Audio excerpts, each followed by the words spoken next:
Okay, you ready? Good evening. If I could have everybody take a seat. Welcome to the City of Milton. Tonight, this is our February 9th, 2015 work session. Work sessions are a more informal setting to update the council on business items. No votes will be taken on any item tonight. And tonight we have 4 items on our agenda. We'll also allow public comment, and if it's germane to an agenda item. If you wish to make a public comment or speak, please fill out, there should be some public comment cards out there, yellow cards. Turn it into the city clerk. Public comment will be allowed for a total of 10 minutes per agenda item and no more than 2 minutes per person. Again, depending on the amount of public comment interest we have, I'll be glad to extend that if we need. Once the item is called, there's no other public comment cards will be taken. Before we get started, our representative from that takes care of Milton for Fulton County, our Commissioner Bob Ellis is in the audience tonight. So I just want to thank Bob for his service, and we appreciate everything you do for Milton and surrounding areas. So thanks, Bob, for being here. All right, let's. I'm going to start out, and I believe, Sarah, are you making this presentation on the Greenway? We'll start out with this item, and then I'll actually take public comment afterwards in case there's any questions or comments. Stacy, what happened to the boards?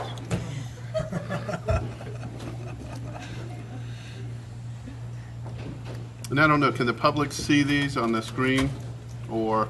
They will be on the screen in the PowerPoint. Okay. There we go. Thank you, Milton. Good evening. We wanted to come present to you a project we've been working on. Is this on?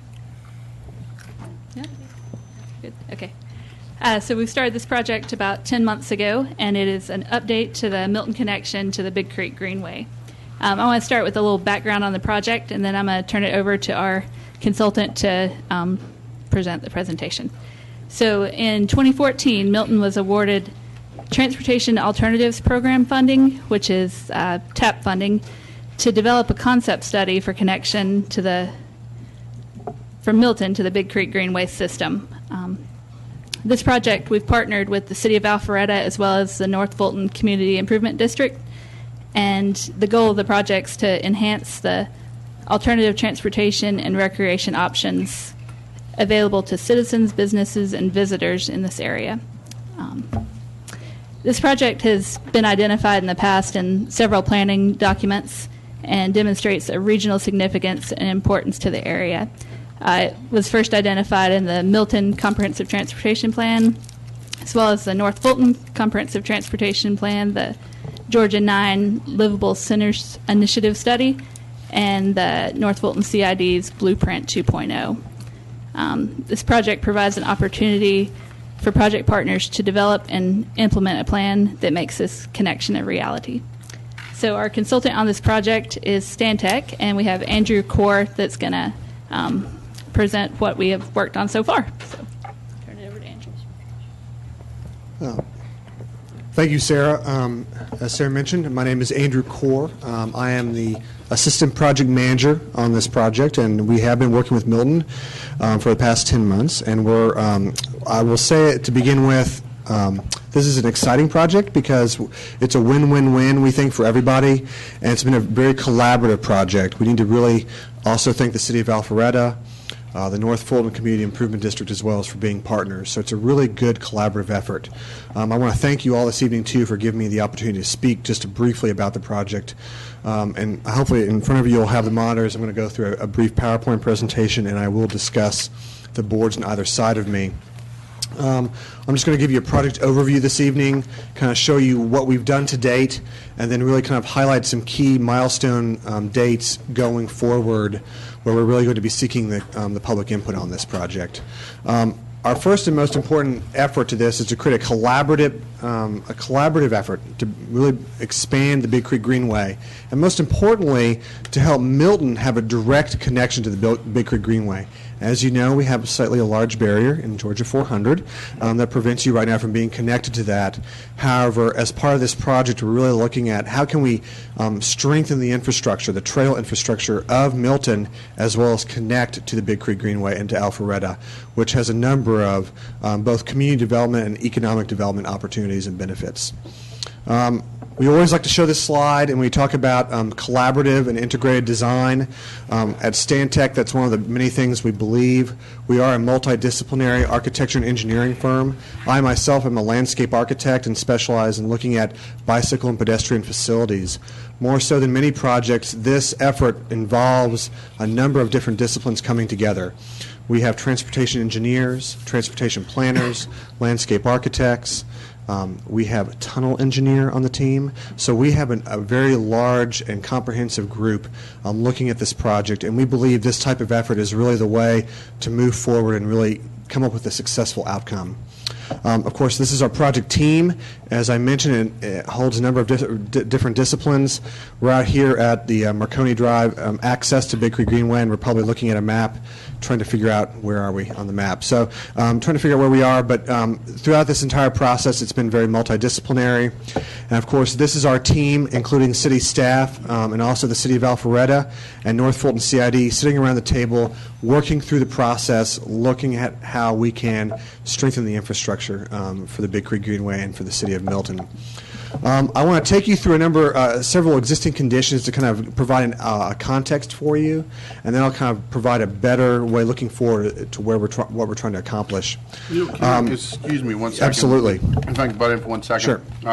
The council's had the opportunity to, at a distance, see these boards. Yes. Is there any way we could get somebody in the background to I think we move can them find out a a- little so we can see the audience? We but can find a also- Vanna White to kind of hold up there. Also turn them so that the audience can kind of glance at them too.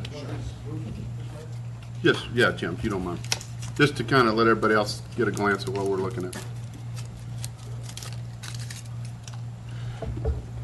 So what is on the screen in front of you is the map to my right or to your left.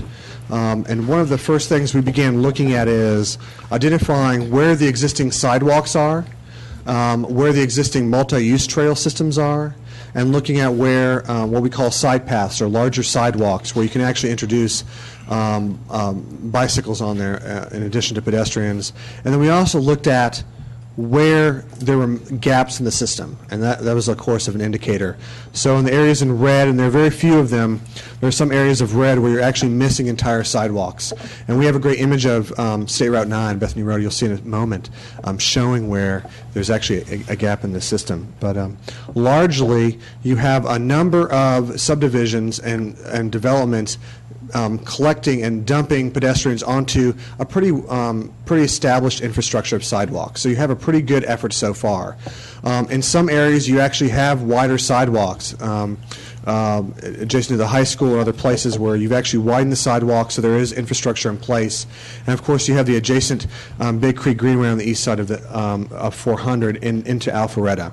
So this is really the project area you're seeing as well, the kind of the area enhanced as part of the map. We didn't look at all of the city of Milton, and we did not look at all of the city of Alpharetta.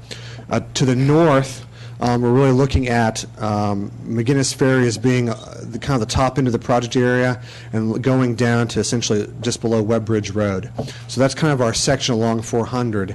Looking at 400 and saying, where's the best place to cross? We've got this kind of emerging infrastructure in Milton.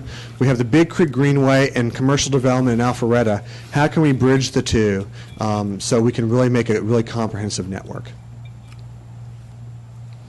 And of course, on the screen, this is one of the images we were talking about adjacent to the high school, where you have wider sidewalks, which we call side paths, which really, in theory, these are 8 feet wide and can actually accommodate bicyclists as well as pedestrian, which is a good thing. We think that's really important. We think it's a safe way to do it, especially on the heavily traveled roads of Milton. So some of the new infrastructure that you're incorporating in your building is actually including this type of development. And of course, this is one of our project team members. We actually biked and walked all of the roads you see in the city of Milton, in the project area. So we know the project very well. We walked it as a pedestrian and biked it as a bicyclist. This really helps us determine, what is a safe area to bike, what's a safe area to walk. And what we always like to ask ourselves is, especially on busy roadways, when we think about Windward Parkway or McGinnis Ferry, is would you take your 10-year-old daughter out on the roadway if it was a bike lane or a side path? Or are you comfortable walking next to the road? Is it safe, and is it easily traversable? If you think of the novice bicyclist or the novice person walking, they want to be comfortable. In addition, when we think about the Big Creek Greenway, it's a very naturalistic greenway, right? It's not an urban greenway.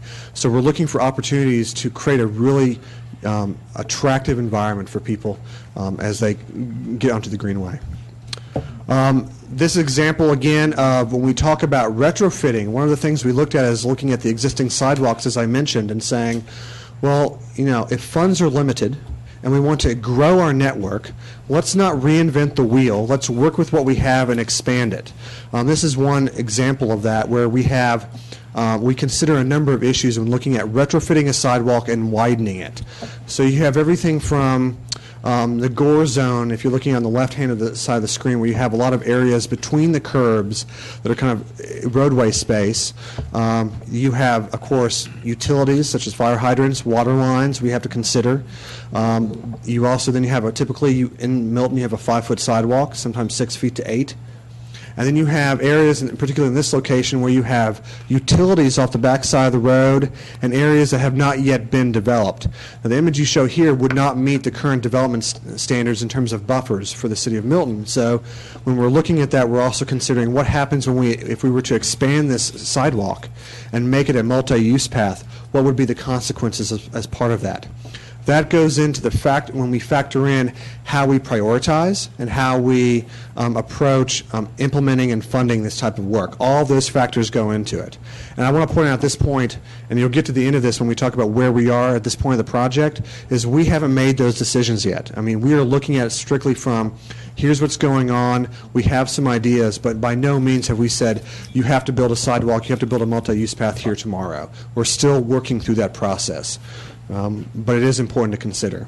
Again, State Route 9, our famous desire path, and these are things, clear cultural indicators that a sidewalk may be needed here. And this is what we're looking for as well. We walked this road, and we also did this number further north and looking at how we cross. One of the challenges you have is you have large distances between intersections. So in addition to looking at multi-use pathways, we also consider significant intersections and how you want to cross them and how we can enhance them both for bicyclists, pedestrians, and making it more of a safe intersection for all users. How do we incorporate cars traversing the area as well? But this is a typical scenario you have.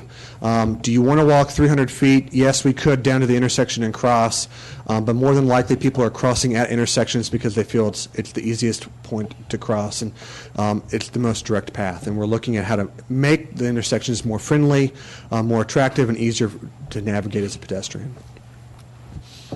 We also have a number of dedicated right turn lanes in the city of Milton, which are required by code in a number of places for right turn onlys.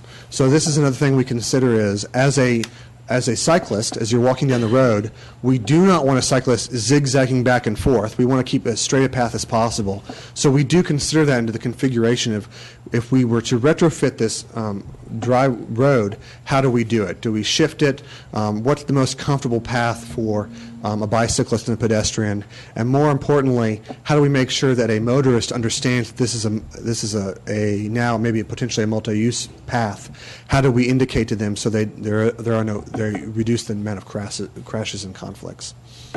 So we've done all this data and research, and we're at the point really of trying to come together and come up with some ideas and looking at what are the typical ways to navigate the city of Milton. If we were really to come up with a prioritized plan of a greenway system within the city of Milton and to connect across to Alpharetta, what would that look like?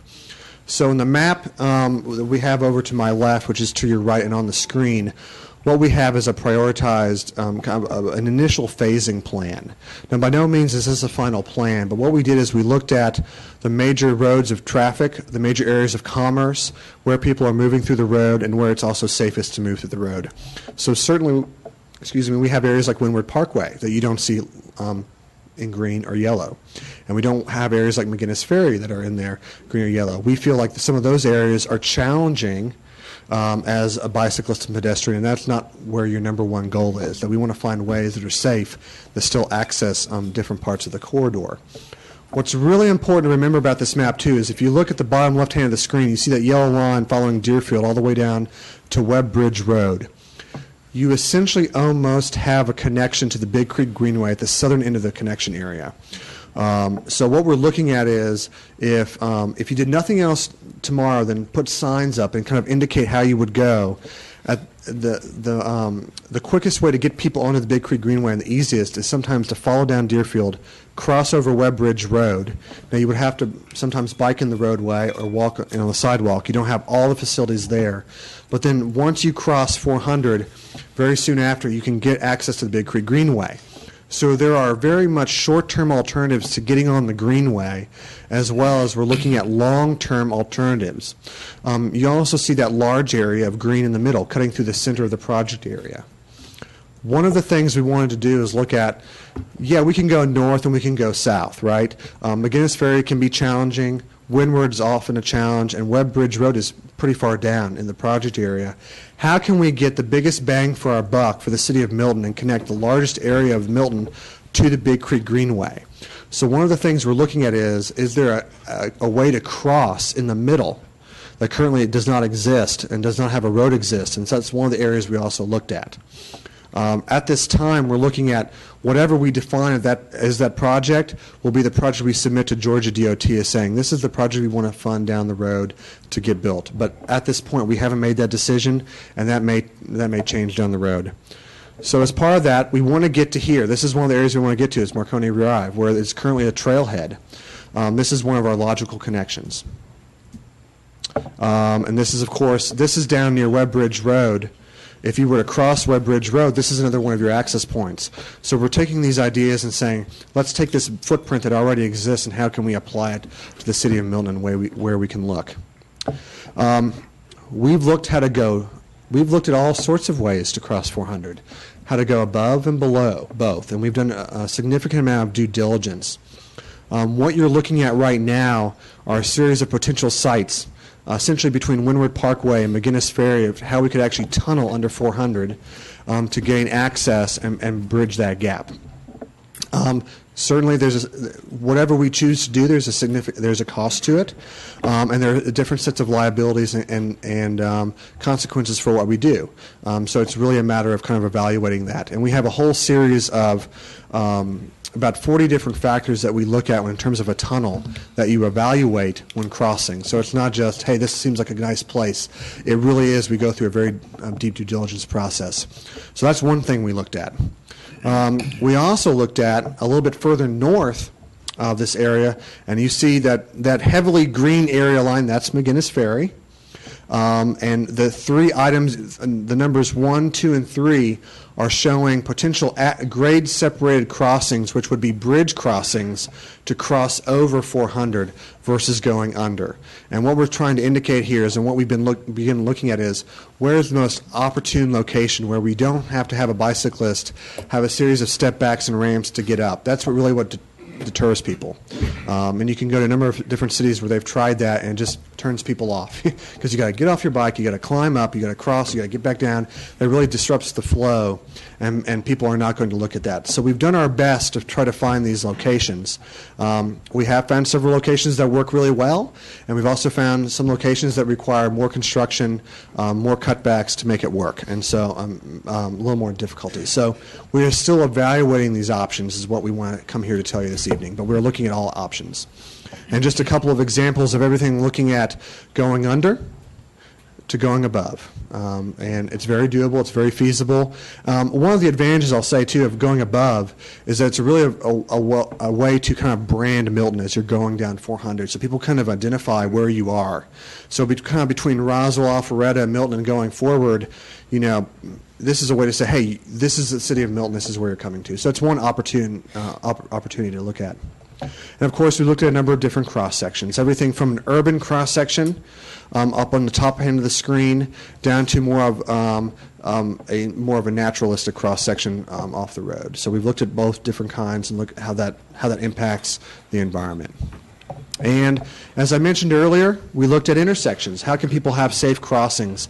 This is Deerfield and Webb Road. So we're looking at, in the city of Milton here, how can we enhance this intersection? How can we make it safe while you still have dedicated right turns, for instance, but introducing speed tables so people aren't simply flying through the dedicated right turn, and you can actually, it slows people to make them look to your right to see people crossing, and it keeps the traffic flow.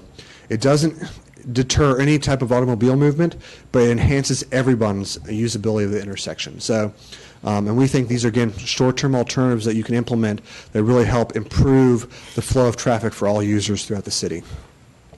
And so, this is where we've come to at this point, is to really tell you what's next, okay? So by the summer, we will have a project identified for the Georgia Department of Transportation to submit as part of this project. We will also have a final deliverable to provide to the city, which identifies this entire trail network, the costs involved, the prioritization plan, and next steps. And specifically what we've come here to tell you this evening is, in the end of March, we're anticipating having a public meeting, and we really are encouraging all of you to attend, your constituents to attend, to let people know to come out. We're going to have more details about that in the next couple of weeks. But our goal is really to get people out there to engage. We've done a lot of work. We have a lot of ideas on the table, but by no means have we made a plan yet. We really want to seek public engagement and get the feedback from the community. With that, I'm done with my presentation. I think, Sarah, we're happy to answer any questions you may have as well. So thank you very much. Sure. And does anybody have any questions for Bill? Got a few of them.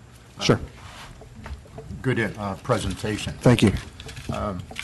You mentioned, by the end of March, you're going to have the entire trail plan defined? No, we will not. By the end of March, we will have a public workshop. Okay. So we are not there yet to define the trail network. We have ideas. We need the community to validate some of those ideas, tell us where we're right, tell us where we've misstepped, and help guide us in what we want to do in terms of next steps. So it's still very much an open process. Okay. How do you define the entire trail network? Is it just the connection from one point in Milton over to the Greenway? Yes. So there's a couple things. One path. Exactly. So first thing, what we want to be clear, it's not all of Milton. It's with the project area. It does include parts of Alpharetta as well. So you're looking at that connection as well and how they blend together.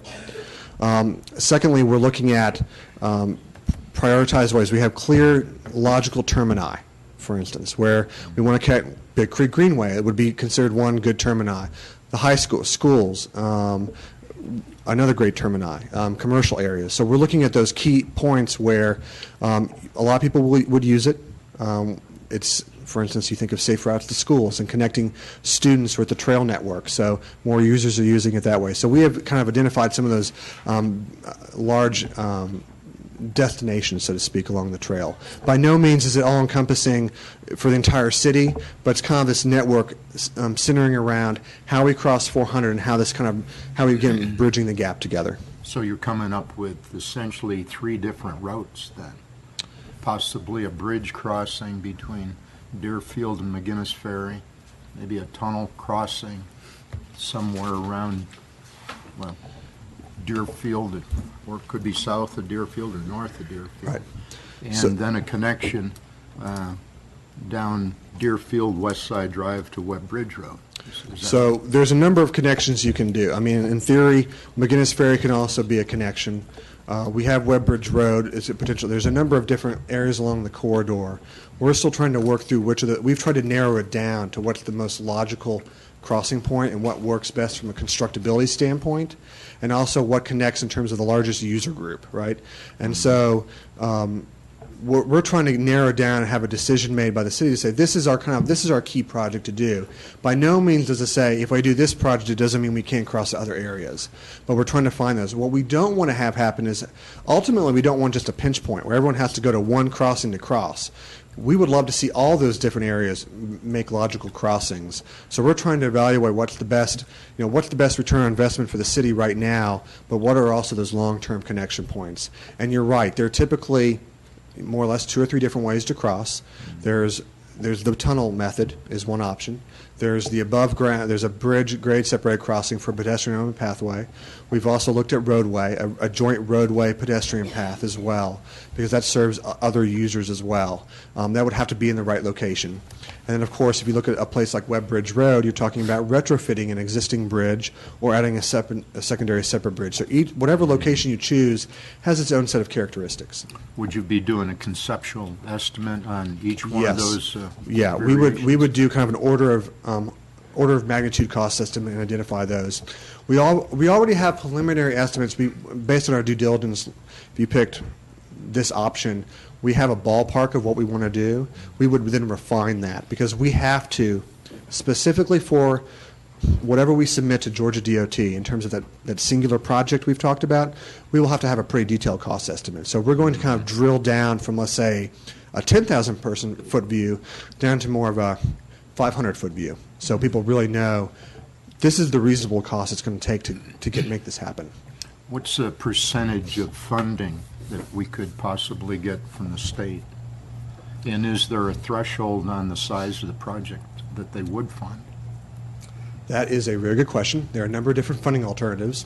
There's a couple things in play. Number one, as you mentioned, these came from TAP funding, which is from MAP 21. Well, as we know, MAP 21 is in a few months going to be leaving us unless the highway bill gets re-upped or reauthorized.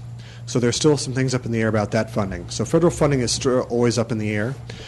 There's currently infrastructure funding from the State Tollway Authority that is, of course, being used on Windward Parkway, the expansion, what's being done to Windward Parkway. So there are those funds available. There are other funds like the Tiger Grant, which is a federal fund through the transportation. So we're looking at all of that. And one thing we'll do is once we identify the projects we want to accomplish, we will identify funding sources associated with them and the best source of them.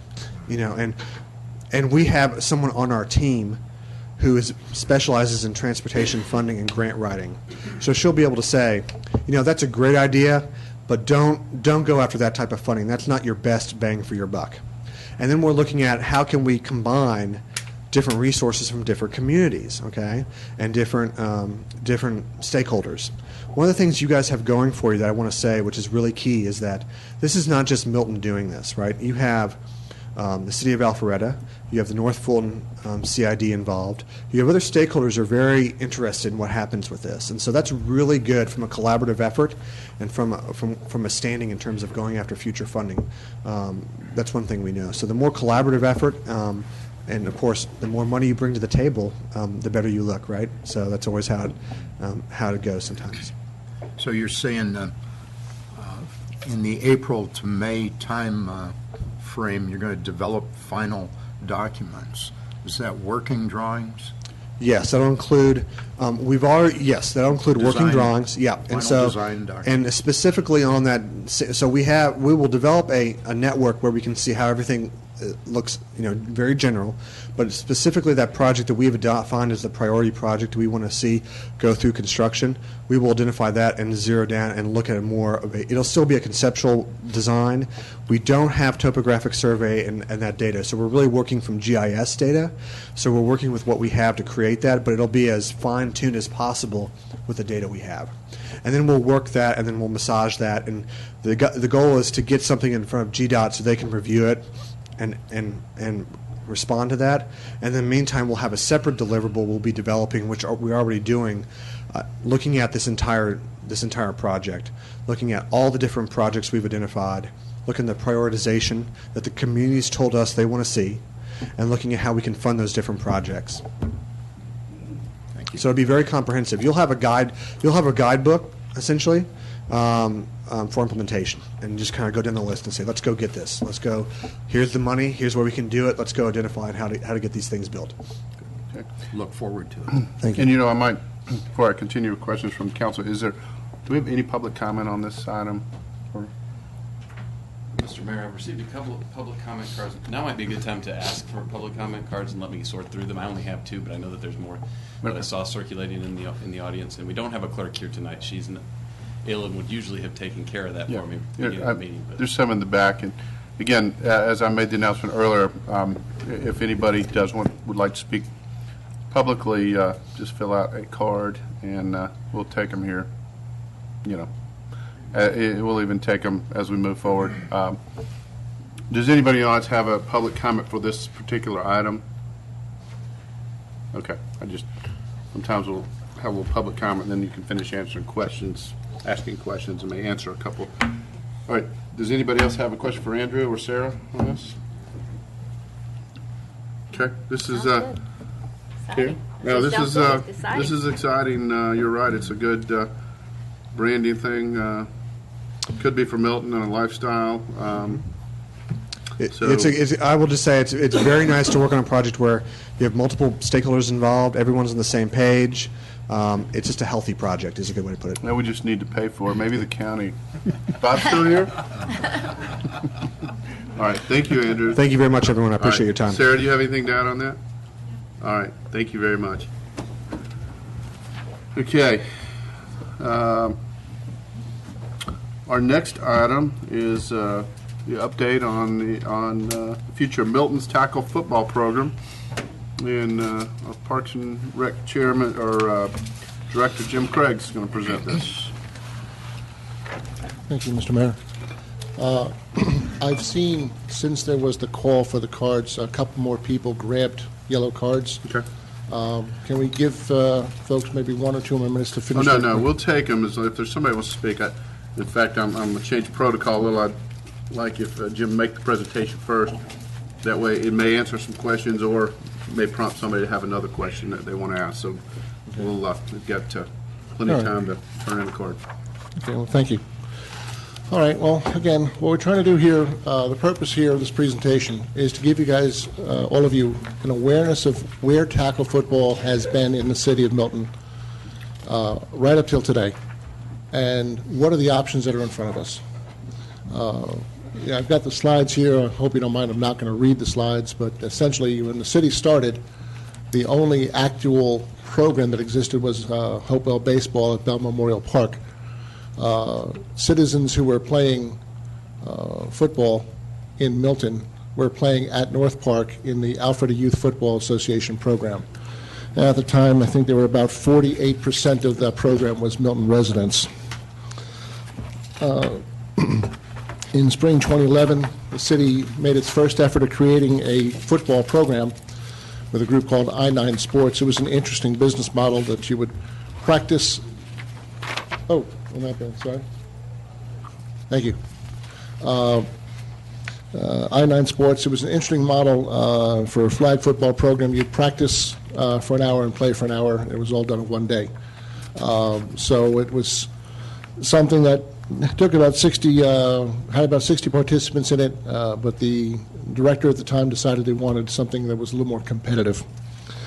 We tried contracting with North Georgia Rec for a flag football program for 2 years. That never produced a sufficient registration to have a successful program. In the summer of 2014, we contracted with Newfound Life Youth Football League, hereinafter I'll refer to it as NFL, and they put together a successful youth sports camp, which produced 33% of 115 participants, 33% were Milton residents. And then we started a flag football program this past fall with 35 Milton residents out of a total of 42 participants. NFL also had its own separate tackle program that was not sanctioned by the city, but they were doing that on their own under the name of the Milton Eagles, excuse me, the Milton Steelers. Sorry about that. So they had 2 teams, started with 3, finished with 2 teams, and approximately two-thirds were Milton residents. August 2014, of course, we started construction of Bell Park, and that was going to get us to 2 rectangular fields. We do know from a programming perspective, one of those synthetic turf fields will predominantly, not exclusively, but predominantly be used for boys lacrosse, which is a very successful program now. And then the question came up of a tackle football program provider. And I asked our Parks and Rec Advisory Board to put together a football subcommittee to study the issue. And I tasked them to come up with look at 3 different ways of doing this. Partner with AYFA, partner with NFL, or have us create something in-house. Our subcommittee of Dave Dooley, Ron Hill, and Scott Stahusky put a great amount of effort into it. And they did immediately reject the idea of creating something in-house. It would tax us as a system far too much. At the November 2014 meeting, the Parks and Rec Advisory Board, the subcommittee, made their recommendation to the entire full Parks and Rec Advisory Board. And from there, the Parks and Rec Advisory Board did put forth a recommendation to go with AYFA. At the conclusion of that meeting, it was suggested by both parties that there might be an opportunity to get the 2 programs to work together. I was asked by the advisory board to pursue this as an option, but recognized that they had chosen the AYFA as their first choice.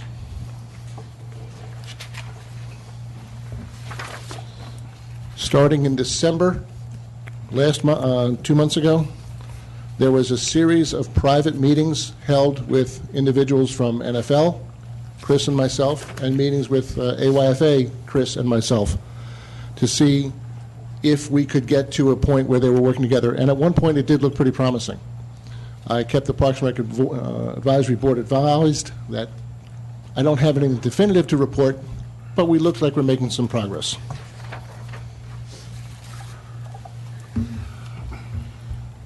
On January 14, which was a Wednesday, we had a meeting scheduled between representatives of Alpharetta, City of Milton, and the 2 football program providers. By intention, we wanted to keep the meeting small so that we didn't get bogged down with so many people and try and work together to come up with some ideas. Early on, it became quite apparent that the promising success we thought we were working towards was not going to work out. So from there, we said, what about the possibility? How would Alpharetta, how would the City of Alpharetta, how would Alpharetta Youth Football react if we as a city were to support both programs? And ultimately, the feeling was this could be acceptable.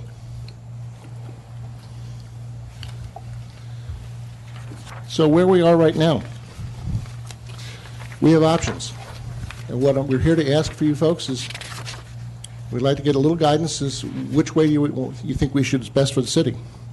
We can create our own new program, partner with AYFA, partner with NFL, partner with both, partner with one, then wait, or do nothing. So I put together little pros and cons. If we created our own new program, the one thing that I know is important to some folks is the ability to establish a Milton brand. And doing it ourselves in-house would give us the most control over the program. It would also be a very expensive approach to doing so, would require more staff than we currently have, and it would require encouraging people who are currently participating in one or the other program to leave and go to a brand new program. That could be I project that to be a low probability of success.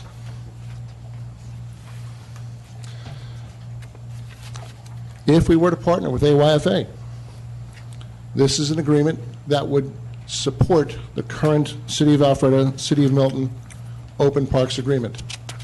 That's the program that was put together in June 2012, which the 2 cities agreed to share resources. Can I break in there, Jim, and just Certainly. clarify that? Yes, sir. To that point, and one option is to not do anything, make any direction or decision, and that would supersede the original agreement with Alpharetta would kick in there, right? Yes. Okay. Right. Yes. AYFA is over 30 years old. They strongly support the NFL Heads Up program. They have a current functioning cheerleading program. They run their program in a recreation style similar to Hopewell baseball, which kids come out, they try out, play on a team. Next year they could be on a different team. You're not keeping the teams together. AYFA, as a program, they're attempting to rebrand themselves. I believe it currently is North Atlanta Football League, but that would eliminate any potential of a Milton branding on the program. Also, being that the program would be shared between City of Alfred and City of Milton, the typical commission agreement that we have between a program provider and city would be less because they're only using the field part-time as compared to using also Alpharetta's. There also is an area of overlap with the flag football. If we partner with NFL, they are also an NFL Heads Up certified program, currently operating in Milton and Fulton County schools. They're already our flag football program provider and providing summer camps here in Milton. This provides the opportunity for Milton branding. They currently have 2 teams, but they're eager to grow. The cons, it's a startup organization. Their organizational structure currently is lacking as compared to the organizational structure of AYFA. They are currently serving Milton residents, but at a much smaller number.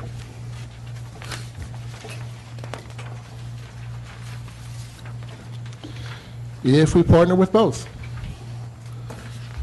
it supports programs that Milton citizens are already using. It would be seen as supporting the Alfred and Milton Parks and Recreation Agreement. It would provide new participants options how to go about this, and gives both a Milton branding opportunity and a non-branding opportunity. Cons, coordination of field space. One program would not be able to get nearly the same access to the synthetic turf field as another. We could be creating some confusion for our citizens. I want to sign up for football. Well, you have a choice. For some, that could be confusing, having choice. There is a perceived risk to other program partners that there is now be competition for field space. And there would definitely be some fee structure challenges to be worked out.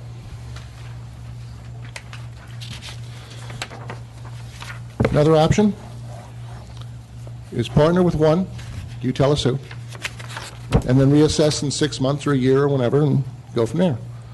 The pros, it gets us started. It gets us in the business of providing tackle football for Milton residents, and provides the opportunity to verify that the field space we project is in fact available. The cons, there's the potential for disappointment of citizens participating in a program not selected, and based upon the first choice, we risk harm to the Alfred and Milton Parks Agreement or the loss of a Milton branding opportunity. We could also do nothing. Pros, that we now have 2 synthetic turf fields, one of which would be greatly available for rental opportunities and creates additional space for lacrosse and soccer to expand. The cons is that it would go against the spirit of that Alpharetta Milton Parks Agreement. That agreement was built around the fact that rectangular space was being developed, and it was trying to work together to complement, not compete.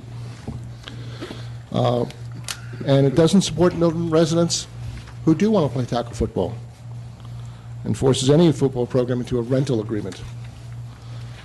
And I believe would leave a hole in the program offerings of a proper Parks and Recreation department. So that sums it up.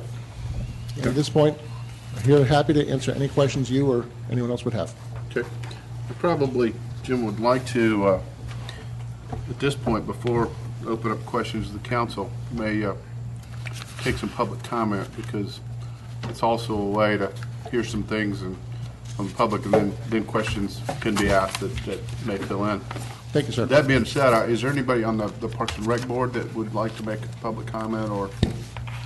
Mr. Mayor, Scott Stahusky has filled out a comment card indicating he intends to speak on behalf of the board. All right, hold on, Scott. Mayor, council, members of my football subcommittee, and Parks and Rec Advisory Board members. We put a lot of work went into this decision that we were tasked with by Jim.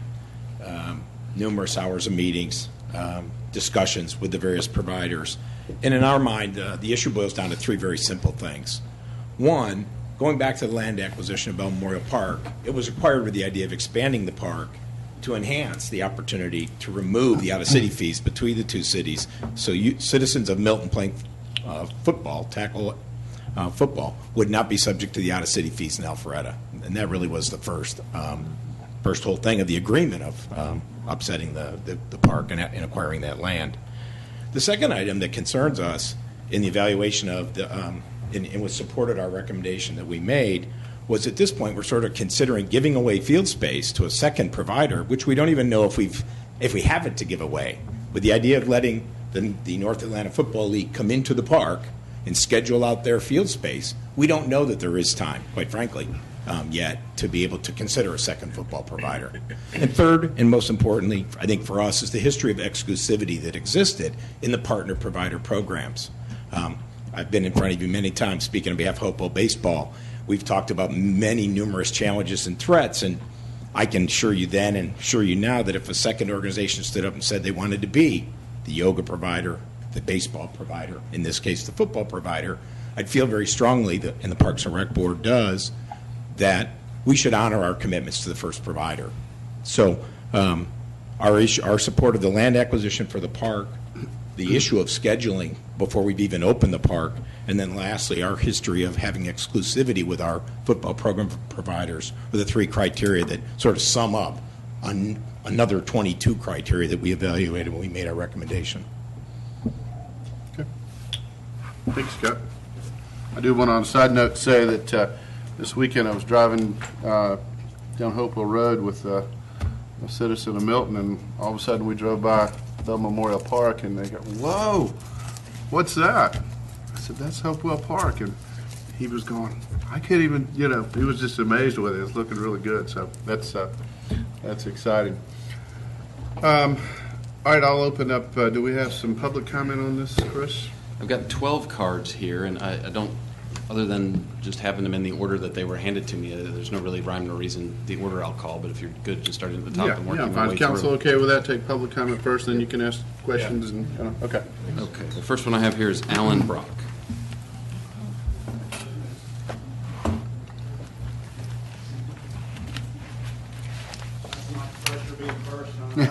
Good. I made a couple of quick notes.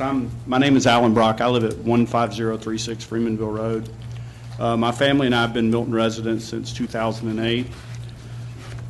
We are new to the Milton Steelers organization. We joined that organization last year. And I just have a few quick comments for you guys about the program. And their program, I consider an asset to the community. I was in the AYFA program for 2 years. So I am familiar with them, and I have nothing negative to say. I'm not here to do that, but I'm here to talk about specifically the Steelers and what they bring to our community. With the program that Tim sponsors, it's not just about football.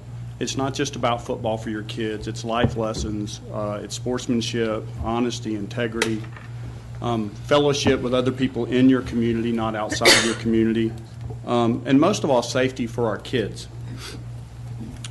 You can talk about that. That's the most important thing. If you want to talk about football, most of the coaches there have played football at a higher level. They know how to teach your children correctly, and it's big in youth sports these days with people that have their children that come out in baseball, and, they're starting them, it seems like, at 3 years old, and golf and all these different sports out there. It's important to have coaches that know the game and know how to coach the game, and I felt very confident in having my child in his program. And I'm going to wrap it up just for that so it's short. The program is an asset to the community, and you guys need to understand, like Microsoft started in a garage, right? And you have Kroger and Publix. Some families like Kroger, some like Publix, so you'll hear it both each way. But, I think as a community we should help nurture the smaller program, which I chose to be a part of it for many reasons, and help grow the program so that we do have a Milton brand. I mean, it feels a sense of pride when I can say my child plays for the Milton Steelers, not the Alpharetta Youth Football Association. And he's playing with the kids that he's going to be playing high school football with. As our community grows, we have more schools. We have Cambridge now and Milton, more middle schools, more elementary schools. And I think it's important to keep our kids together, just like when you guys are reevaluating, where our districts are for each school that we go to. So, I want to keep my kid playing with the same kids he's going to play with as he gets older. Appreciate you guys listening. Thank you very much. Appreciate your comments. Next. Mr. Mayor, Mark Hildebrand. Thanks for giving me a few minutes of your time. I live at 257 Legends Trail. I wanted to speak to you guys a little bit about, I've been a coach at AYFA, and I've also helped Coach Tim this last year in his football program. And, both of them have great merits, and I really want to encourage you to consider having both programs to represent Milton. Everything that we did last year as a team leading these kids was teach them how to play the game of football in a safe way, and everything was done for the betterment of the child and help them develop their character and have a great time and build strong relationships. It was a really challenging time. We had a large team to work with, and what was also great about that was it had really strong parent involvement. So we had probably roughly 10 dads who were coming out and helping, and that gave us a real ability to focus on the kids' growth, and we were able to take groups of kids at their skill level and help them develop as players, which obviously contributed to the safety of the game. Tim also led the charge within the league to encourage all the parents to buy headgear that would diminish the chances of concussions. And at first I didn't know what to think of it, but it made a huge impact on the safety of the kids. But more importantly, they all learned what it meant to have build confidence and to know what it means to be a part of a team. I want to take the last few minutes of what time I have left and read an essay that my son wrote that I think is kind of what I think youth football should be all about and what I hope that it maintains here in the Milton area. So I'm going to read it as fast as I can. A helpful person in my life, my football coach. Have you ever had a helpful football coach? My football coach is very encouraging. I was not that good at the beginning, but my coach encouraged me to never give up. Mr. Lester is a great football coach. He is one of the most godly people I know and a great helper. Coach Lester has helped me be a better football player this season. He helps me get better by encouraging me every time I come to practice. I can run better now because he makes us run sprints. He also makes me tackle the dummies to learn how to tackle better. We pray before and after every practice and game. And Coach Lester always says, clear eyes, full heart, can't lose. Coach Lester's help is so important to me because I want to be a better football player. At practice, Coach Lester pushes me to do my best on all the drills. He never gives up on me and always makes me feel confident. Whenever there is something I can't do, Coach Lester's there to help me. I don't know what I would do without Coach Lester's help. The day I lost my playoff game was horrible. My coach encouraged me to play next season. I'm glad he's my coach, and he's so important to me. That's the type of man I want leading my son, and I'm so glad that he's here running the Milton Football League, and I think you should really encourage that. Thanks. Thank you. Okay, Chris, who do we have next? Lonnie Estes.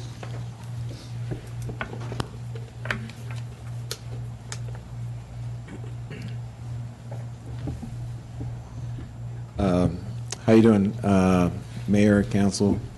Thank you for allowing me to come before everyone today and speak on behalf of the Milton Estes, can I Steelers. break in, and if you don't mind, just mention your name and address for the record. Okay. Just so it's on sorry. there. Lonnie Estes, 126 Weatherburn, Roswell. I stay right off of Haynes Bridge. Okay, thank you. But I teach at Milton. So that's how I'm invested in. I'm invested in the program because I am a part of Milton. Every day I wake up, I come to work. But on another note, what I see when I go out and A lot of our coaches volunteer for this organization.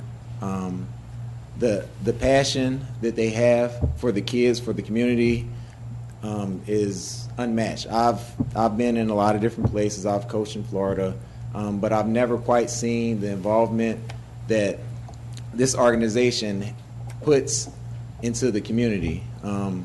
They talked about branding. Milton Steelers, we always talk about at Milton for the football program to rep the M, to represent the M, Milton. That being said, they do it very well. They're present at our football games. They're on the sidelines. The kids are running through the helmet. So the level of involvement that they show and the support they show for the Milton area and the high school is unmatched. And not only do they do just football, they also have other areas that impact kids across other areas. You know, they have the track program, they have the indoor running program. So it not only addresses football players, but other athletes as well, girls that want to run track. So it's a universal program, and I'm just glad that it's placed here in Milton, and I appreciate what they do. Thank you. Good, thank you. Merry Christmas. Mr. Mayor, the next name I have is Ryan McKeon. I hope I didn't. Hi, how are you? Good. Hi, my name is Ryan McKeon. I live at 1540 Hemiota Ridge in Milton. Thank you. I wanted to read a letter that was given to me by one of the teachers at Hopewell Middle School, and this is what she had to say. And by the way, this is my son, Bryce. He's part of the Milton Steelers, and he wanted to be part of this. Hey, Bryce. How are you? To whom it may concern, and this is what Tim mentions to the children and the players, you know, we're not born winners, we are not born losers, we are born choosers. These are the words of legendary Tim Lester, the driver of the bus. I'm writing to recommend Tim Lester for leading the youth football program for the city of Milton. Here at Hopewell Middle School, he is known as Coach Lester, and he leads our NFL Play 60 program after school each Wednesday from 4:30 to 5:30. In addition, he is involved in the health classes, drug unit, by sharing his personal life stories and balancing out outside influences. Coach Lester is dedicated to promoting the NFL Play 60 program, promoting youth to be physically active for 60 minutes a day. Furthermore, he directs our Mustangs Hopewell leadership to their peers throughout life skills and lessons. The leadership talks prior to the 60 minutes of structured activities to their peers about thinking through their everyday choices and respecting others. Coach Lester's energy and optimism are infectious, and the city of Milton will be energized by the appointment of him leading the youth football program. His depth of knowledge of the game and football is undeniable. But what is most impressive is his passion and drive to give back to the youth of the community and influence proper development, not only for the sport, but for life. I have no doubt Tim Lester will be a valuable asset to Milton's recreational program, and I give my highest recommendation. Now again, if I were to write a letter just off the top of my head, I think it would mirror this pretty much to the T. You know, what Christy just wrote. And Bryce here, my son, he goes to Birmingham Falls Elementary School. So as you can see, Tim really makes an impact at multiple schools throughout Milton. So it's not just in the one school. Again, I sometimes wonder how he not only has the energy but the time to put in all that he volunteers and the impact that he makes. But one thing that really hits home, and I've been involved in organized sports, you know, since I was his age and even smaller, is many times after practice, I'll go out and I'll watch a practice, and he'll get in the car with me. In about the first 5 minutes of the conversation isn't about the great plays that he made. It isn't about the sacks, the tackles.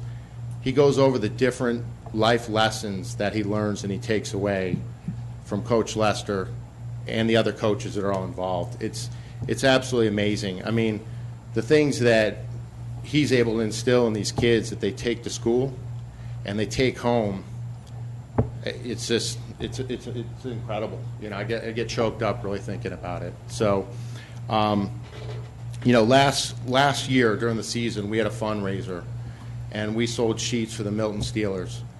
And we went to neighborhoods where we didn't know anybody, and it had to be the easiest sale that I've ever had, ever. And I've been I'm in sales, is what I do. We walked up, and everybody said, "How can we do it? How many can we buy?" They were so excited, not only about what was going on, but the fact that there is a team in Milton, and they wanted so much to provide and be part of this whole thing.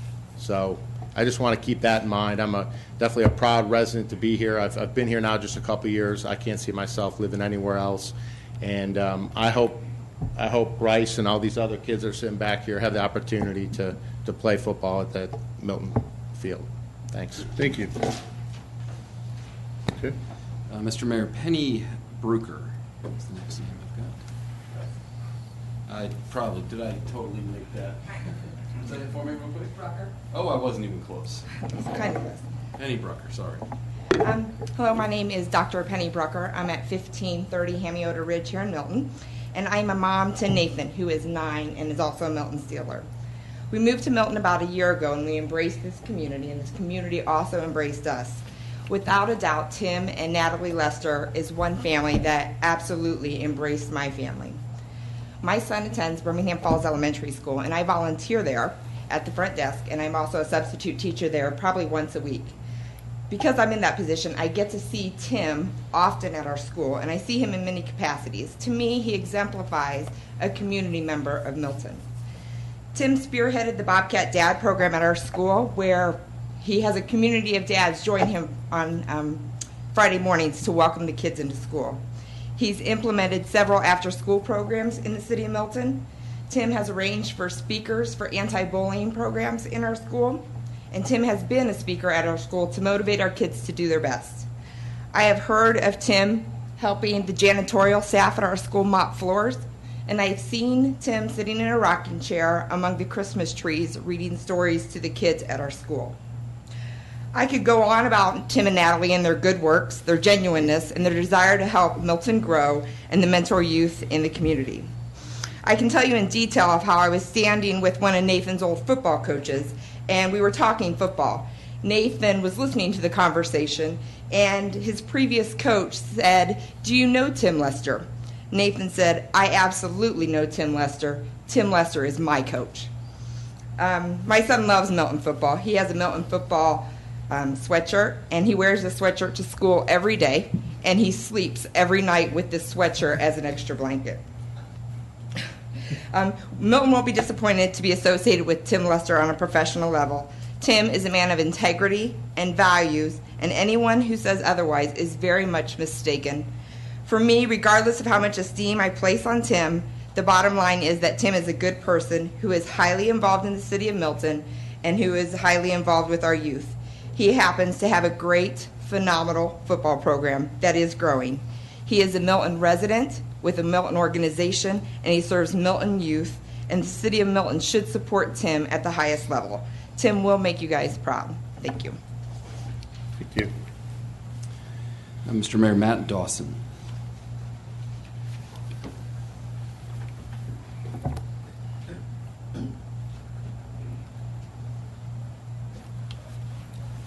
Hello, my name is Matt Dawson, 1530 Hamiota Ridge. That was my wife, actually. Just a couple things I want to talk about. I actually coached with Tim on the Milton Steelers, but I actually coach at Hopewell baseball as well as in the basketball programs. And I think one of the things that we're always talking to our kids about is it's more than just sports.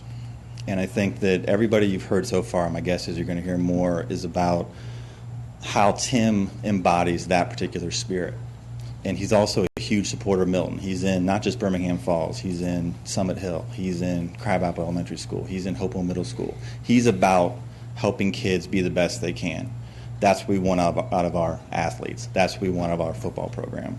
It's not about chasing trophies. It's not about how many championships do you win. And I will say, we were a very successful football team. We coached on a third grade team. We had 28 kids. 4 of those kids had played football before, tackle football before, ever. We came within 3 yards of making the championship game in a very competitive league.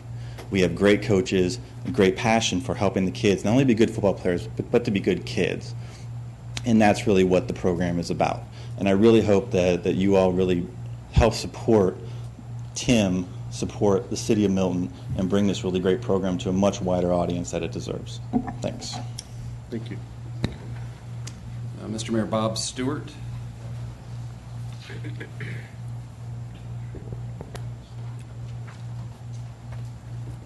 Hi, my name is Bob Stewart. I live at 16725 Quayside Drive, Milton, in Kingsley Estates. Thanks for just a few quick minutes. Tim Lester is a passionate leader, and he's a natural leader. And people just want to help him, and people want to coach with him. And that's the way I came to find Tim and this great league. Tim, I played a lot of sports growing up, and I have really good coaches and I had some really bad coaches. And what I can tell you is I can tell a good coach when I see one. And Tim has this gift of finding the sweet spot. When you play in football, of course, you want to have really good discipline, but you also want to teach heart. And there's a sweet spot there. If you go one way, you go in one direction, you're not doing the child a service. And I think Tim has a very good understanding of what that sweet spot is. Another point is about Milton. Our boys identify with Milton. And it's just one of those things. You just don't know how that came about, but they identify with Milton. So that's one point I wanted to make as well. Lastly, I'll say I think this is a situation where rising tide floats all boats, and by that I mean, for the last several years there's been a lot of bad press about football, namely with concussions. And a lot of that has to do with the way some of these leagues were coaching. They weren't coaching the heads up, and I know we have 2 leagues here now that are coaching heads up, and I think there's some phenomenal coaches in this room on all leagues. Both leagues. And what I'm saying is that now that kind of the hard part of that has been absorbed by the public, what we're going to see here is, I think, a new surge in football interest for youth football, and people not being so afraid of it because they're going to continually see coaches coaching the right way. And so what I'm saying is that I believe that there's going to be enough demand for both leagues here. And I think the space is just something that's going to have to be worked out, and I think we can do that successfully. Thanks. Thank you. Mr. Mayor, Naomi Brown.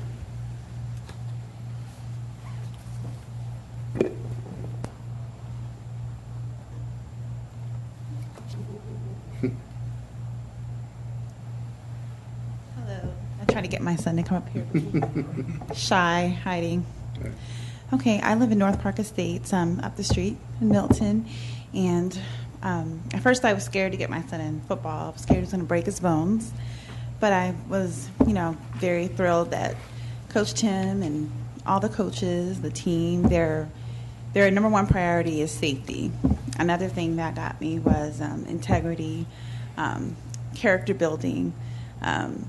Definitely how you do in school is important. There are repercussions if you're not doing it in school, or if you're not paying attention, then you have to sit out. And to me, that makes the boys really work hard and want to play. I really think there needs to be more coaches like Tim. He has a big heart, cares about the kids. And my son is one of those kids who wears the Milton Steelers sweater to bed, and he has pride about it. And I think he has a good program, and I hope you guys, give him a chance. Thank you. Mr. Mayor, Tim Presley.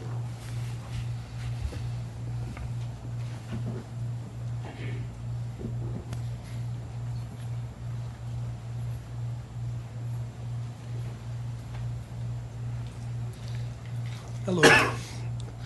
We live at Doris Road in Milton, and we're here today to really just, I'm not a good speaker, so I'll make it brief. I'm not either, don't worry. Just come from your heart. We're here to speak in behalf of the Milton Steelers and what Tim and Natalie have built.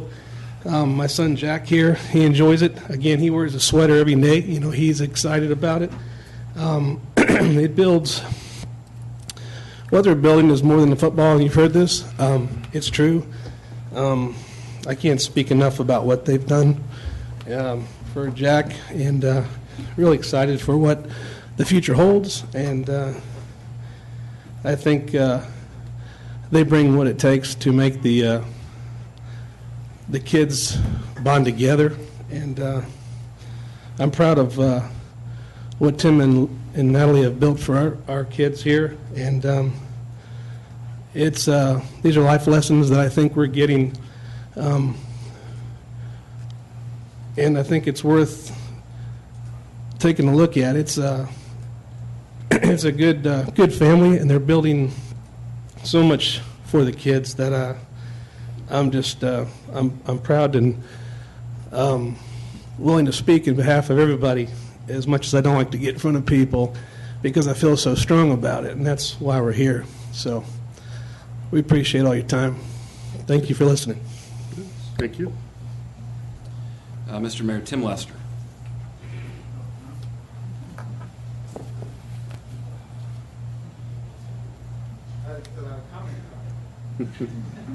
Somebody filled one out for you. Oh, yeah?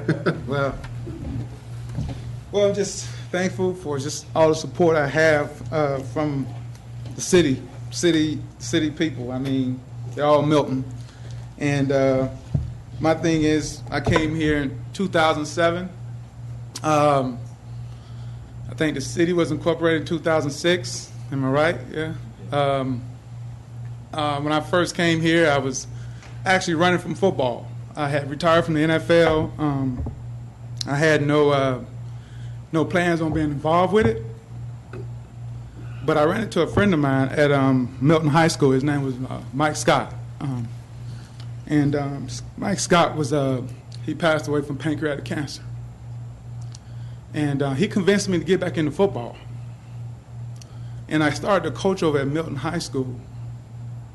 And while at Milton High School, I met a lot of people. I became real good friends with Mike Scott, who actually encouraged me to get back into football. Well, after 4 years, man, I was kind of burnt out from football, because I had realized at the end of the day, it really wasn't about football. You know, it's about life, and it's about choices. And I left, and I went into the ministry, and I traveled around the country, and I spoke to young people all over the world. And the message was, you're not born winners, you're not born losers, you're born choosers. And basically what that meant, every day when you get up, you have a choice, right? You can choose to follow the world, or you can choose to follow God, but it's your choice. And today, man, we just ask that you guys, you have two choices, right? And you probably could choose either one and do well at it. But you have a choice. Just like I tell kids every day, you're not born winners, you're not born losers, you're born choosers. And we all have choices in life. And so I want to read a letter. I went out to Hopewell Middle School for free and spoke to the whole PE department. And I spent probably 6 hours at that school. And all the kids responded to my message. And one of the messages was, it only takes one time to get addicted. And the reason why they said that is because I shared my message on how my brother got addicted to drugs of one choice by trying drugs one time. Also, I shared with them how me as an individual in the NFL, I started to take painkillers. And those painkillers I got addicted to. And I needed to take them every game to play. And it ended my football career. I shared with them how I made a losing choice. And that choice cost me my career. And by trying drugs and trying alcohol could cost you your life. See, my message is so much bigger than football. It's on a whole nother stage. I have after-school programs at Birmingham Falls. I have after-school program for at-risk kids at Hopewell Middle School. I'm starting a mentoring program at Milton High School. In the next month or so, I'll be in every Milton elementary school, middle school, and high school, mentoring through football. God gave me football for a reason. It wasn't just for football. It's to change people's lives. See, it ain't about football. At the end of the day, it's about making choices. And we have to inspire our kids to make winning choices at a young age. I want to share one more letter with you guys. This is from Hopewell Middle. It says, "Thank you so much for the educational speech you gave us yesterday. I learned so much. I love how you use music, shows, and stuff like that. Things that are relevant in our lives to make us see that whatever we do affects our near future. I really appreciate that. You used your brother's story to tell us about awareness. I thought about what you said about we're not born losers, we're not born winners, we're born choosers. I love that quote because my grandpa used to say the exact same thing to me. I really appreciate what you did for us yesterday.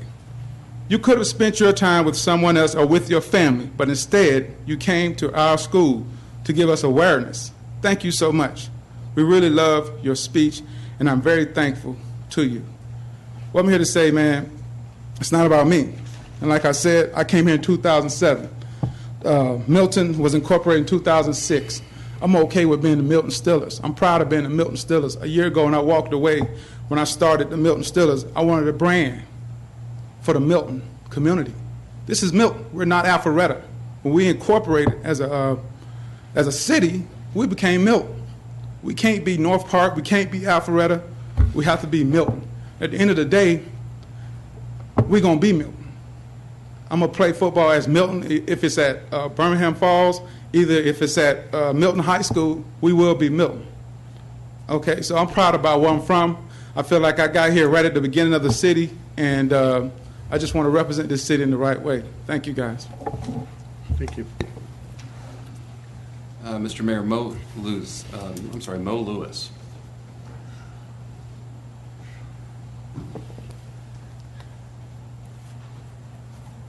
Good evening. I'm at 22012 Gardner Drive. Name Mo Lewis, University of Georgia, 13 years with the New York Jets. I moved here when I moved to Milton, Alpharetta, but my sons went to Milton High School. We moved here about 5 years ago. My oldest son graduated from Milton. He's now at the Naval Academy. Youngest son, Christopher, he's at Milton now. He's now committed to Harvard University. Why I say that? I have no more time. I did all what I need to do. Now I'm a Milton Steeler. I'm here to support them.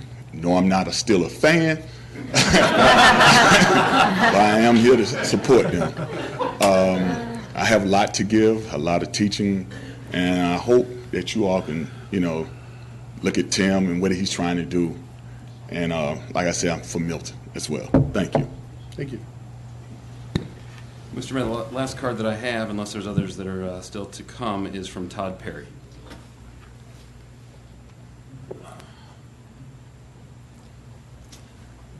Mr. Mayor and Council, thank you for hearing me. My name is Todd Perry. I live at 13805 Brittle Road. We moved here 7 years ago, actually 8 years ago. I want to echo what everyone else has said here, but add my personal experience with Tim. I met Tim my first year here, coached with him, helped any chance I could with his youth programs. My son just graduated, or is a senior and is soon to graduate, finished his senior year playing football at Milton High School, and you've heard from his impact with the Steelers just in the last 2 years. Well, he had a tremendous impact on my son as a sixth grader. He was one of his coaches. Tim, as you've heard, is more than just football. He teaches the qualities that you want in your sons. It's more about football. You heard it from his mouth. And I just want to tell you as a father, as a resident of Milton, that you can't find a better ambassador for the city of Milton in regards to football and his community service. Thank you. Thank you. Okay, is that the end of public comment? That's the last card that I have. Yes, sir. Yep.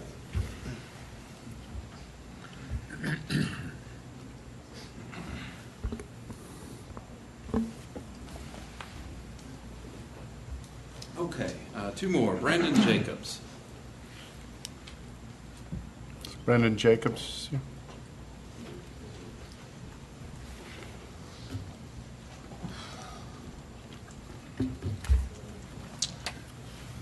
Good afternoon, whatever you want to call this time of day. I'm Brandon Jacobs. My address is 153 Eagles Ridge, Milton, Georgia.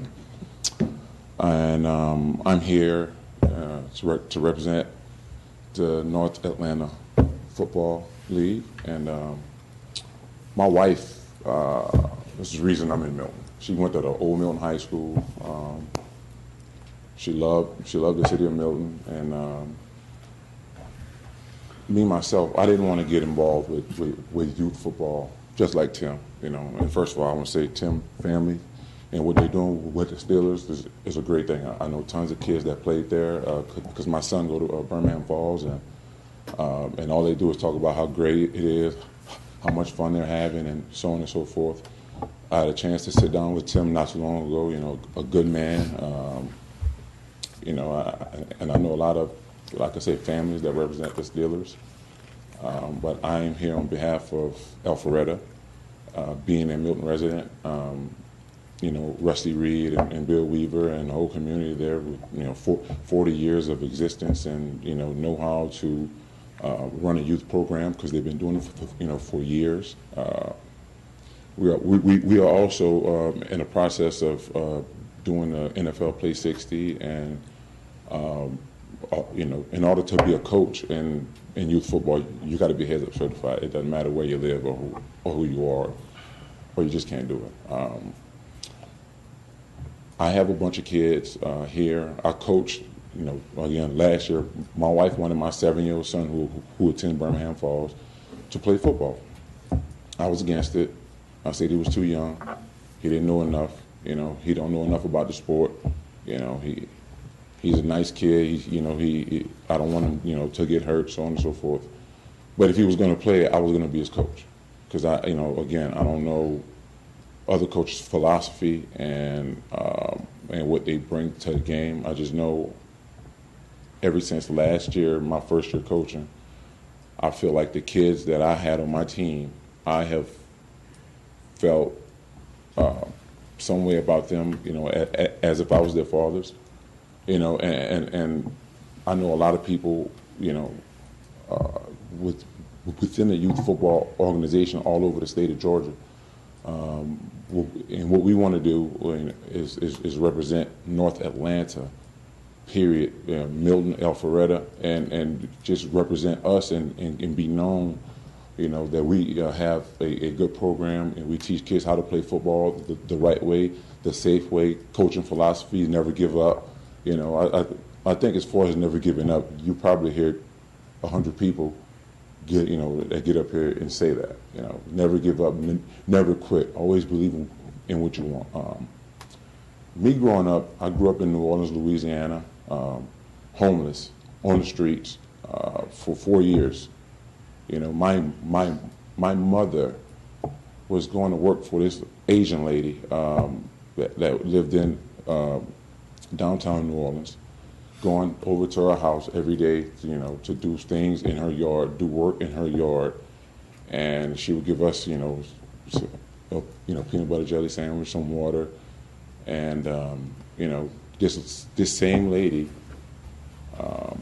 played and won a lottery. She won $27 million, created a landscaping company. My mother ran it. We made enough money to move into a trailer, and that lady passed away about 4 years ago, and she passed away right before we were getting ready to play in Super Bowl 46, and it was a big blow to me and my family, and that lady did a lot for us, and I know what it's like to work from the bottom all the way up to the top, and I don't know about financially as far as people doing things, and I don't know anything. I'm just here to give back to the community.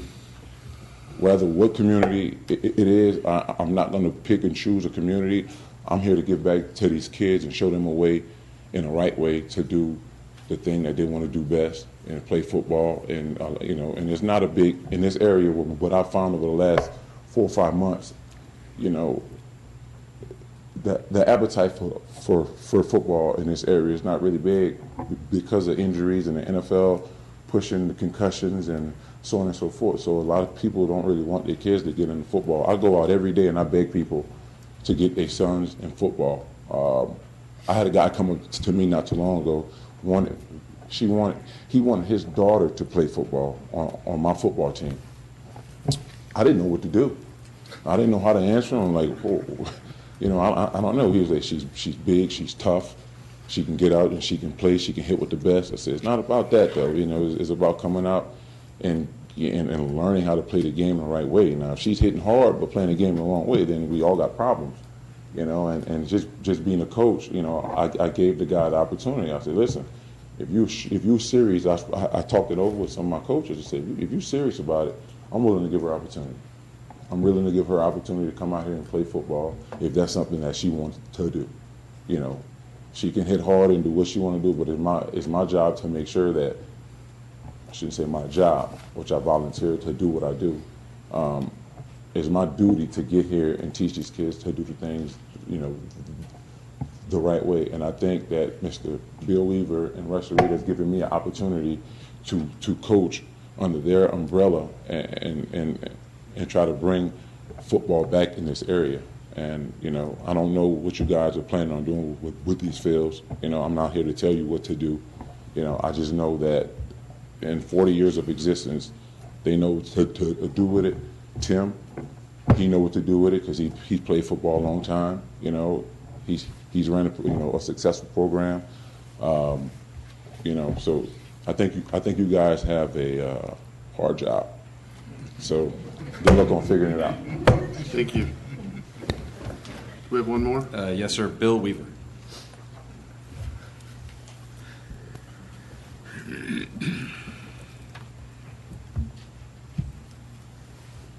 Bill Weaver, 1675 Evers Edge Drive. Mayor Lockwood, Council, thanks for all the time that you're putting in this tonight. Like no other sport, football invokes serious passion and emotion, and we can see that here. It is a wonderful game, and it is a game that teaches tremendous life lessons. And I am sincerely honored to be part of a community that's had a program for 40 years. And to be the president of an organization that has touched so many lives means a lot to me personally as well. We've had 20,000 plus kids come through our program in the last 40 years. Many of those have gone on to be college football players, pro football players, and more importantly, community leaders and residents, and a lot of which are even now coaches back in our program. And the cycle of football is great. It's great to see a dad that played at AYFA coach his kid. We're fortunate that we have a tremendous community of volunteers that makes all of this possible. We've got a lot of those great volunteers sitting in this room today, and every one of those coaches that had an opportunity to speak do something special. At AYFA, we're built on volunteers. We've got 150 coaches that come out every year and coach our kids. Now, they're not all Tim Lesters and they're not all Brandon Marshalls, but they give their hearts and they give their energy and they do a great thing for us. We've got over 100 in-season volunteers that are team moms and team dads that are player safety coaches. We've got a tremendous board that commits an unbelievable amount of time, much like you do, to make sure that our program is run successfully. We've got player safety coaches and directors. We've got equipment managers. We have people that are responsible for registration, and on and on. And a program like that is a program that I can be proud of, a program of people that are committed to something that I believe is the most important youth sports program in our community. Admittedly, I'm biased. But what we're doing here simply is talking about two great things and talking about one great sport. And however we use our fields in our community, the most important thing is that kids show up, they have a tremendous amount of fun, they're safe, and they're taught by tremendous role models. And I believe that if we just keep that in mind, whatever happens, the right thing will be done by the kids in our community. I appreciate the effort that you guys have put into this topic, and I wish that you can be out there every Saturday to see the smiles on these kids' face, and most importantly, help these programs grow and prosper in our community and continue to provide the impact that it does on our kids' lives. Thanks a lot. Thank you. Okay, do we have any more? I don't have any others. Okay. Is there anybody in the audience that hasn't spoken? Oh, we've got one more. And I assume the council's okay with letting everyone speak. I know we've, okay. Go ahead and stay close. Cindy Orr. I promise I'll be real quick. I live at 490 Glen National Drive. And my son Matthew, Tim, has tapped to be a coach here, assistant coach for them. I just want to say one thing. When you were saying why you chose the other program, we wouldn't be the city of Milton if we just went along with status quo. Just because they've always been here doesn't mean they are the best program to be. I could speak volumes on what Tim Lester has done for my son, what I've seen him do for the other kids in the program. But I think we need to open up and we need to say he's a Milton resident and he's trying to do good by us. And we need to look at the overall picture as opposed to doing, well, we've always done it this way. That's all I had to say. Thank you. Thank you. Okay. One thing I wanted to say earlier, I appreciate everybody being here. Got two topics on our agenda tonight.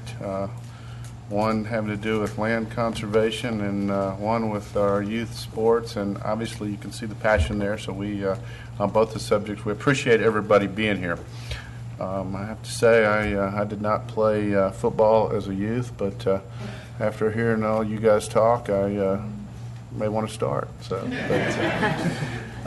you know, just a couple comments before I open it up to council, and I don't want to put words in anybody's mouth or in the Parks and Recreation Board or the staff. One thing I would say, it's very inspirational to hear everybody's stories.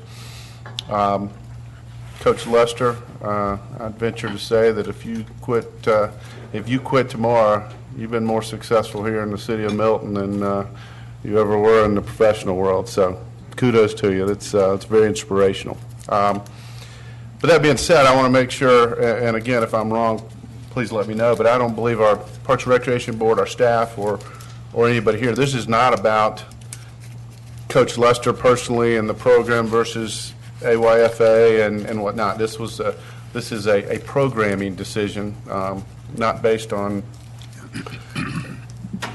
individuals and whatnot. So that being said, I want to, as everybody's brought their comments, I want to make sure that they know this. No matter what the council chooses to do and move forward, it's not, there was nothing negative to either program, if that makes any sense. So both programs are highly recommended. So I just wanted to be real clear on that. This is, this was not, you don't feel, it's great that everyone made their positive comments, but it was not, this decision is not met negative towards either program or whatever conclusion we come. So if anybody wants to add to that or questions to our staff or anybody else, I'll open up the floor. And I appreciate everybody. I know it's a long night, but this does seem to be important to everybody. So, well, since I've got Go football ahead, in my Matt. background, yeah, it was an interesting.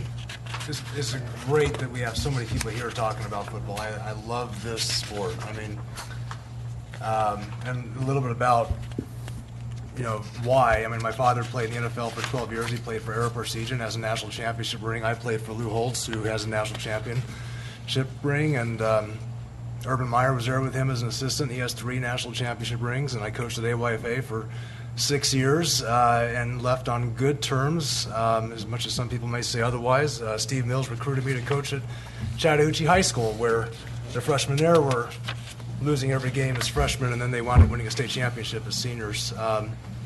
Had my own business coaching football for 4 years, wrote 2 books on coaching football, and they will both be published this year, so I have a few thoughts on it with regards to that. I'll ask some questions later on, but my main concern that we have as we discuss this is, as a council, isn't what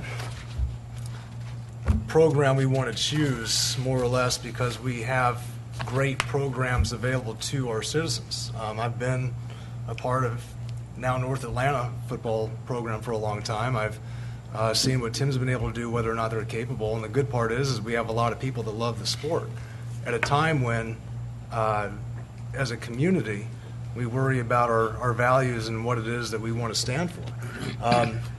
My personal thought, as such, and this is with all due respect to the Parks and Rec Board for all the research that they have done, is that I've got a commitment as a council person with regards to what it is I think we want to be. One of the very first things I ever said when I was going to run for city council, and it's on a YouTube video, I cannot retract it, is that I want to see a youth of Milton boys on a youth football team beat up on a youth Roswell football team.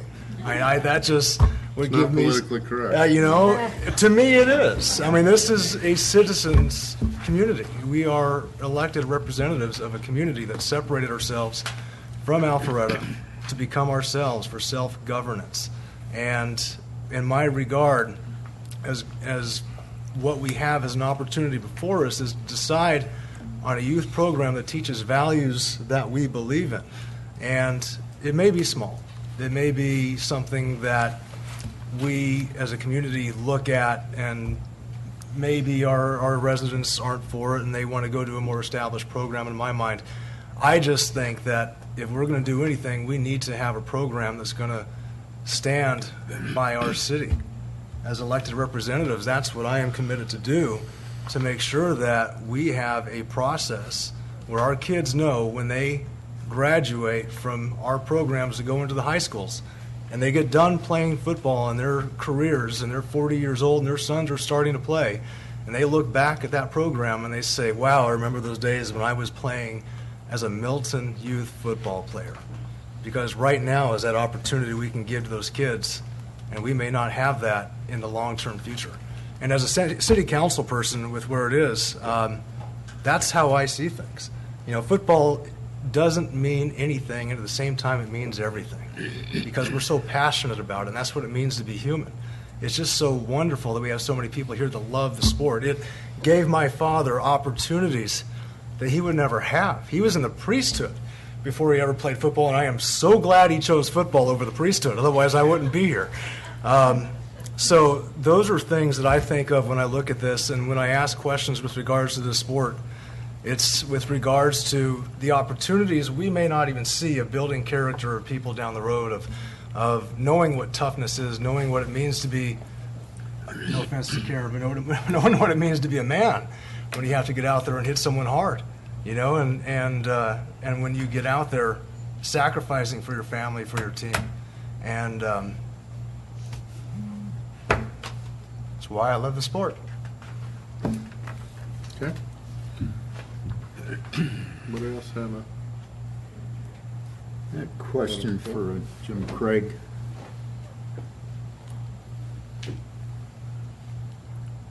Yes, sir. Mr. Craig. I was I'm one of three that's been around here since we incorporated. And I can recall back in the early days, even before we incorporated, about youth playing different sports, particularly football, at North Park. And we were faced at that time, and for a couple years after we incorporated, with dealing with the non-resident fees. How did this all shake out over time, and how does it involve AYFA? Is that a clear enough question? Yes, sir. Yes, sir. In my, I am an Alpharetta resident. You all know that, but I have been volunteering up at Bell Memorial Park. This is now my 20th year. And it was through my connection of working with the people of the unincorporated and the city of Milton. And also, at the time, I was working as a volunteer, modestly paid volunteer at the city of Alpharetta as chairman of their Parks and Recreation Commission. I knew that the city of Milton had acquired additional land at Bell Memorial Park. And I was tasked by the city of Alpharetta to do a study on parks and recreation in the surrounding community and give it at a workshop, much like I'm doing now. At the conclusion of that workshop, one of the points I made is that the city of Alpharetta and Milton combined have 4 rectangular fields, 2 of which are soccer only due to their shape and dimension, and 26 diamond-shaped fields, and that the growth sports in the area were rectangular-shaped fields, and that if we ever wanted to partner, now's the time to do it because the city of Milton is getting ready to expand Bell Park. I was asked by the mayor to start some initial dialogue with the city, and then if anything came of it, then get the appropriate representatives involved. We did start that process, and during that process is when I was hired as the Parks and Recreation Director for the city of Milton. Does that answer your question, sir? Pretty much so. So the original agreement back there was between the city of Milton and AYFA, and it was for sharing facilities, particularly rectangular fields. If I may clarify, sir, it wasn't necessarily an agreement with AYFA. It was an agreement with the city of Alpharetta and the city of Milton, with the key focus being the development of rectangular-shaped fields, of which AYFA uses rectangular-shaped fields, as do lacrosse, soccer, and similar sports. Okay. At that time, then, when this agreement was made, we realized we needed X number more rectangular fields. Yes, sir. And that was based on the existing program at that time? It was based upon the utilization of what was happening with the fields, what was the growth trends in youth sports, looking not just at Alpharetta, but Alpharetta and Milton overall. And so the conclusion and overall the trend in the industry was to start building more rectangular-shaped fields. And as you folks know, they're expensive. And so the idea was, do you partner together with the 2 cities, or do you try and continue to compete building the same things? So at that time, when we decided to put in 2 more rectangular fields up there, that was to accommodate not only the existing program size, but probably factored in some growth. In rectangular-shaped sports, yes, sir. Right. What it does, when we complete Bell Memorial Park in August, on time and on budget, by the way, when we complete that, we will have increased the overall volume of rectangular-shaped fields between Alfred and Milton by 50%. But it still puts it at 26 and now 6. Diamond versus rectangular-shaped fields. Mm-hmm.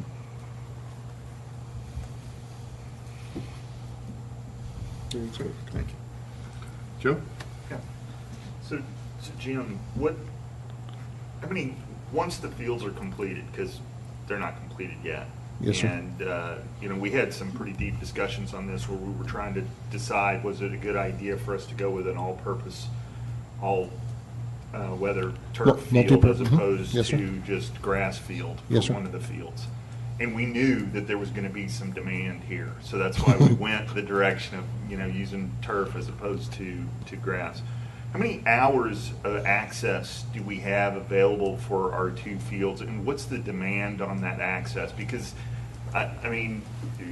regardless of, who's involved and how everybody feels about football or this, that, and the other, the real part of and the difficulty in this equation that we're trying to solve is that we've got a certain amount of demand and we've got a certain amount of supply when it comes to fields. Mm-hmm. So how are we reconciling this? What is it, do we know, what's the demand that we know we have, and what's the supply that we know we have? Well, we know what the supply will be. Typically, any field, whether it's rectangular or diamond-shaped, For a youth sports program, you can get something started by around 5:30, maybe 6 o'clock. It's, you know, you have to have the kids there, but you also have the adults available coming home from work to be able to support it. One of the things that is interesting in the youth football arena is, you know, we're talking about kids who are essentially, the majority of them are in elementary school. You know, anywhere from kindergarten and all up to 5th grade. And so you have more capacity, but the parents want these programs ended by about 7:30 or 8 o'clock to get their kid home. Yeah, and let me stop you there, Jim, because I understand what we need to do to figure it out. What Yes, I'm sir. wondering is, have we figured it out? In other words, can you tell me that we've got 678 hours of demand and 500 hours of supply? I have Have we not- done any of the real math and the real scheduling to figure out what we've got available and who's trying to make demands on that? I don't have empirical numbers here in terms of hours of demand versus supply. What we have done is I have looked at the scheduling that is likely to happen and have concluded that the football field, the rectangular multi-purpose fields, will be very heavily used to the maximum of the capacity of the children that are available. Okay. What seasons overlap? I mean, does football overlap with lacrosse? Does lacrosse overlap with soccer? Does soccer overlap with football? What are our challenges there? Well, the boys lacrosse has evolved into a sport that runs spring, some summer, and fall. And we have been running that program over on the leased field space at Hopewell Middle School in Cogburn Woods. The boys lacrosse has been extremely demanding on the turf, the grass there. So one of the reasons we're moving boys lacrosse up to Bell Memorial Park is the synthetic turf. It will save the city substantial amounts of money trying to re-turf the grass every year. The football, one of the other rectangular field, we intend to dual utilize it, and in spring use it as a 5th baseball field, and in summer and fall use it as the football field. Right. Though both fields will be lined for football, they will have goalposts on both fields, so we would be able to run tournaments and other activities, special events, on both fields for both football as well as lacrosse, boys and girls lacrosse. So the demand is going to be coming from not only football in the fall, but also lacrosse and potentially soccer. Yes. Okay. So we obviously that's going to have to factor into the equation. Absolutely. All right. So do you have an idea of when you can figure out what our excess or deficit availability of playing fields are going to be? Well, I could probably make a good projection, but certainly having a season of experience with the new field and seeing how we're working would allow my data to be more relevant and valid. Okay. And the reason I was asking all those questions, Jim, I had a feeling that we hadn't gotten down to the nitty-gritty in terms of figuring it all out. But it goes to some of our thoughts about what solution or what program we put together. So in your presentation, which I appreciate all the detail, you talk about the Alpharetta program, you talk about the NFL program, you talk about using both, not using either, all of the different combinations thereof. And so what I'm trying to figure out is how do we figure that running either program or running both programs together, sponsoring it by the city, how are we going to meet the demand that was going to place on the fields that we have? The way we would do that, I anticipated this question, sir, and Tom Gillum and I have done some studying on how we would do that, and the answer is we wouldn't be able to do it all at Bell Memorial Park.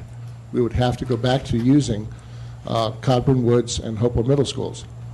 Okay, so that's a great segue into the last part of my question, and that is, other than these two new fields that aren't quite built yet, what other access do we have to satisfy some of this demand? I know we've got partnerships with the Fulton County Schools. How much does that really give us access to, and what inventory do we have from Alpharetta that we can actually use?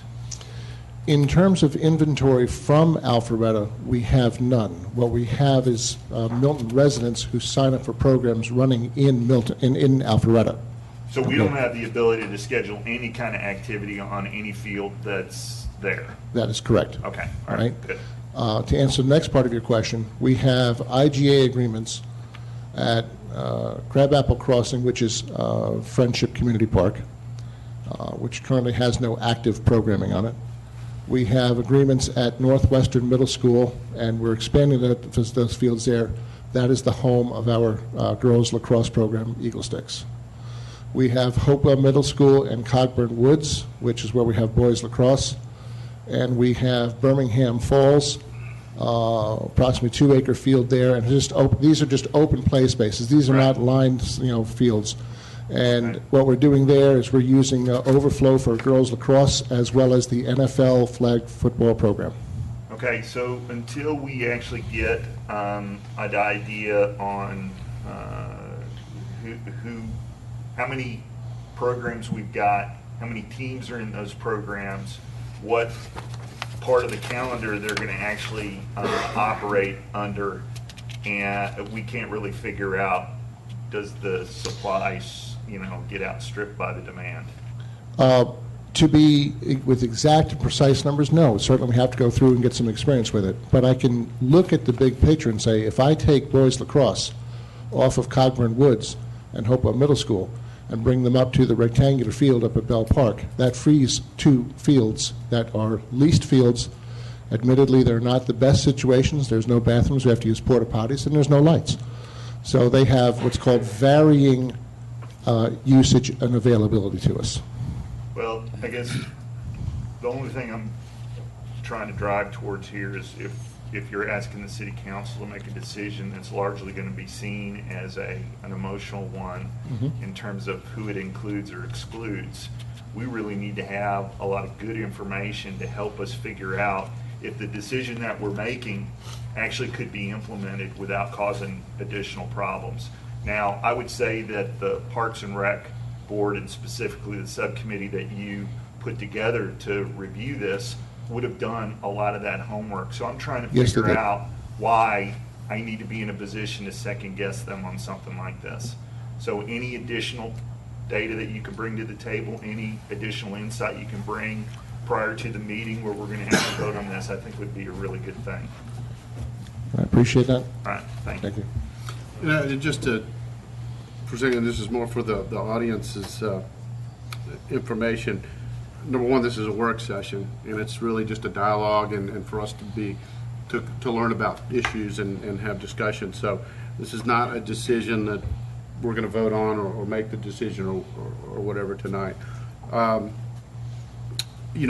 also both of the programs we're talking about, both these programs are going to go on, it's my understanding, no matter what decision that the city makes. So both of the, it's not one or the other. Both programs can continue working and whatnot. It would just be one that has the association with Milton. So this is not unlike even a zoning case where we've got a board that recommends, just like our planning commission have a recommendation. Our Parks and Recreation committee has looked at facts and figures and made a recommendation. We'll get that from some of our other boards. But then we'll also have an open meeting, and folks can give us their input and all that, and we can absorb that. We can go back to our staff. We can ask more questions, things like that. So it is a process. So even the fact of, like we say, we've got a recommendation from the board, but we're just, again, as the council, we're going through this process just to learn everything that we can about it and learning what questions, if there's unanswered questions that we need to know. I was going to ask Joe, when you ask your questions, if the subcommittee or the Parks and Recreation Board had any of those facts or figures now, if they wanted to share, or if the council wants to hear them, or, again, we could get it later, but certainly have an opportunity for someone to speak on that if you'd like to. So. Does the board have the, speaking on behalf of the subcommittee, Dave, how about just Dave Dooley? come on. I chaired the subcommittee on this particular subject, along with Scott and Ron Hill. We just want to make sure you do have the facts in front of you. And all those questions you asked, we do specifically. We covered every one of those topics as a subcommittee before we brought it to the entire board, who ultimately, unanimously, made the decision and recommendation to you gentlemen and ladies.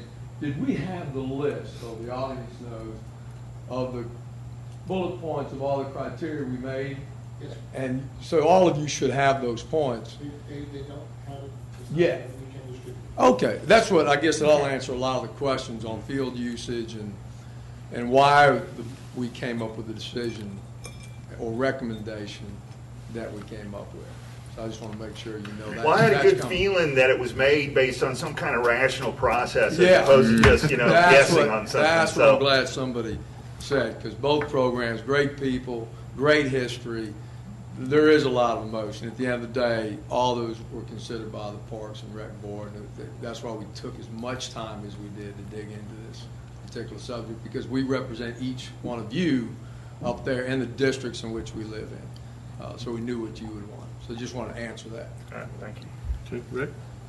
If I could ask Dave, could you answer one more question for Rick, please? So, what I understand is one of the considerations was if the two organizations could work as one, so you have one program, you guys were open to that. Is that correct? Yes.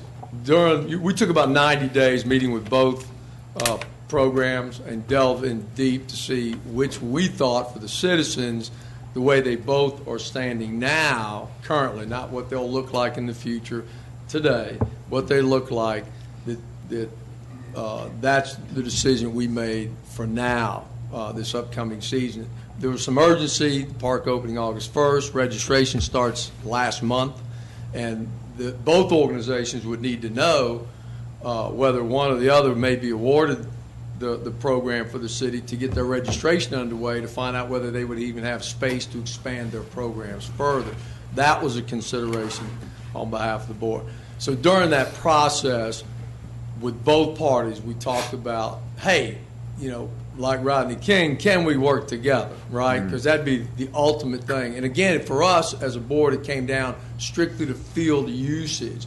If we had multiple programs, would we have the field space to accommodate not only NFL, but AYFA, and maybe two other travel teams that would like the field, or some other program that may come out of the woodwork next month? They would all have the same equal right to apply for any space or usage that would be open. That's the quandary we got into, is how much space do we have, assuming one program or the other, what would be open and available with lacrosse, soccer, and other sports. So those are all the considerations that the Parks Board and all the members, went into. And that was where then you came up, you said your first recommendation would be to go with Alpharetta Youth Football Association.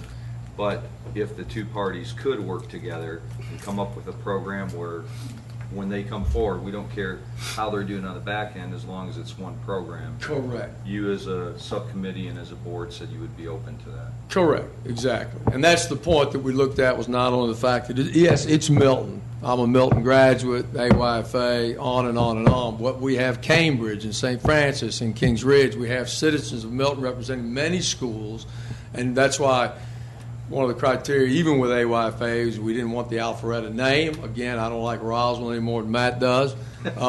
Graduated from Milton and so on. But bottom line is we wanted to be open to all the citizens, no matter what school they were from. We all know we live in Milton, but to represent all. So all those topics were, because we knew the passion involved here and we wanted to respect everybody, we got into those subjects.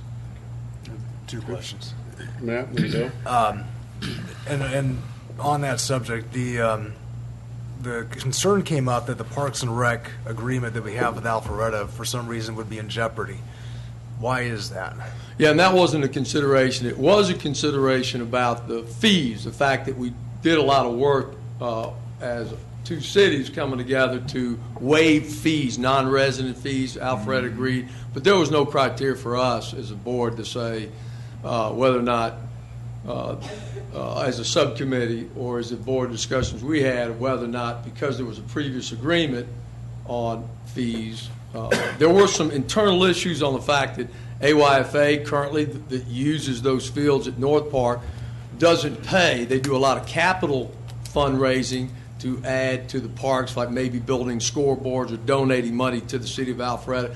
But registration fees, we looked into the dollars. What did NFL charge? What did AYFA? Equipment usage. Who's insured better? Who's stronger financially? All those topics were dug into, just like with fees.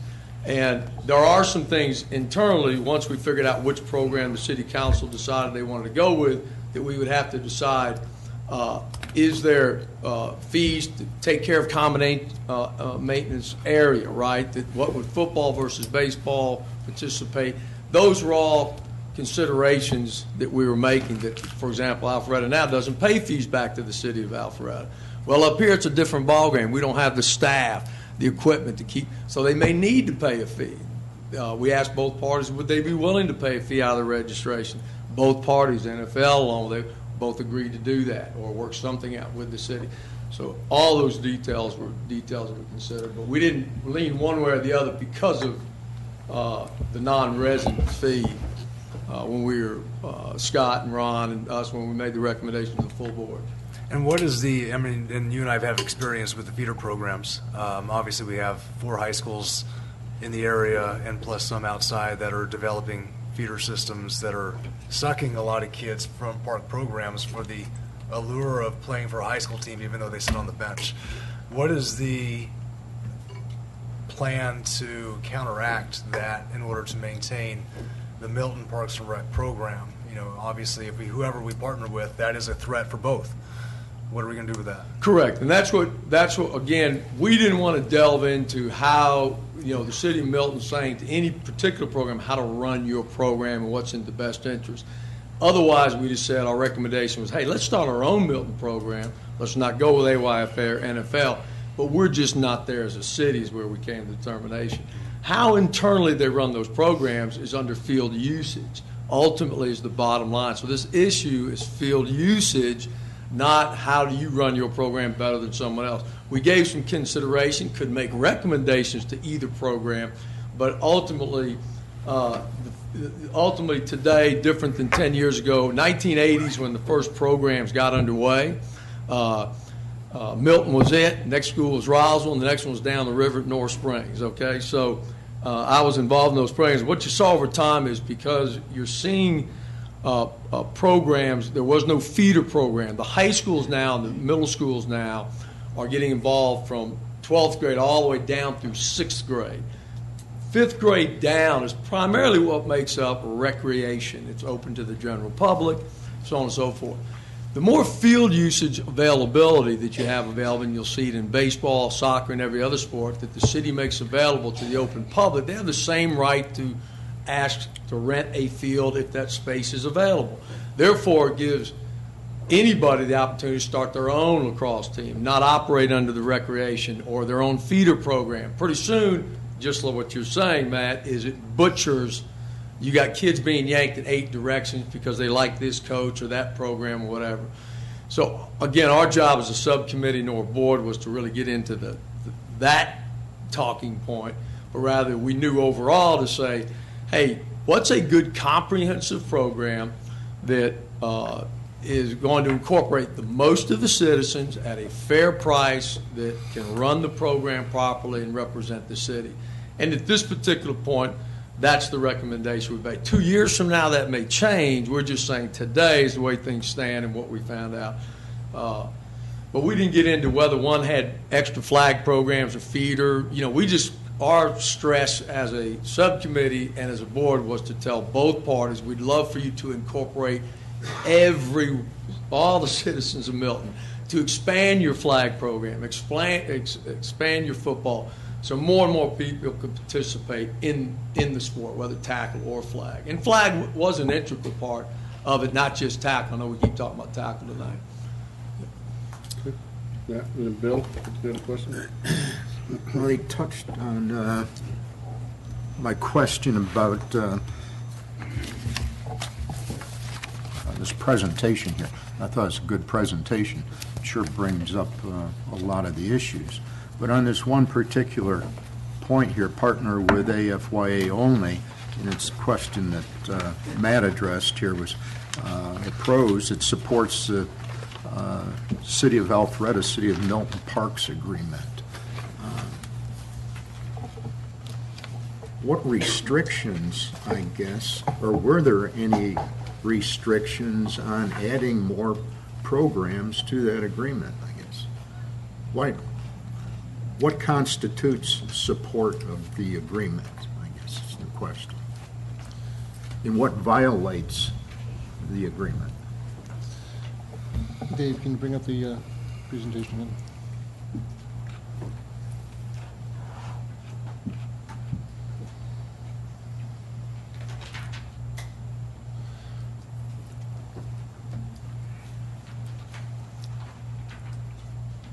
And while you're working on bringing that up, another aspect of it is the agreement, I know, is based on us paying Alpharetta a set amount each year to partner with them. When does that amount change when we have their programs using our fields? I can answer both of the questions in terms of generalities, and certainly, Chris, I'm going to ask if your recollection is any better. Nothing in the current MOU agreement does not specify, what is considered support of the agreement. Can I ask one question? And my impression was when we were working on this agreement, it was more about not particular programs, but more about in general for the city of Milton to share with Alpharetta, so that it was more for our citizens and the out-of-city fees that we could eliminate. Wasn't that the main intent? And that was one of the main intents. The another intent was to try and work in cooperation where it made sense as compared to competition. We specifically talked about things like the baseball program. City of Alpharetta has a successful program, used to be called Wills Park Baseball, now Alpharetta Youth Baseball. City of Milton has a very well-established program with Hopewell Youth Baseball.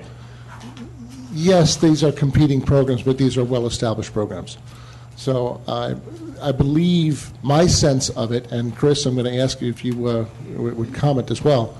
My sense is that it was as we build together, not compete against each other.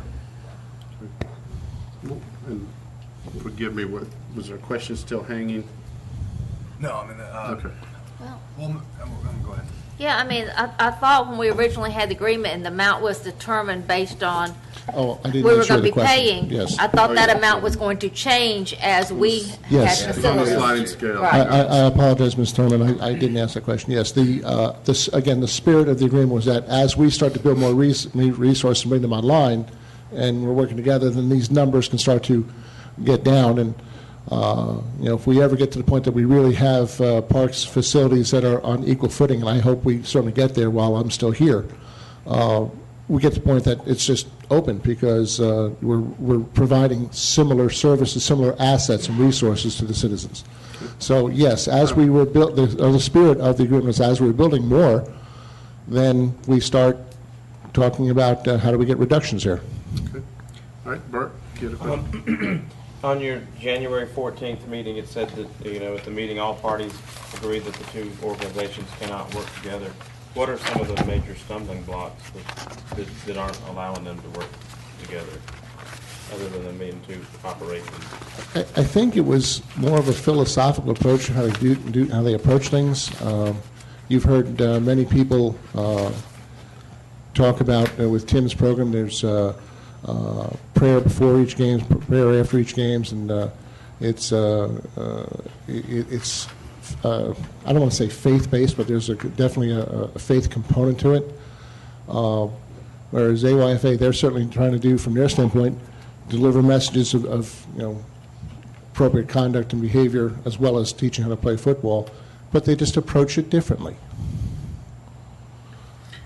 I don't know if it's allowed. Looks like Tim maybe have a little comment on that. I'm fine. Yeah. I want to say something because why I didn't work is because they wanted us to become North Park or whatever, Alpharetta, and that wasn't going to happen.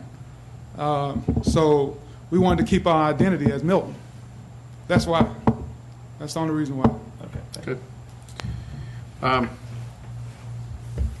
have a question, and again, different options. If we go back to the agreement with the City of Alpharetta and City of Milton, and again, clarify if I'm wrong. First of all, Ken, our city attorney, I know you're really good at legal matters, litigation, land use, zoning issues, a lot of heated topics.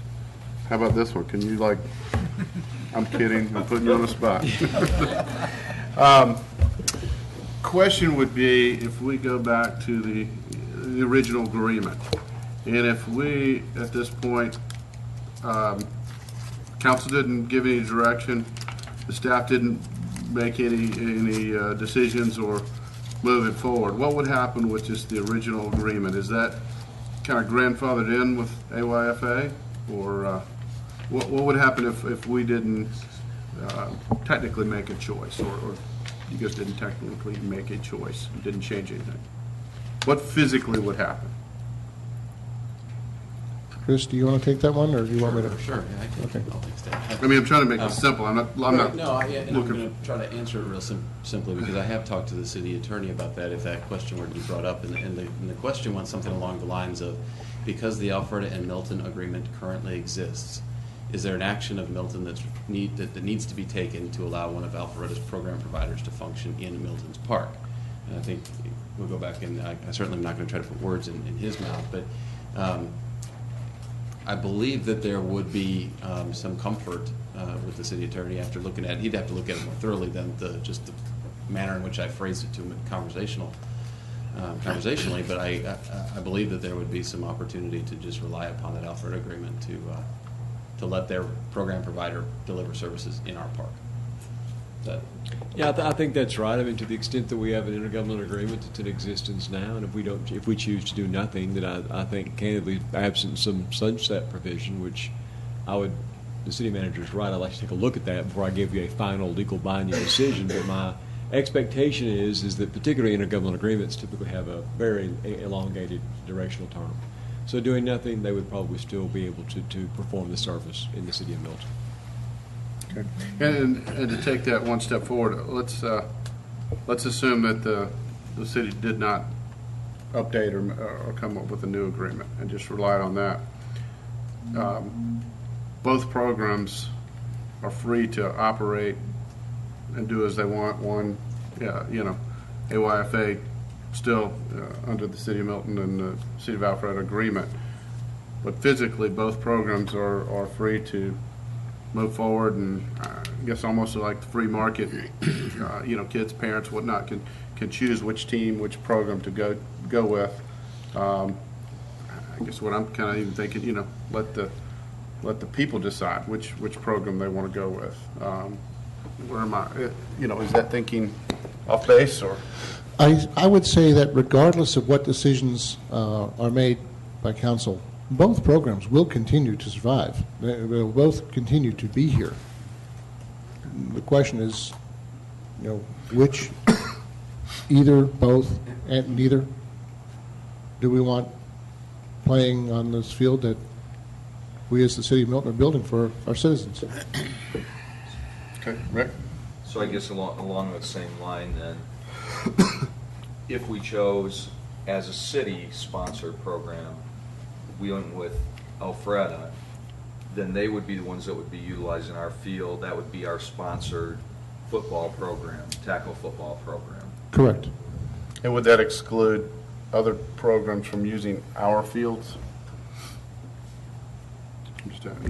Other football programs or other sports? Yeah, other football programs. It wouldn't legally. Now, it may practically. Right. Yeah, kind of first choice. Then you get to a capacity issue. Right. A capacity and schedule. Okay. Karen? Then Matt, then Bill. I mean, it sounds like we got two great programs, and the people who participate in both of them are very happy with the program that they have chosen to participate in. It's too bad that you couldn't work out a joint agreement, but I definitely understand when things like that can't be worked out. I know we put together Parks and Rec put together a subcommittee that spent a lot of time looking into this, studying the different things. It looks like to me they have a lot more information than we do, and so I'm not comfortable making any kind of decision when I don't feel like I have all the information. And they may have heard something tonight that gives them more information that they didn't have previously, and they may want to, based on the information they've received tonight, may want to look at something different. I don't know. But it just seems like to me they have some information that we don't have. They may have gotten new information tonight, and I'm not real sure that without all the information, how we could go forward and making any kind of decision. So I know we don't make decisions here tonight, but before we make a decision, I think I would like the Parks and Rec Board to once again discuss what they've heard tonight, because I think most of them are in attendance, and I would like all their information so that we can make a decision. Matt? We certainly can do that before we move on. There's a spreadsheet that I've made note of that we'll forward out to the council. Obviously, there's more information that's forthcoming as a product of tonight. We'll certainly distribute that as well, but we can get that to you before the night's over with. I mean, my thoughts on what I see as far as what could transpire either way, just from my observations and knowing the process as is. I mean, obviously, if we select North Atlanta football program to be our provider, then what happens is essentially the kids that are playing there now, which is half of Milton residents, would either continue to play there. They would just use our practice fields as we give them, and they continue to practice over at North Park, and then they might have games on either field on Saturdays, depending on other sports, right? Correct. All right. So, and then what would happen with Tim Lesher's group is he would continue to work over there with the Milton High School program and build his program as such, and that would be where it is, and whatever kids want to go either way would be based on the free market, and that's that, basically. The other way is if we go with Tim's group on it, as far as that goes, there may be some limited use as it, but because of the Parks and Rec program, kids can still choose to go play over at North Atlanta based on that, because I just don't see that program going away because of this decision. And so you still have a free market enterprise that would be in play with that. It's just the question is which program will the parents choose for the kids to go play in, and then which program would we as a city want to put our efforts towards with regards to where we see our kids playing on Saturdays. Also, too, Alpharetta kids that are playing at North Atlanta now may want to come over to play under Tim's group also. That's also a scenario that could happen, too. Sure. So I see those both things being played out was great, as we have two great choices as far as that goes. I think some of the other council members would like to see some more of the numbers that the Parks and Rec Commission had put together to make that determination. I know what I think just because I've been there, but I respect the decision of the council to make a vote on this and look at the numbers.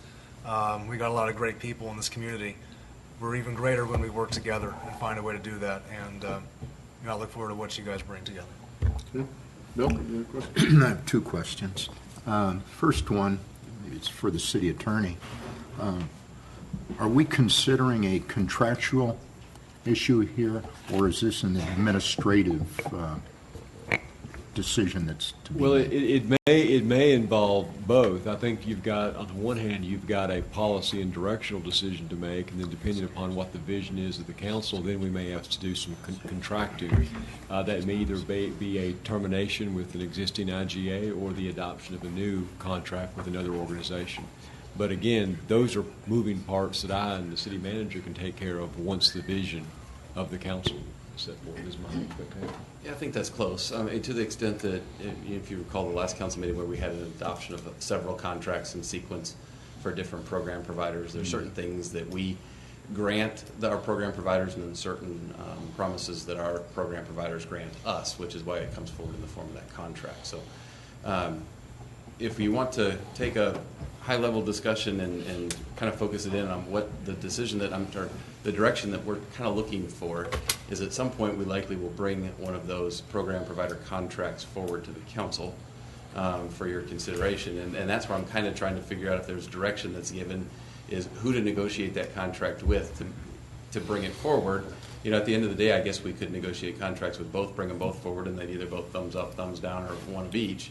But that puts the council in a very awkward position, as you can tell, in a topic that seems to be very passionate in the community. And that's part of the reason why you answer the question, why are we even in a work session talking about this, is because if there was a clear answer, a contract with a program provider would have come to you last week with the rest of them that we adopted on the consent agenda. So, I'm just trying to, and Jim is trying to gauge what the council is thinking, because I know, having spoken with the council members, with you all individually, many of you all individually, I didn't get an absolute crystal clear picture as to what the right thing to bring forward was either, because there's council members that have very different opinions on this particular topic, which is partly why then you get into a work session and roll up the sleeves so I can try to decipher what's the best thing to bring forward. And I echo the comments of the city manager. I mean, I think that negotiating two different contracts with two different providers that represent different visions, I'm not used to operating in that model. And if I may add as well, timing starting to get tight, because though football is played, practiced in the summer and played in the fall, all the preparations, all the behind the scenes work is happening now. Right. So we need to. Rick? Just one last question. Is it fair to say that the challenge with having, I know one of the options was to have both programs utilizing Milton Fields and us sponsor both programs, isn't that going to be, I guess, a logistical challenge with limited resources that we're sponsoring? There would be logistical challenges. I can make projections based upon what we know now, but we all know hindsight is always 20/20. So seeing, going through something once gives us more wisdom on how we can make some decisions. I can only make these projections now at the 1,000-foot level. Once we've been through this and see this and how it actually all works, and I assure you, next year I can give better answers on this than this year, because we haven't done it yet. Okay. Anybody else? Bill? Yeah, I think to add on to Rick's question, I had something similar. And you probably have answered it. It's more rhetorical, I guess.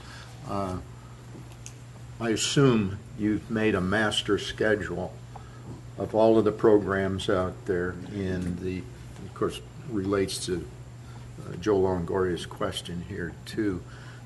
The demand and the supply of fields out there. And I assume that you've made that prior to these discussions here. How would adding another program to the mix here, I guess, influence or impact your schedule that you probably developed early on? So. Well, anytime you add more utilization, you strain the resources. Sure. But we're building these parks and facilities for the residents to go out and play.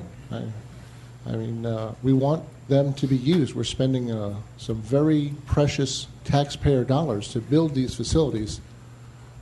I believe it's my obligation to try and utilize it as much as we can, especially on the rectangular synthetic turf fields, which you all graciously sponsored the extra money to have both of them there on the guidelines that we can get more utilization. I guess my point, to put it simply, is are we trying to put 5 pounds of stuff into a 3-pound sack? Just rhetorical. I agree that's a rhetorical question, sir. Karen? I've got a very different question.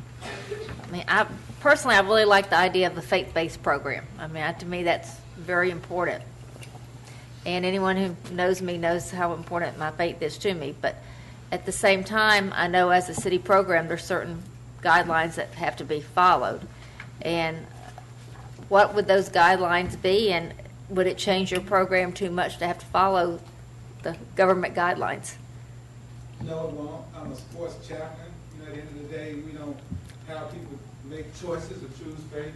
Cameron can speak on that on my behalf. He's been in my program for the last year or so. And at the end of the day, you guys got a chapter. City of Milton got a chapter. So I'm no different than what you guys do. You know, I'm just passionate about making sure kids know that it's bigger than me. Okay. Again, I don't know that, I'm not sensing any clear direction. I'm sensing possibly some more information. I know Councilmember Thurman asked maybe some more information from the board. I'm going to throw out again, and again, I certainly want to make the best decisions we can for the city as a whole. A lot of these decisions are very tough. I believe this is also a personal decision for the actual players, and I've heard a lot of great things tonight. So, you know, I'll throw it back, and again, I don't know if it's a workable option, but, you know, again, sometimes if you've got a prior agreement and you're not real sure about making a new agreement that's kind of hard and fast, set in stone, if we've got a prior agreement that gives us a little bit of direction there, which sounds like is a little geared more towards the recommendation, but then you let the free market or the desires of the citizens and the parents and the kids to pick who they want, and obviously a year from now, 2 years from now, we'll know who's successful or who needs more field space and all that. So again, I'm not trying to push it off, but I'm just asking if that's an option also to not make a new contract, but to relook at it, say next year or whatever, and see what the how field space works out, needs and enrollment of each program. We could certainly. Hold on, Bert, you have a comment? I was going to say we could certainly do that. I'd want to go ahead and then ask the city attorney to more officially answer the question than just the conversational answer that he gave me, to make sure that that we've offered you something that is actually possible and that solves. And the council may not, you know, I may be the only one thinking that. The council may want to make a decision. Here's Bert. No, when I came this evening and we started talking about this, I thought I already had a clear choice in my mind, and it's not as clear now. I would like to see both programs be able to work. Would the agreement be for a season, a year? Is that? That would be entirely up to guys. Okay. It could be with Hopewell Baseball. We have in the past done a 3-year agreement, but most of our other all of our other program providers have been 1 year. My concern is that if both of them are in the mix, that neither one of them may be able to live up to the full potential. We might not be able to get everything out of the football program that we're looking for.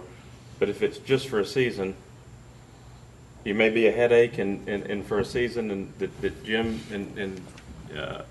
has to deal with scheduling this out of the other, but we can always look back at it after a season and say, no, it needs to be one or the other or neither or whatever. So I'm leaning towards, at this point, changing up a little bit and thinking that I would love to be able to see both of them have a chance, at least for a season, and then see where it goes from there. I like what both programs have to offer, and I've got 4 girls, so they don't play football. Cheerleading. Cheerleading, Bert. Cheerleading. I gotta go pick one of them up from dance here in a little bit, but and then let like you say, the free market, the players make their decisions, their families, and see what happens after a year. That may be a bigger task, or I know it's a bigger task than just saying it, as far as the implementation and the administration of it. But those are kind of my thoughts at this point. Okay. Matt? The team we choose, as it is going to be playing under the North Metro Football League youth football program. Do they play around the cities as well? Are they doing that still at AYFA or? I'm sorry. Could you repeat your question, Is sir? AYFA still playing against Sandy Springs, Sharon Springs, Roswell? I'm going to ask. I can answer that. I'm Vice President, North Metro Board. AYFA don't play in North Metro, they play within themselves. So we travel around the city. We're going to let him also come up because he's disagreeing with what you're saying. Okay, well, they playing around it. No, please finish what you're saying, but let him speak for a while.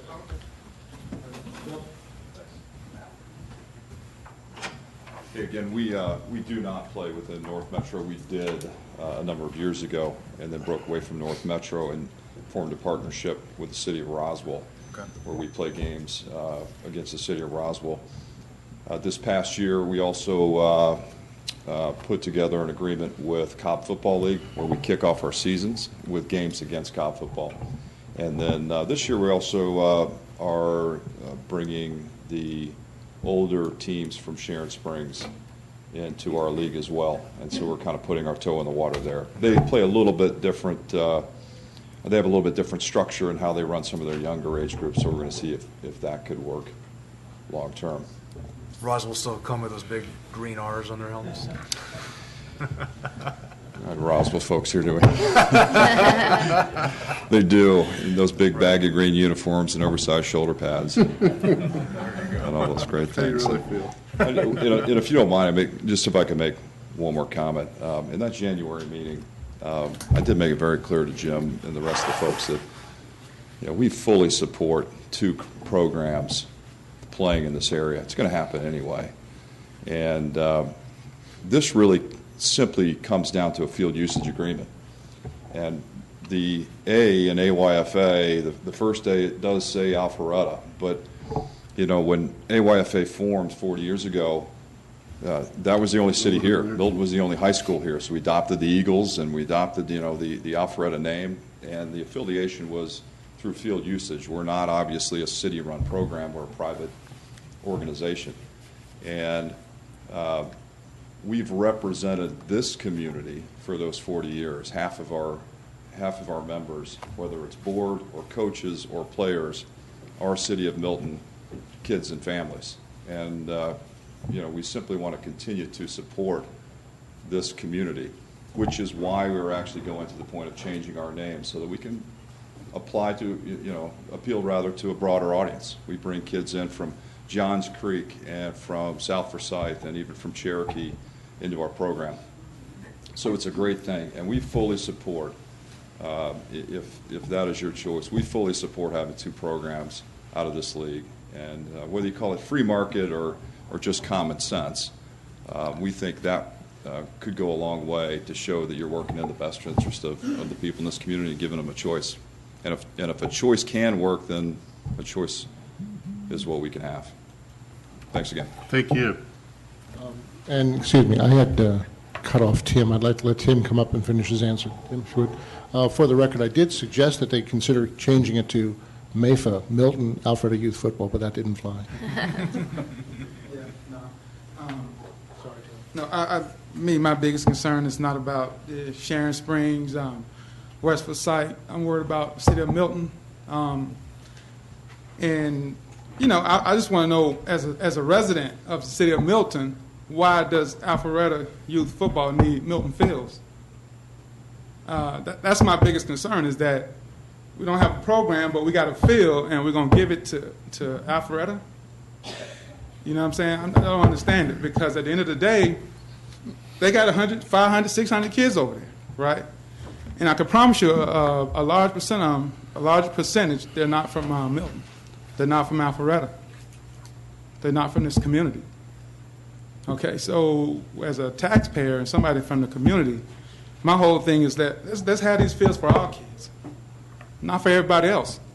People are going to come from everywhere to be on the turf field. I've seen it. I've been in sports football for a long time. I'm the vice president of North Metro Football, and I've talked to people all the time. And at the end of the day, you have a whole team become a part of North Park to play on a turf field. But what does that mean? That means that one of our kids won't get to play. So at the end of the day, it has nothing to do with Milton. Okay? At the end of the day, we want to have fields for our kids. We want to train our kids up. I started a program year-round to develop our kids through NFL Play 60. I'm in all these schools, so we can compete. We don't have to go out and recruit. We can build our program from within. And you guys ain't got to do it. I'm doing it. I'm putting my own money in it. Okay? At the end of the day, it's about our community. It's about our kids. Thanks.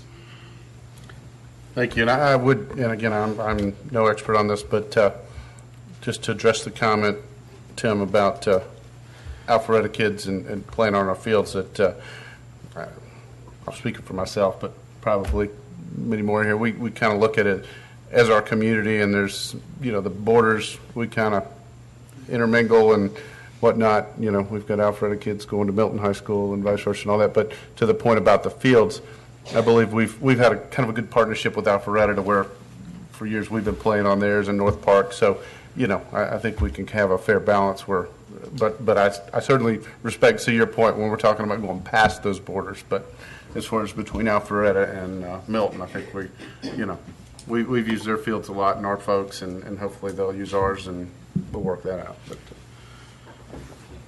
You make a good point, and this MOU with the Parks Department is only one MOU that we have with the city of Alpharetta. We have a very collaborative relationship with Alpharetta through public safety, parks, and several other levels out there. So we kind of discount our borders here. We even though we have different names, we view ourselves, I think, I could say that as one large community here. Well, yeah, but we're starting the For the Love of Milton program as well, so there's a reason why we're doing that. But just as the other alternative. So, again, I don't know if we're necessarily getting to a direction. I did hear that between the two programs, is there an opportunity for more discussion to possibly work together moving forward? And again, not saying we have to, or you guys have to consider anything else, but am I hearing that from both leagues or both sides? Well, I think because of where I stand, my favorite piece, Alpharetta don't want nothing to do with me, so I don't think that we could. Okay. Yes, sir. Yes, sir. Yeah, come to the mic.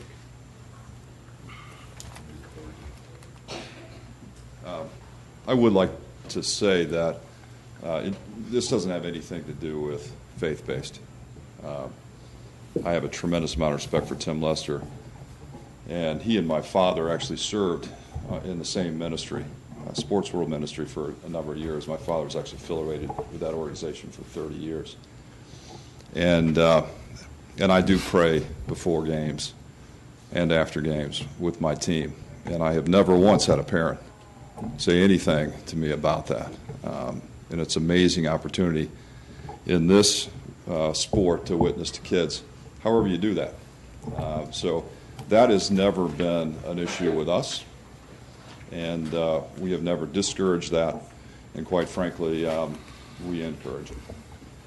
Now, as it relates to working together, we have said from the very beginning that we'd like to find a way to work together. As I mentioned earlier, we are an all-volunteer board. And with Tim, our understanding was that that wasn't the case. And so if we were going to try to merge, there might be some conflict there. And obviously, we don't want to do something that we feel would disincent people on our board to no longer be as active as they are. So there were some things there that we worked through, and maybe a few other philosophical differences, but certainly not from a ministry perspective. Okay, thank you. Anybody's got anything else? Clear as mud. Yeah. Any thoughts, staff or Jim? You're not. You guys aren't any further than you're digesting that. This is part of what you are 2 hours ago. Part of what I do. So as far as it taking to the next step, because obviously we can't. At some point we've got to make a decision one way or the other, so that these organizations can launch their registration, et cetera.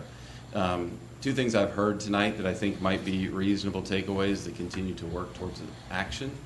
One of those is with respect to whether or not the agreement might already exist in place that this council doesn't have to take further action. I'd like maybe to answer that question.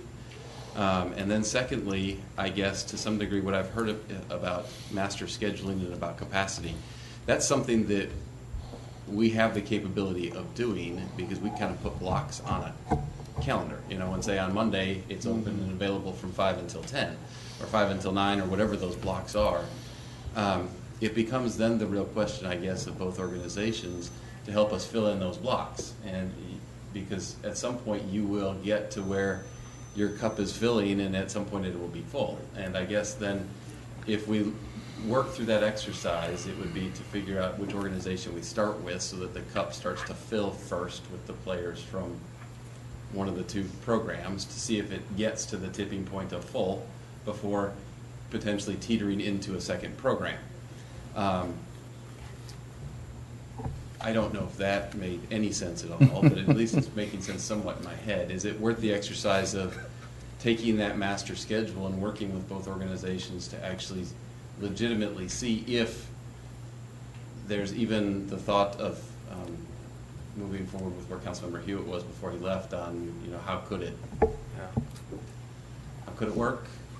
Sorry. I mean, my thought is going back to what Jim said earlier, how everybody's trying to prepare for the season now. And obviously, and as we're looking at it, we've got a field that's under construction, supposed to be ready in August. Hopefully it will be. I think it will be on time and on budget. But if we don't know what we're doing today, or how are the programs themselves going to be able to prepare whichever way we do decide to go? And we don't know specifically what that capacity is. I'm sure we could figure it out, knowing once the field is open on day one, what will that be? But are we doing a disservice to them as well by rushing this? And that's kind of the question I want to know also. Is that something that we have to make a decision this year? Maybe it's something that we prepare for another year and slowly ease our way into it. I know we have that, but it's just a thought that I can present to the council as well. It's kind of to the direction, I had just thrown it out there, but just to state it in a different way, I guess. Makes sense. And we can certainly do that. We can certainly work almost in a, for lack of a better term, almost in a test environment for a year to get some of these real data points. I hate to say, but I almost like, since we don't have our fields done yet, and we're, this is all new, and if we could get a little bit. That's just my opinion. Well, and I think it's important, if you come up with that information on the calendar or whatever, that our Parks and Rec Board has spent a lot of time looking at this. They need that information too. And they may have some projections too. Yeah, that they've done, which maybe can compare the two, and if they both match up, then they're pretty accurate usually. So.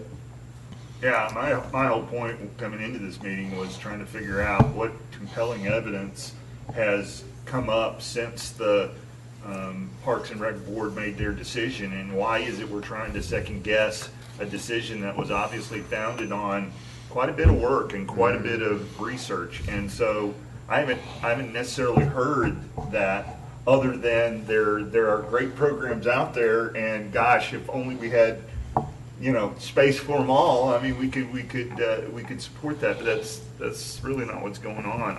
I want to see the details, Jim, like I mentioned earlier, and I know you'll get them to us. And to me, this all comes down to how much field capability and capacity do we have, how much demand do we have, and how do we figure out what's best for them. The only thing, Joe, and in all due respect, I want to address the comment about second guessing the board, and it's no reflection on the board and their decision or their information, but it's just like I said earlier, we have a lot of issues that come before us, and our boards make recommendations. But as you heard from the public, this is very important to all the folks that showed up here and talked, and as we know, to us and whatnot. So having this come before us and discuss, it's not second guessing anything that you guys made or staff. It's just discussing I stand corrected, Joe. That was a poor choice of words. Getting the information out. So I don't, I want to just be clear on that. This is, just like other issues that are very important to us all, and we're discussing. But if they have information that they use to make their decision that we don't have, we need that information too. Yep. Sure. Okay. So, are we getting in what direction was? We're further ahead now than we were when we started. That's a good thing. So, let me just excuse me, because this may be something to the board. After hearing the discussion and all that, you may have more information that you get to staff and us that may answer some questions that you're hearing some of this discussion I think too. that's 80% of it. So. We're just listening. You guys don't have the information we have. Yeah, and sometimes that's why sometimes I choose to let presentations go first so that folks it may ring a bell with a question they may have later. So maybe by you guys here in this discussion, you may give us more information and through our staff that. We do have a Parks and Rec Advisory Board meeting on the 19th, and I'm quite sure this will be a topic of discussion at the time. Okay. I don't know if we can get any further than we are tonight with this topic. Ken, you got any? No, I think that based upon the comments I've heard, I'll probably get with the city manager and try to put some meat in the bone of our discussion regarding the agreement. Is that good? Another fact point. I'm good. And I do want to say one other thing, and this goes to both programs and AYFA. I've heard nothing bad about either program, only good things. I do want to throw something out because just tonight, I to Tim, it's just it's pretty overwhelming to. And again, this doesn't have anything to do with the city of Milton and this agreement or whatever, but really proud to have you as a citizen. And when you hear these kids and these parents and all that, and again, in my comment earlier, how you've, in my mind, been a lot more successful in the last few years here than probably a lot of people in their whole life. So I do make us proud here as a citizen of Milton. So anything else? All right, 5-minute break. 5-minute break. Longest thing about being a member of this group, I don't have to fight for the bathroom. Okay. All to myself.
We've lost a bunch of guys.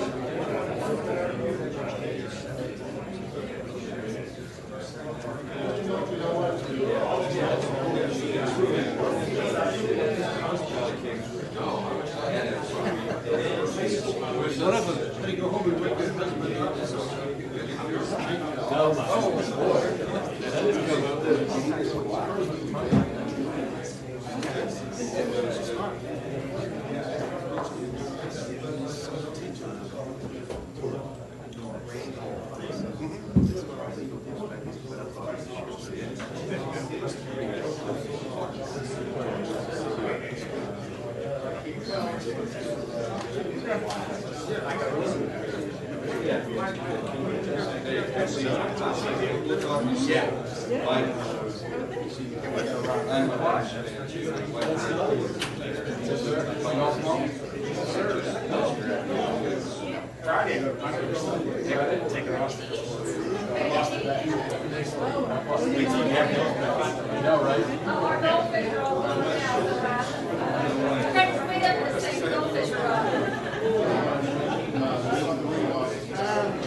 Thank you for all your help.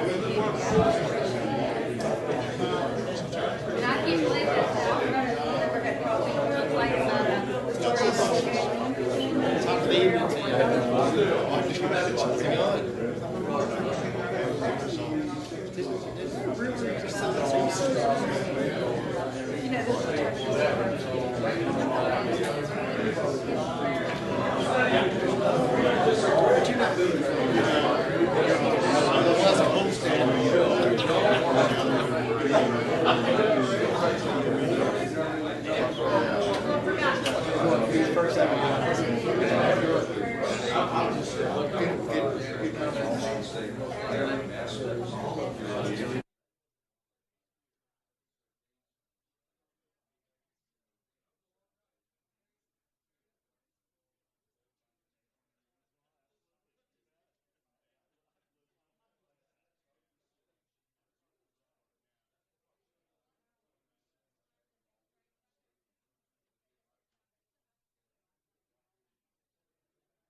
All right. Yeah. I'm athletic director over at AYFA. Oh, I've been quiet tonight. We had one person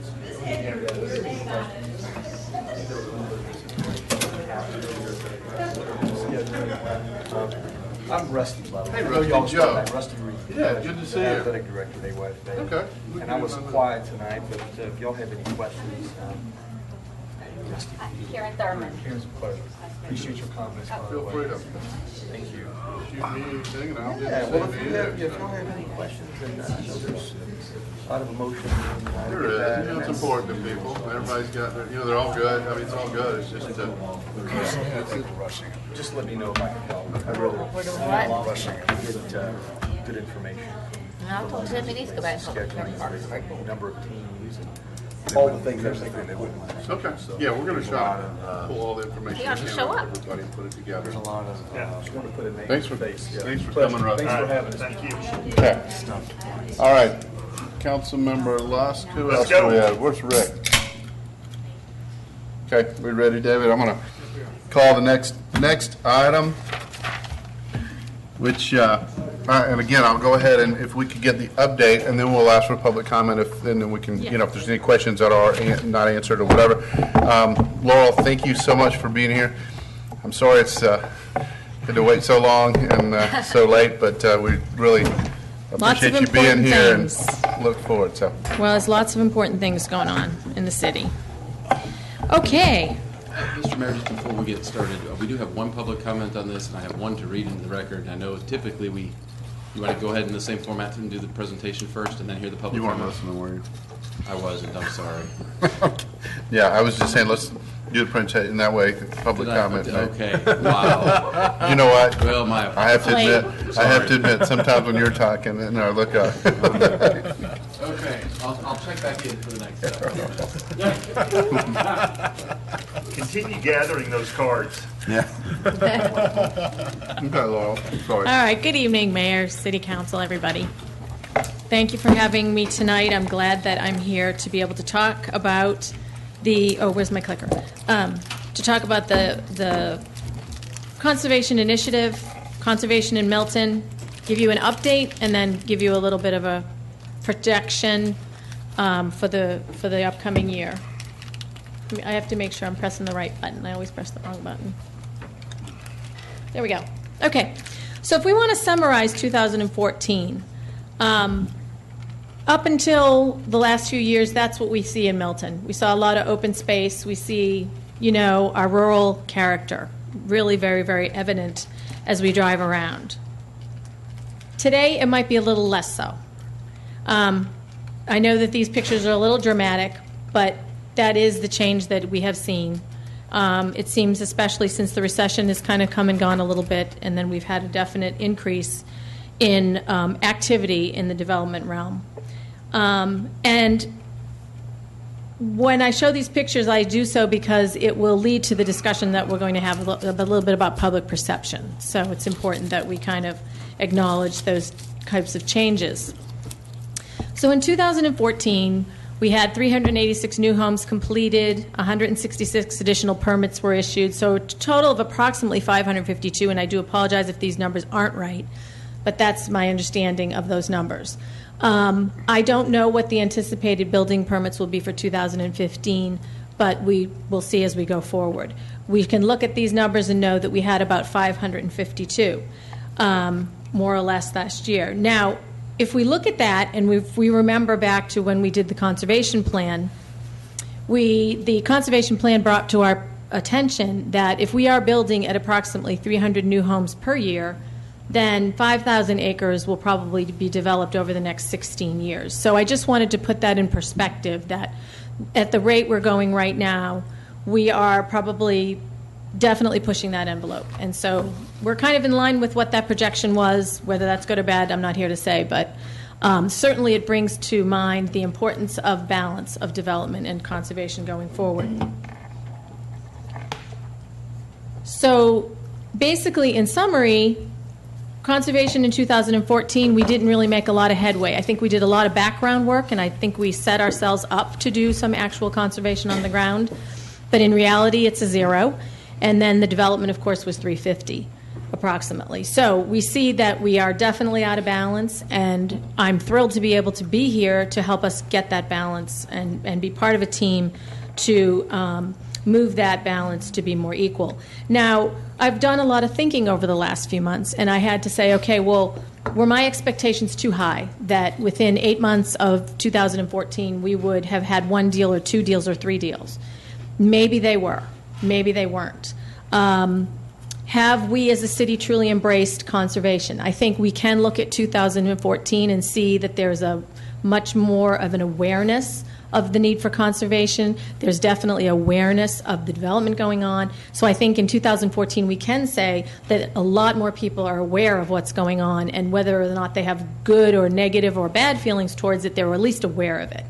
And then I had to ask myself the question, did I do everything that I thought I could do to project conservation, to initiate conservation, and to make it happen?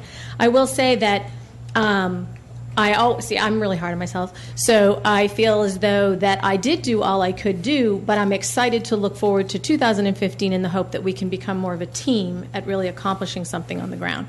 Because I think that 2014 was a learning curve, I know for me, in terms of how city functions and things function.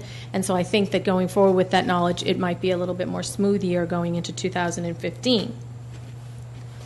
So in 2014, we also had some other good things. We had the establishment of Preserve Rural Milton, which we know began some fundraising, and it has probably a couple $100 to its name right now, but it's certainly a beginning. Again, community awareness. I think that due to the Preserve Rural Milton's push for awareness, there's probably about 2,000 people out there that feel very strongly and feel that they are in a position to potentially support conservation. How that support will come, we don't know, but they certainly participate in such a way that they seem to support conservation of some kind. And then, of course, we did complete the conservation plan, or the greenprint plan, whatever you want to call it. And, of course, that brought to our attention the numbers, the figures, the landscape, and then that added to the need for more awareness as to the preservation of our rural uniqueness. So first off, we'll talk about the status of the Transfer Development Rights Program. We're still, well, there is fine-tuning that is going on in regards to that process.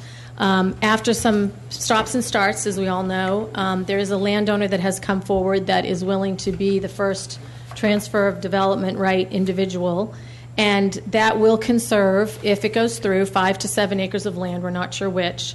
The issue right now before the Georgia Land Trust, who has agreed to take that easement, is the conservation values. We have to be very careful that when we're talking about the conservation of land with an easement, there has to be legitimate conservation values that are defined by the IRS code. So with that we mean wooded habitat, wildlife, some kind of buffers, some riparian areas. There's all sorts of things that come in under that, and especially open space and that kind of land protection as well. So the Land Trust is coming out to do a site visit, I believe, later this week, and then we'll know definitively if the parcel in question does hold the conservation values they need to have it as part of their program. And then the establishment of a designated sending area. The idea behind transfer of development rights is as we know, the taking of development rights from one place and allowing them to be utilized someplace else. The whole goal of that transaction being the preservation of something.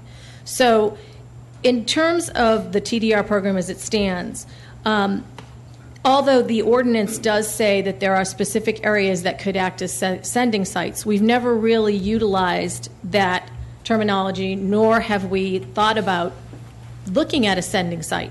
It seems that so far the Transfer Development Rights Program has been whatever landowner will come up and be willing to try, we're going to go for that property.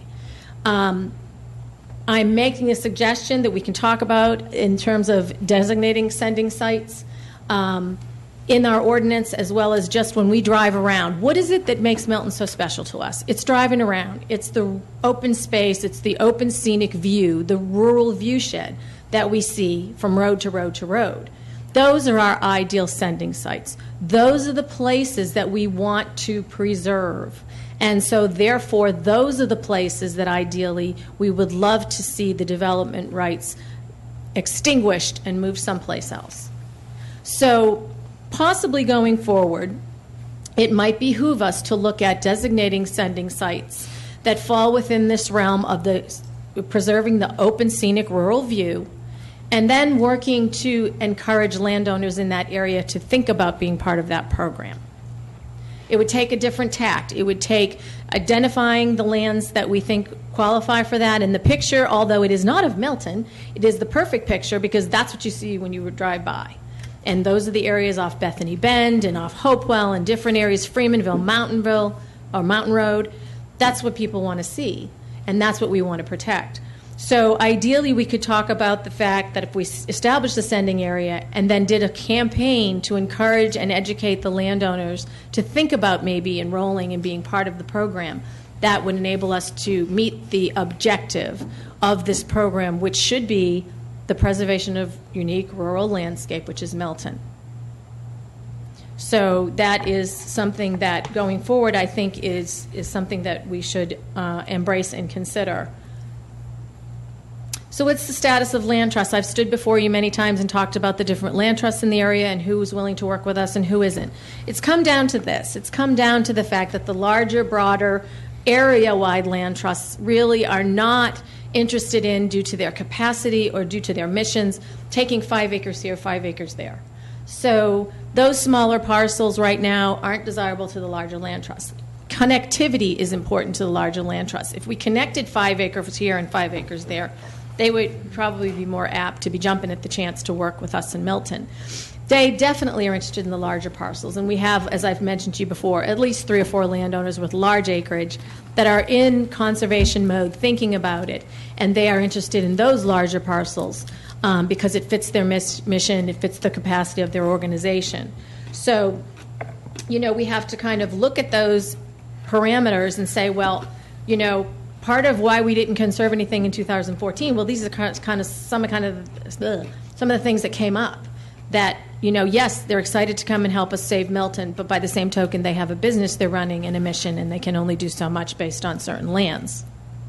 So we know that we do have the interest of several land trusts going forward, and I feel confident in 2015 that we will be able to match the parcels and match to what their needs are, and also service more locally as well.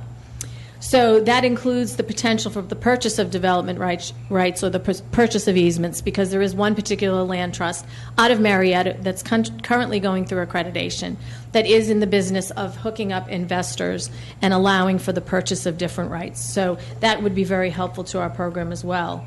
Ideally, I have several properties in mind that I've arranged with that executive director to come out and visit us in another month-ish to see different parcels and talk to the landowners who basically are very interested in money and, the economic potential of the land as opposed to a donation of easements or development rights.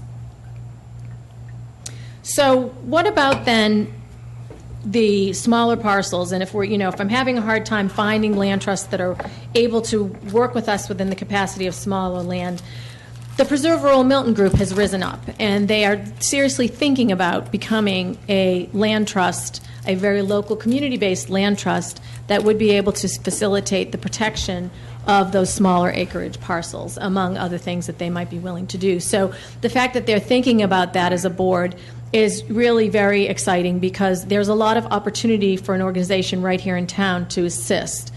As you know, we're looking at conservation subdivisions, and the whole point of a conservation subdivision is protecting something and protecting some land within that area. And those will become quote-unquote pocket parks, and those are the types of things that a local land trust would be able to facilitate much more efficiently and much more cost-effectively than a larger land trust coming from far away. So if, in fact, Preserve Rural Milton does decide to take that leap, then that could be very beneficial to those programs that we are establishing in the city in terms of conservation subdivision and maybe some of those TDR parcels that aren't within a specific sending area.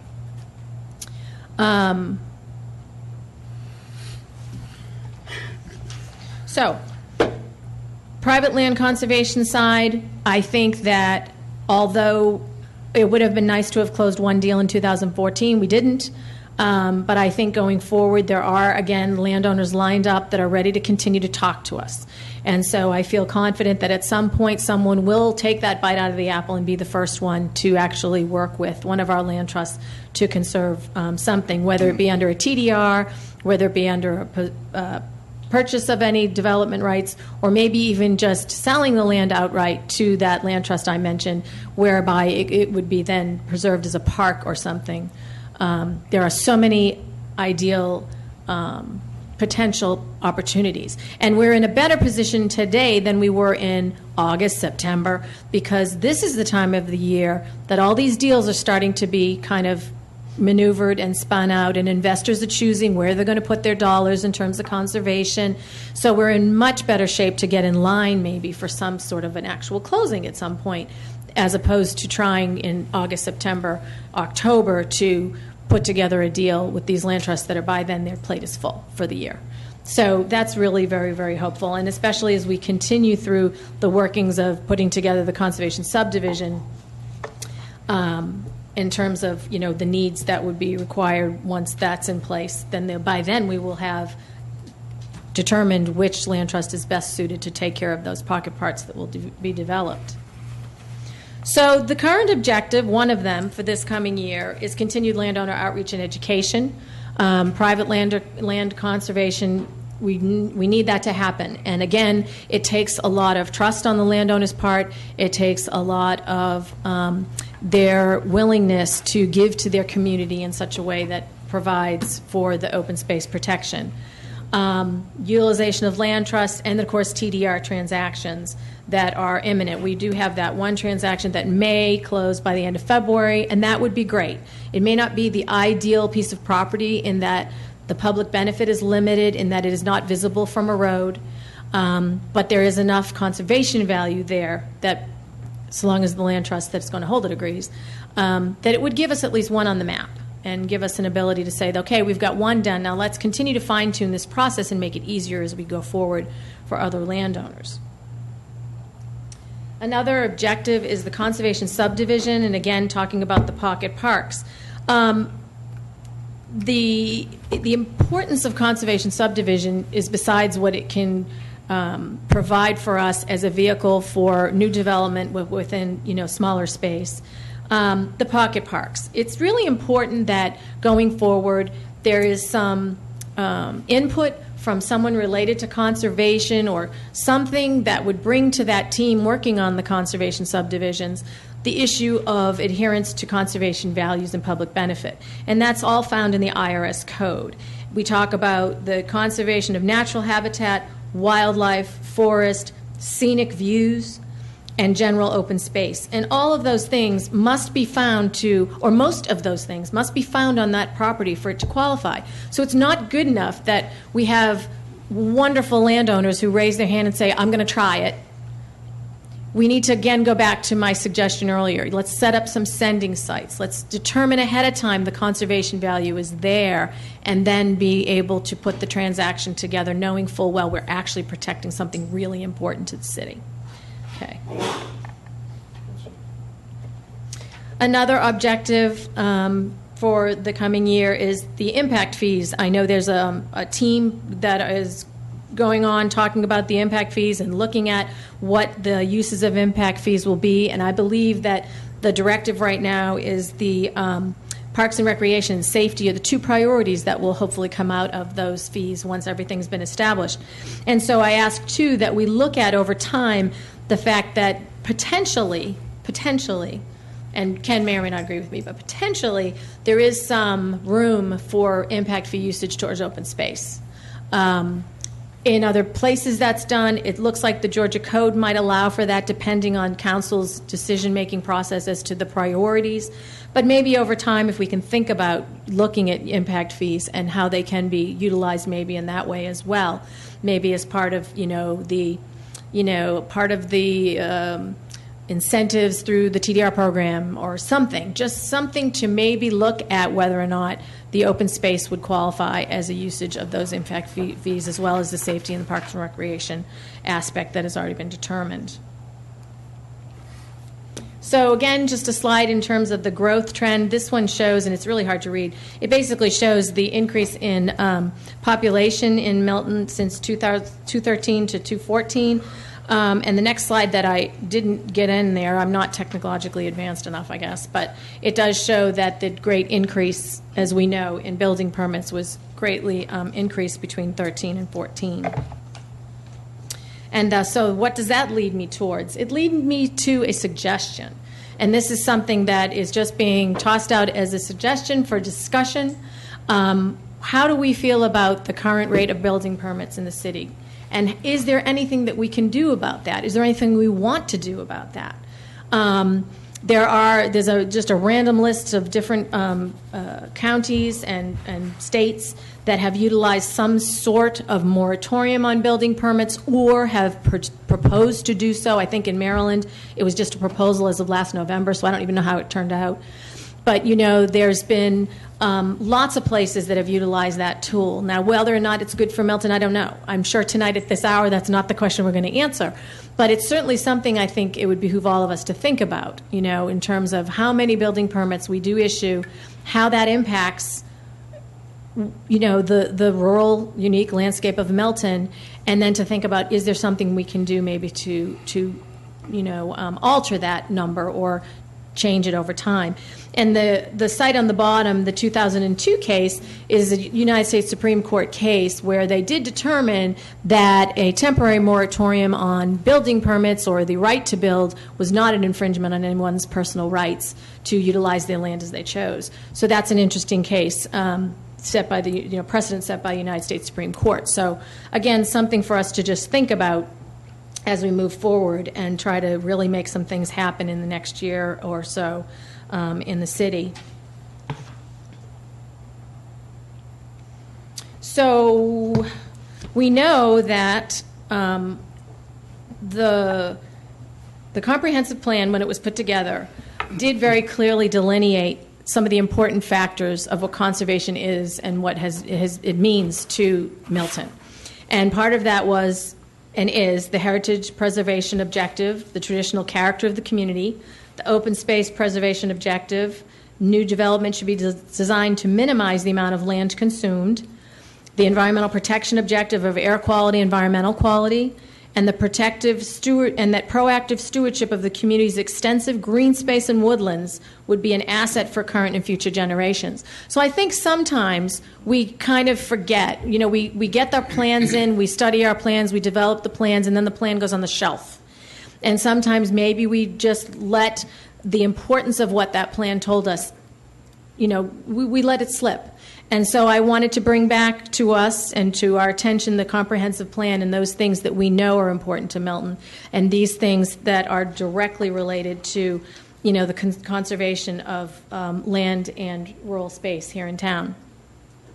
So I would be remiss if I didn't, note that all of our plans, again, just like the comprehensive plan, talk about the importance of conservation. But unfortunately, the public doesn't get that perception. They're seeing the for sale signs or the building signs or the new homes for $500,000 signs. And they're not privy to, and they don't open up and read the comprehensive plan. So I think our job in 2015 will be to act and to show and to support the conservation efforts that we can so that the public realizes we're doing the best we can under the circumstances. Conservation is a business that not a lot of people understand how it works. And it can be frustrating looking from the outside in, and go, Laurel, why haven't you protected anything yet? Well, the fact is that there's a lot of moving pieces to those deals and a lot of moving pieces to those transactions. And so the best we can do is put together the programs that will enable those things to take place, hopefully in the next, coming year and then some. So Milton is a distinctive community embracing small-town life and heritage while preserving and enhancing our rural character. That came directly out of, I believe, the comprehensive plan. And so I look at that statement and I say that, well, yes, that is true. I think that's who we want to be or who we were and who we would like to retain the best we can.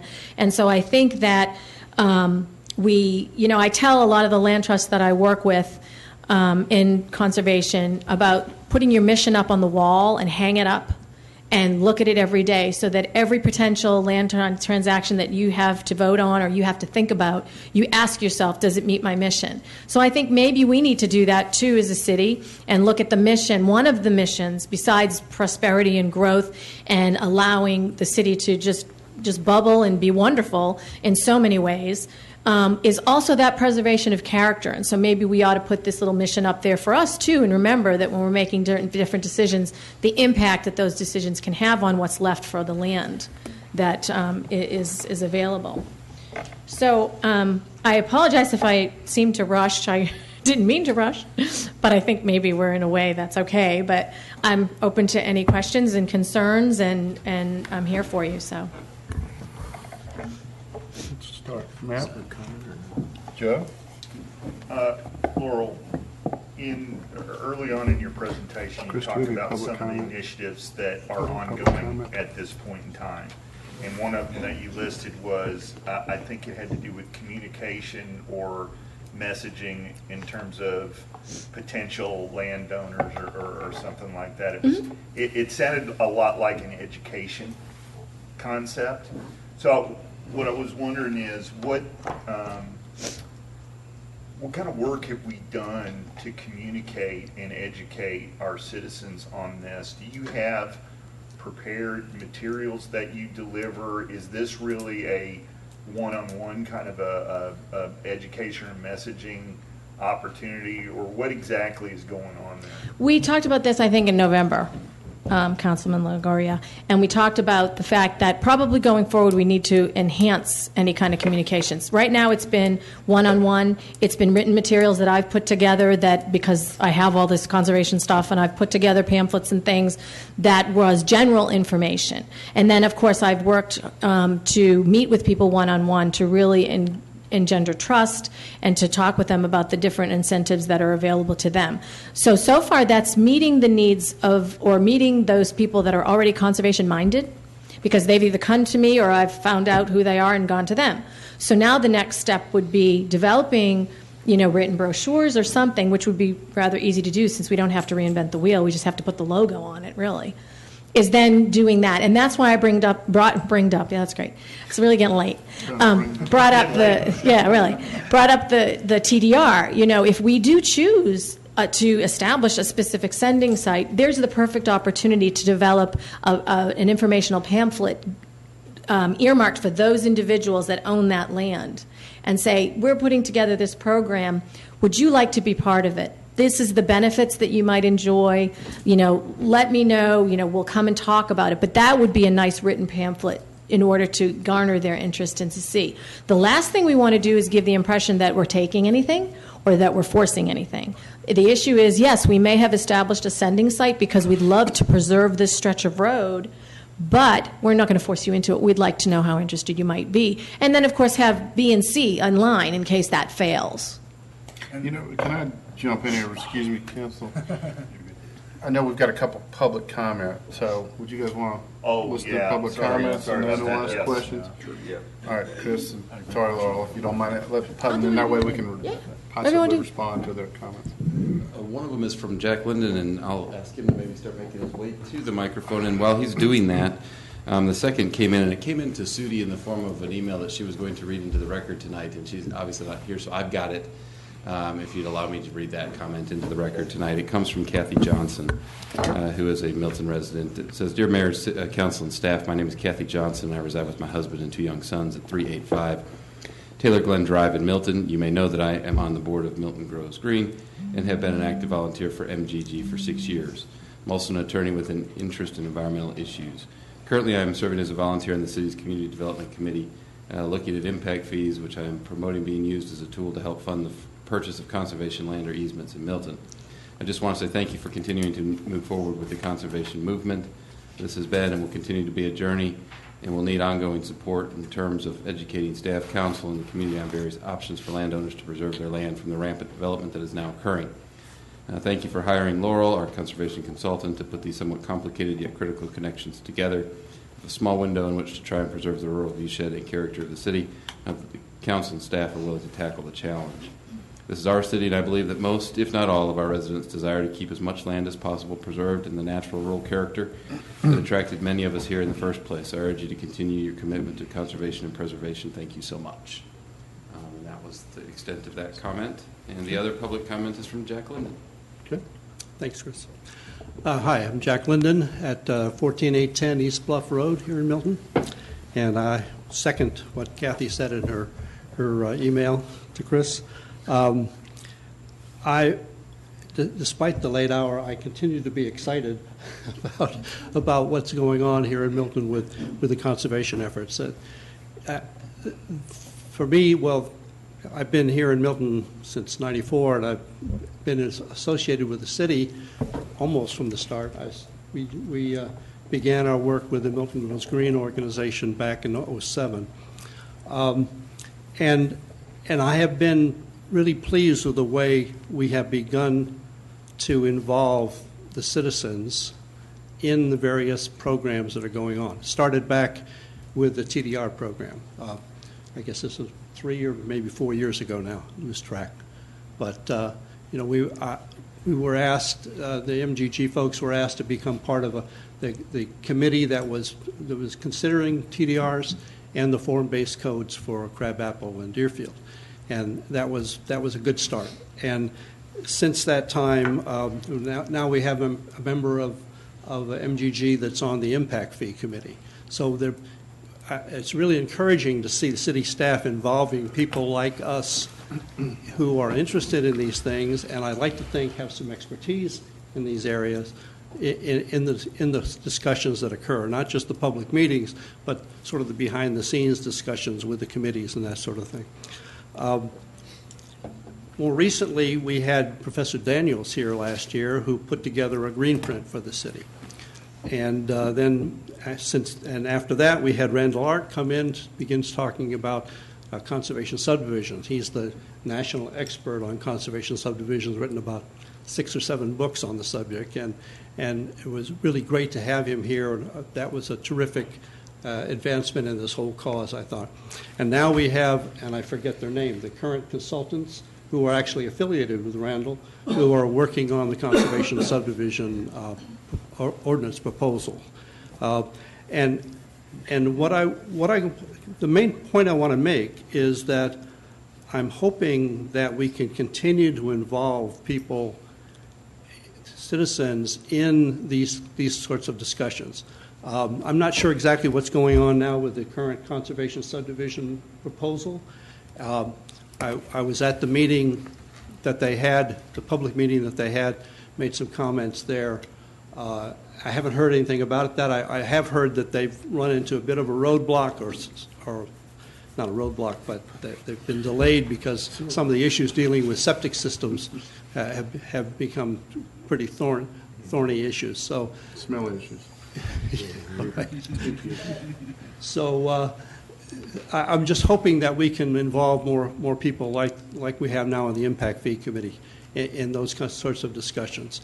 And I would hope that, I'll give you one example. In Professor Daniels' comments about the green print, he suggested that there be a citizens committee put together that would address a lot of the conservation issues and talk about and provide guidance for the city staff on what the people think is important. And one of the areas that I thought about at the time, though I know there was some debate the last time Laurel was speaking about this, about whether this was the time to do that.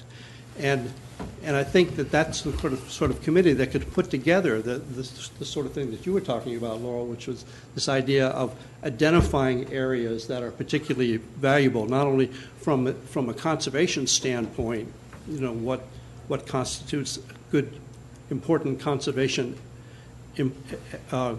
issues with a piece of property, but things like the trail plan. We could be identifying parcels that would fit into a trail plan, and then when a TDRP came up, a good example is Jim Bell's property. He came up, there was an issue there because it was only 3 acres. If that had been identified as part of a potential trail plan, I think it would have been a lot less sticky an issue. than the fact that it didn't quite make the 5-acre minimum that was specified in the ordinance. So, and it turns out his would be an ideal piece of property for the trail plan because it's right next to the utility easement, which is probably going to be part of any trail plan we put together. So those kinds of things are something that a citizens committee could do, and I would hope that we begin to think about trying to involve as many people as we can in that. We certainly have people on MGG that are interested in doing that, and I believe the same thing could be said for Preserve Rural Milton, which has lots of people on Facebook that are supporters, and we probably could be encouraged to take part in these kinds of organizations. So that's what I wanted to say. Thank you very much. Thank you, Jack. I have a question for staff on that. Go ahead, Matt. Is that, I kind of like the idea, obviously, of citizens looking at different properties for opportunity, but is that something we would task a current committee for, or would we need a whole new one? Sounds to me that that's right in line with what Milton Groves Green looks to do. Yeah, just Because curious. I was hearing Jack talk, it sounds, at least initially. Well, if I can interject too, that's a precise role that the Preserve Rural Milton, should they choose to be a land trust, would undertake too. And that doesn't mean it's exclusive to their board, but it certainly means that would be the focal group to maybe bring those people together to discuss that. And so so next question. Preserve Rural Milton becomes a land trust as it is. So the actual acquiring of the land goes by the city to give to them, is that right? Or they're buying them? Well, it depends on if they choose to go forward. Right. They make the decision as to what transactions they can handle and wish to handle. Because remember, they're pre-accreditation right now, so they have to have so many accomplished transactions to even go for accreditation. And so they choose. They either want to raise money to buy, they want to raise money to purchase the development rights and put easements, or they want to just accept donated easements, or they want to work within just the park area, working with the Parks and Recreation about the little pocket parks and different things. They have to choose the vehicle by which they would function. And so obviously they would facilitate the land. This is a term you use in your presentation. Monitor, yeah, they'd monitor it. Monitor, facilitate. And so what does that involve exactly? Well, it would be the same as, for instance, what Georgia Land Trust is willing to do if they do the transaction. Once a year, at the very least, if it's a conservation easement, they have to monitor it to make sure that the terms and conditions are being met. In other words, conservation values are being protected and nobody's littering or cutting down trees or whatever. Right. Then enforcing it. In the event that something happens, they have to enforce those terms and conditions. Gotcha. And so, and as you were finishing, you were talking about the pamphlet that we would give to prospective landowners that we would see as a sending site. Obviously, you take a pamphlet to them and say, we'd love to use this as a sending site. And so I'm just curious, as you've been going out there and talking to people as well, are they still altruistic in the process of preservation of land, or are they asking, this is great, but what's in it for me with regards to money? And just curious how that's going. It's probably 80-20. What's in it for me first, and because that's okay. I mean, that's, people have invested their lives in their properties, and sometimes all they want to do is sell. Sure. And we also have to remember that even if we are so lucky to convince someone to donate a conservation easement and protect that property in perpetuity, when they go to sell, the value is diminished. There's no question about it. So those are the things that they have to, with their tax advisors and their lawyers, figure out is right for them. For some people, it will never be the right thing to do, no matter how much in their heart they might want to. For other people, they've got the income to offset deductions. They can do it. They want to do it. It's a matter of, and I want to go back to the issue of Preserve Rural Milton. If they should choose to become a land trust, that's just another private entity that would facilitate transactions and do the thing. There are still those things within the realm of the city itself that we can do in terms of establishing criteria and things that would enable conservation to be pushed forth as well. Okay. Maybe this is directed to Chris. When we're looking at impact fees, can we designate that when we talk about Parks and Rec for purchase of property for like the trail plan? Is that something under the law we can actually do? Strategic Trail Plan. Yeah, I mean, I blocks. have seen jurisdictions that use impact fees and for park and recreational programming. The point of impact fees, of course, is to ensure that a baseline level of a park and recreation or even a roads and bridges service, that service level is maintained. So the question in a vacuum is, could you use it for some sort of a purpose that fits along the lines of conservation or open space, or maybe better framed, green space? I haven't researched it specifically, but I think my preference and my instinct is it probably could be, because it probably could be. But again, the devil is in the details. Mm-hmm. And one of the things we would have to identify is what is the level of service within the realm of green space that we want to make available to our citizens, and then structure our impact fee program around continuing to provide that level of service. My point simply being is there's quite a bit of documentation that goes into that. We would just need to be purposeful about making sure we satisfy those things. So I'm just wondering if, without having the plan in front, if there would be parcels where it would make sense when we look at the Milton Trail Plan, where you could actually start to target acquisition if we do have impact fees that could apply. I think that goes to the prioritization, Councilman Morg, maybe about, talking about an advisory committee to bring together and come forward and come up with prioritizations of what land is left and what of those lands that are left are most important to us. I can talk in my head, think about the roads I like to drive down, but that doesn't mean those are the best conservation areas. They may be for me because they make me feel good, but is that the best for the city's use of whatever money? We'd have to come up and figure it out. Bill? Go ahead if you guys. No, go ahead. Okay. Laurel, regarding the sending sites, I think this is at least identifying them is something that's just come about here recently. I think that's a great initiative. It kind of follows the philosophy of how do you eat an elephant, and it's one bite at a time. We're dealing with some 25,000 acres here in the city, and to actually boil it down and come up with specific designated sending sites, I think is really important. And we can begin to concentrate on those. But how, you just commented on a little bit, how and when and who is going to come up with those sending sites? I know there's criteria for coming up with those decisions, but is it all based on that set of criteria, or is it in the eye of the beholder?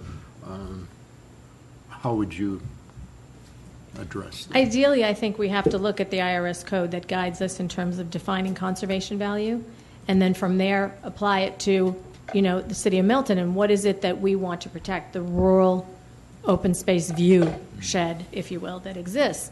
So then we can apply and make sure that those areas have the conservation value besides just open space. So in other words, if I was working on a deal that had to do with the donation of an easement, for example, I would have to be far more stringent about those conservation values to meet the IRS code because there's a deduction coming in. Now, when we're talking TDR, there is a little bit more wiggle room in that we have to prove conservation value. But, for example, the first parcel we're thinking about doing, which is technically somebody's backyard, in theory, does it reach and satisfy the public benefit test? Well, no, because the public doesn't see it when they drive by on that road. But does it have other conservation value? Yes, it does. So because landowners not getting a deduction and not having to deal with the IRS, we might be able to get over that requirement and say that, but he's protecting significant space, protecting habitat, it's a buffer for a new subdivision going in on the other side. Does that answer your question, Bill? So I think that what we look at is, I think we look at those 25,000 acres, we take away what's already gone, and then we look at what's left. And we can do that in terms of a committee, we can do that in terms of however. And then I think it would be very easy to determine, the conservation values there, and then to decide if that's going to be the first sending area. We could easily have even a third party come out from one of the land trusts, a colleague come out and say, confirm this for us, or let us know that we're all thinking right around the same lines and give it a very unbiased view in that respect. In our code, I'm reading from the Deerfield form-based code, it specifically says in here that TDR sending sites could very well be this area of sub-area of parcel, blah, blah, blah, sub-areas of parcels fronting Bethany Road from Hopewell Road east to Forsyth County. There's a sending area. Then it says parcels fronting Cogburn Road from Devonshire Farms Way south to Bethany Bend. There's 2 sending areas right there, in theory. Now, of course, we'd want to go out and look at them and make sure there's other conservation value besides the fact that their view is the beautiful view we want to preserve. And then, of course, start a campaign to discuss with landowners if they're even interested. But already we've got kind of 2 sending areas defined for us right there in the code. So maybe that's the place to start.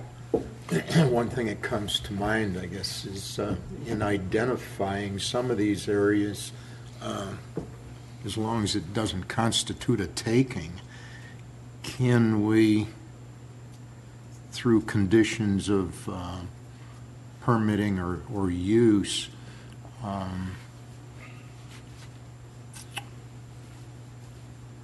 for instance, a view shed along Thompson Road, for example, a quarter of a mile long through there on one side of the road, it conforms to this criteria here. If a developer were to come in and develop it, could we impose any restrictions on increased buffers? Yeah, I mean, I think you can, and in fact, Georgia law typically will view those sorts of buffers, whether they're riparian buffers or I'm sure even viewshed buffers, as not toward a regulatory taking, so long as I believe they remain or allow some viable economic use of the property. Now, you may hear some members of the development community claim otherwise and want to, rattle their sabers, but I think the law is pretty well established on that. I got a couple comments, and don't know that I'll get an answer, but just to kind of throw it out to be thinking. And I'm going to vent just a little bit, and I'm going to use my position up here. So as a citizen and as a city elected person, but I don't have to fill out a silly card. Maybe if you can help us, Laurel, and staff, and just be thinking communication. Karen and I have talked about having a kind of a town hall thing, and maybe we can, invite folks to ask questions, and we can talk about the things we're doing and all that. And that's one thing. But I guess I'm in a unique situation compared to probably anybody else up here, and probably 99% of citizens. My personal opinion, I moved here and where I did because I love the rural feel and the open. And when I looked at my house, I didn't even go in the house. I went in the barn and smelled the barn and looked at the pastures. And granted, that's not for everybody, but that was my choice. So personally, I wish everything. I don't want to single any person out that lives in Milton, a citizen, but I wish 10,000 of the houses weren't here. I wish it was all rural. My personal opinion. But I know that doesn't change. But, just like, and I appreciate the folks that are here, and I'm sorry it's late, but, I would love for all the folks that comment on Facebook and want to throw rocks at the city and the staff because we're not doing anything. And the reality is I almost feel like it's a little hypocritical. Granted, I'm using my personal situation as an example. Yeah, I love having open land around me. I love driving up my driveway, being off the road. Love looking at it, but I'm also, paying the price for it. And unlike, some folks on Preserve Rural Milton want to throw rocks and say, getting all these things, I'm probably paying more. My escrow from my property taxes is probably way more than most people's total outgo for their home. And so a lot of property owners are that way. And it's kind of ironic to me, and I'm not complaining, but I'm wanting to know how we can communicate, because I would say 90% of the comments we get about all this new development and whatnot, granted, it's all pretty much 1 acre it's already been zoned for years. It fits the normal circumstances. And I realize we have to come up with options because, we talk about putting moratoriums on permits or this or that, but is that really the fair or the right thing to do for the landowners? And again, I can't tell you how many emails I get, people complaining about development, but it always starts with, please don't let anybody develop anymore. We just moved here to get away from that. And so again, I know everybody, probably 99% of the people that are complaining about development are living in a neighborhood and don't realize, and I don't mean it's ugly, but don't realize that, that's part of the reason that the developers are buying this other property and building homes, because people want to live there. So I guess I'm just kind of struggling with, and again, in my some of these landowners, and I could be one too, instead of a 401k or whatever, that's where you're putting your money. And while I'd love to be able to wave a wand, but I don't think it's right for me to sit there and say, so-and-so, you can't sell your land or you can't develop it, but here I'm living on a developed from a developer's acreage, and that's their 401k. It's like going to somebody that may live in a house, but going to their bank account and just freezing it and saying, you can't spend it, or we're taking half your 401k or whatever. Mm-hmm. So I guess my point is, how can we communicate that? I mean, it's almost like, hey guys, if everybody's so concerned, you guys got to step up and help. Is it fair to buy in a brand new neighborhood that's all the trees are cut down and all, and then go out and say, oh, nobody else can develop? And how can we kind of communicate? It's got to be a fair thing. And it also, and then the items we're working on, again, I firmly believe, obviously it's very important to conserve, and I want it to be conserved, but I don't think it's fair to go to somebody else and impose something on them if you didn't have that imposed on yourself. That we've got to come up with these items that incentivize folks to preserve their land rather than, or the TDRs and things like that. So I guess I'm not really asking for an answer. I'm just kind of struggling with how can we over time communicate with folks that, hey, the city's not sitting here. And I'll use Preserve Rural Milton as an example. We're getting all these rocks thrown at us, but as you know, most of all the same ideas, everybody up here and our staff is totally on board with, and we're moving towards those. It just takes longer than, I hear you, John. Sorry. Okay, I'm just rambling. Mr. Mayor, I hear you. No, you can ramble all you want, and I hear you, but I have to, I go back to the public perception thing, is that we're all busy. I don't do Facebook, so I don't know half of the stones being thrown, and it's probably just as well, and that's okay. But the fact is that we're all busy, and so the chance of let's say, the 2,000 people that are very supportive actually reading and maybe following along might not be where it would be for them to be able to form a better opinion, or they're noticing or seeing things that they wish are done differently. And it's only opinion. I think that in terms of going forward, that's the fine balance we have to draw. Right now, everybody sees development. There's just no doubt about it, okay? I can't even get home going through that crazy Birmingham Rotary thing. It is what it is. But that's what we see, and that's where we get frustrated and aggravated. And so I think that the people that are choosing to act out in a way that's less than a professional, whatever, who knows why, but that's the way it is. What we can do is we can try to build up and fight that perception and show the things that we're doing in a different way. We can communicate in a different way. We're not communicating enough. Clearly, if there's not enough people that are able to or feel the compulsion to come and sit in the room. Don't take tonight as an example. It's way too late. Oh, yeah. No. But the fact is that when we had the green print done or the conservation plan done, the place was packed. So I think that it's a matter of how we communicate and what we're communicating. Right now, we're just communicating development because that's what's out there and that's what's going on. They're not seeing conservation, so they don't know that there's stuff in the background that's going on to try to promote it.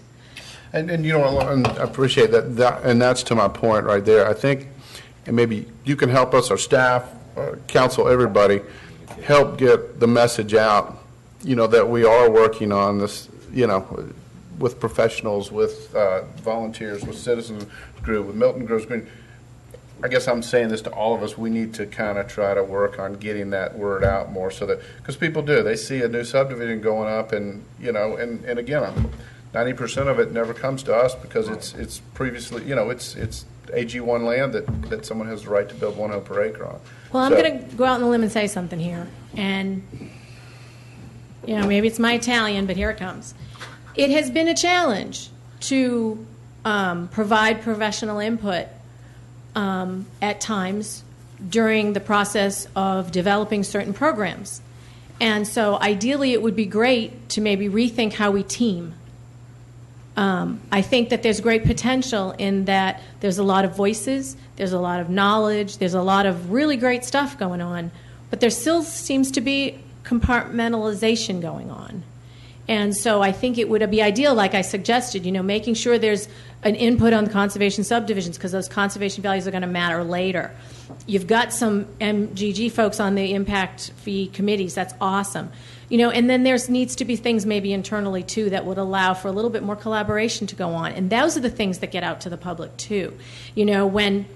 When I'm talking to a landowner and landowner A tells me one thing about TDR and landowner B tells me something else, what does that bring me back to? Well, shoot, we're not communicating very well than what that program is supposed to be doing. Because these guys would know, or I'd be able to tell them, you're right, you're wrong, or you're right and you're wrong.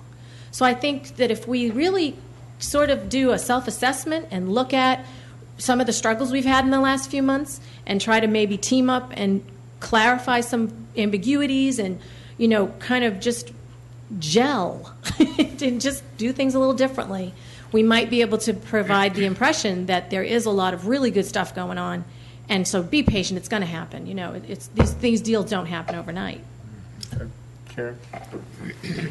I agree with you. We definitely have a communications problem. And part of it is the fact that what people are hearing out there is based on hearsay. It's not based on facts. And we have got to find a way as a city that we get the real facts out, and that we also manage expectations, because we don't do a very good job of managing citizens' expectations. They want everything, and they want us to stop all development, and legally we can't do that. So we've got to manage their expectations, let them know what we can and can't do, and what we are doing to try to accomplish the goals we want to accomplish. But I also believe we aren't going to ever get there if we penalize our landowners. We've got to get there by incentivizing the landowners and making them want to participate in the program rather than penalizing people who happen just to own land. And I think that's another thing that's going to be very important for us to get out there. There's nothing that drives me more crazy, and Chris can attest to that because I'm always texting him saying, what do we do about this, is to read constantly on Facebook and stuff all the negative things people put out there about Milton, especially when their facts are completely and totally wrong. And 95% of the time, the facts, if they're not completely and totally wrong, they're at least half wrong. And so we've got to do a much better job of getting the correct facts out there, of managing expectations, of getting a plan in place, incentivizing the landowners that to get them to want to be a part of this and realize that this is something that if they maybe put part of their land do their land in the conservation subdivision, and actually raises the overall value of the whole parcel rather than us taking away what they could have done with it. We've got to do a much better job of all of that. Yeah. So I just concur and had an idea.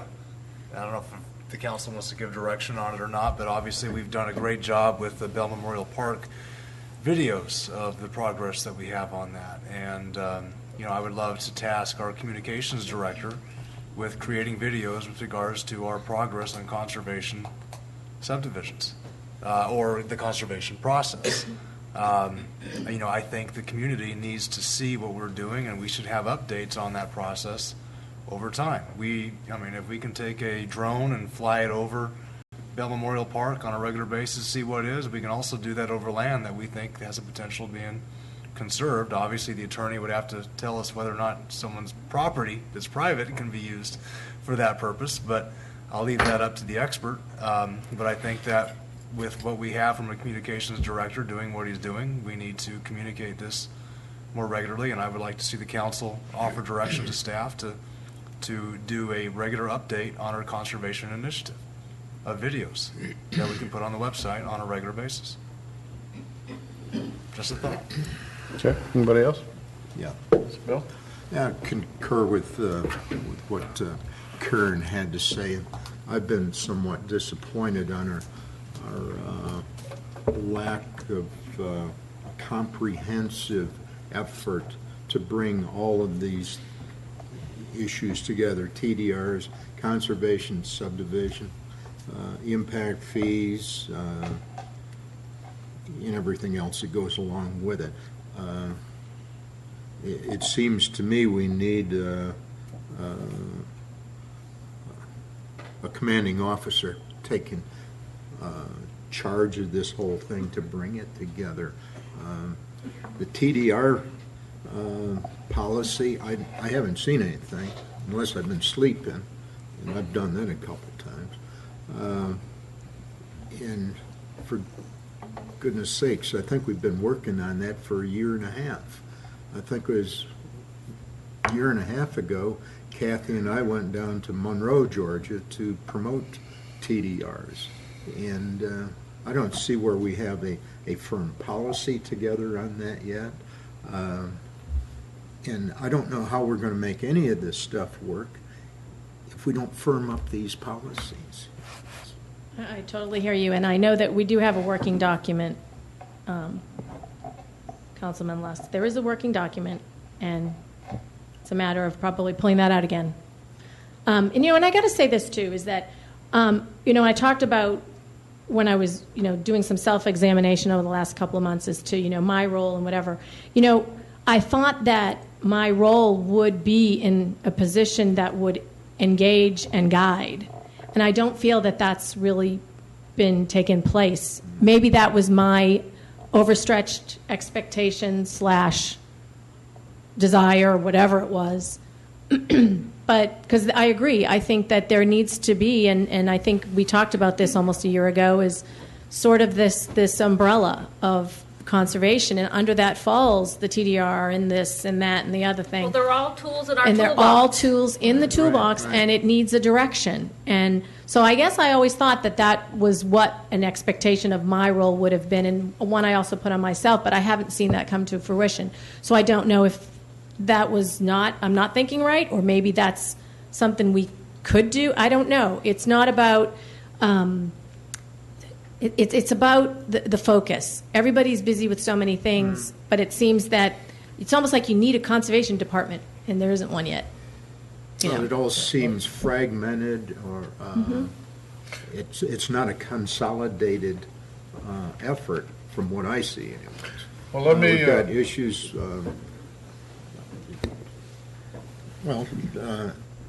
point here was when Broussard came through here, a month ago, 2 months ago, and I'm not sure we have anything definite and specific from his efforts, and I'm not sure. Maybe I'm missing it out here. I'm not sure how he's connected with TDRs and. Well, I'm not privy some of to the anything that goes on with conservation subdivision right now, so I don't know.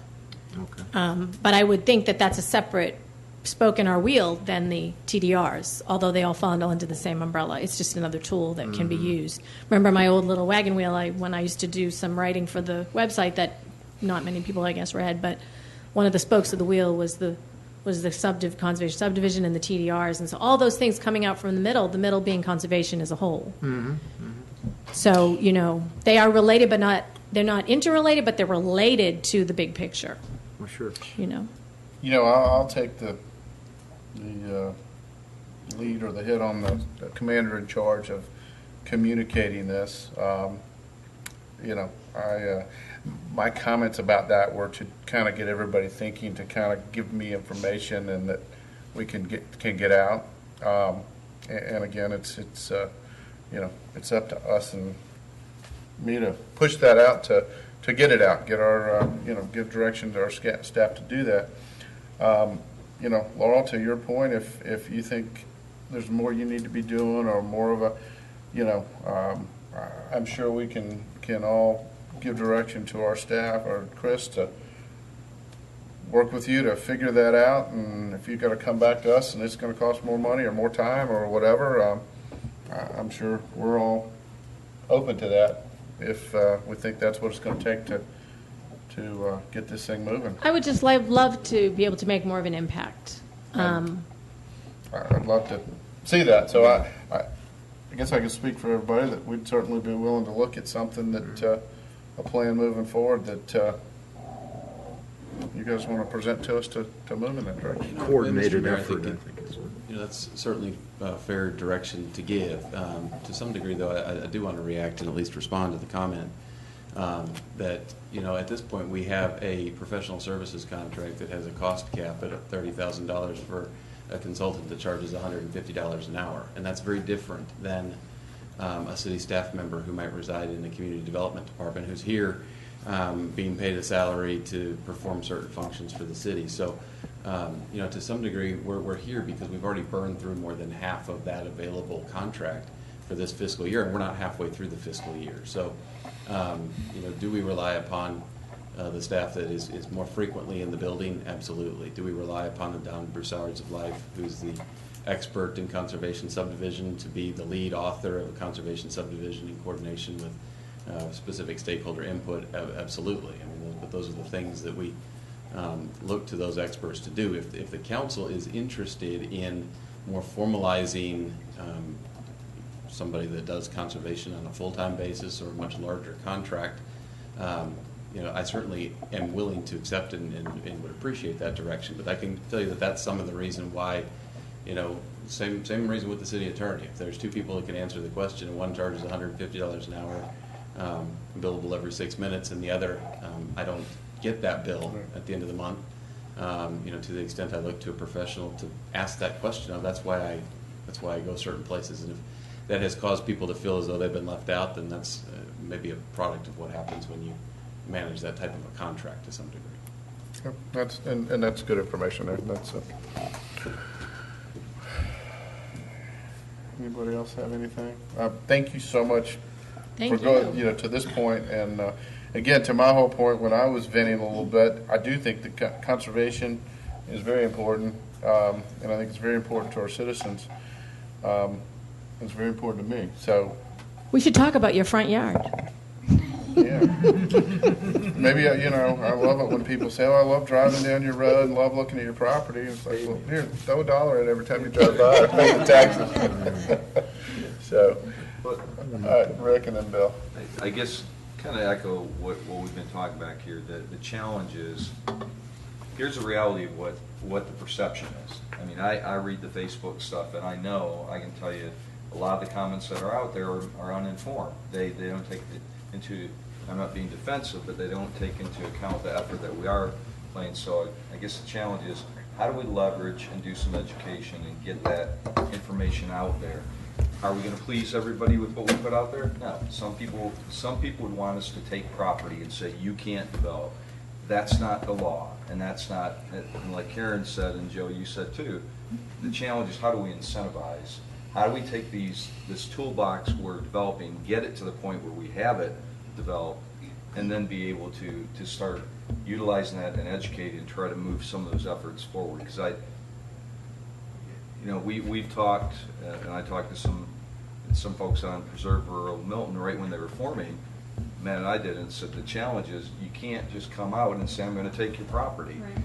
Because, as Joe said, many of the people that will say that are people that are living in subdivisions, not on the property like the mayor and other people that's undeveloped. So how do we take where we're at, knowing this is the perception, and let's try to improve what we can get out there and do some education so people are aware of what we're doing. Bill? One quick one. And you spoke about moratoriums. And I know there's certain specific legal reasons to enact moratoriums.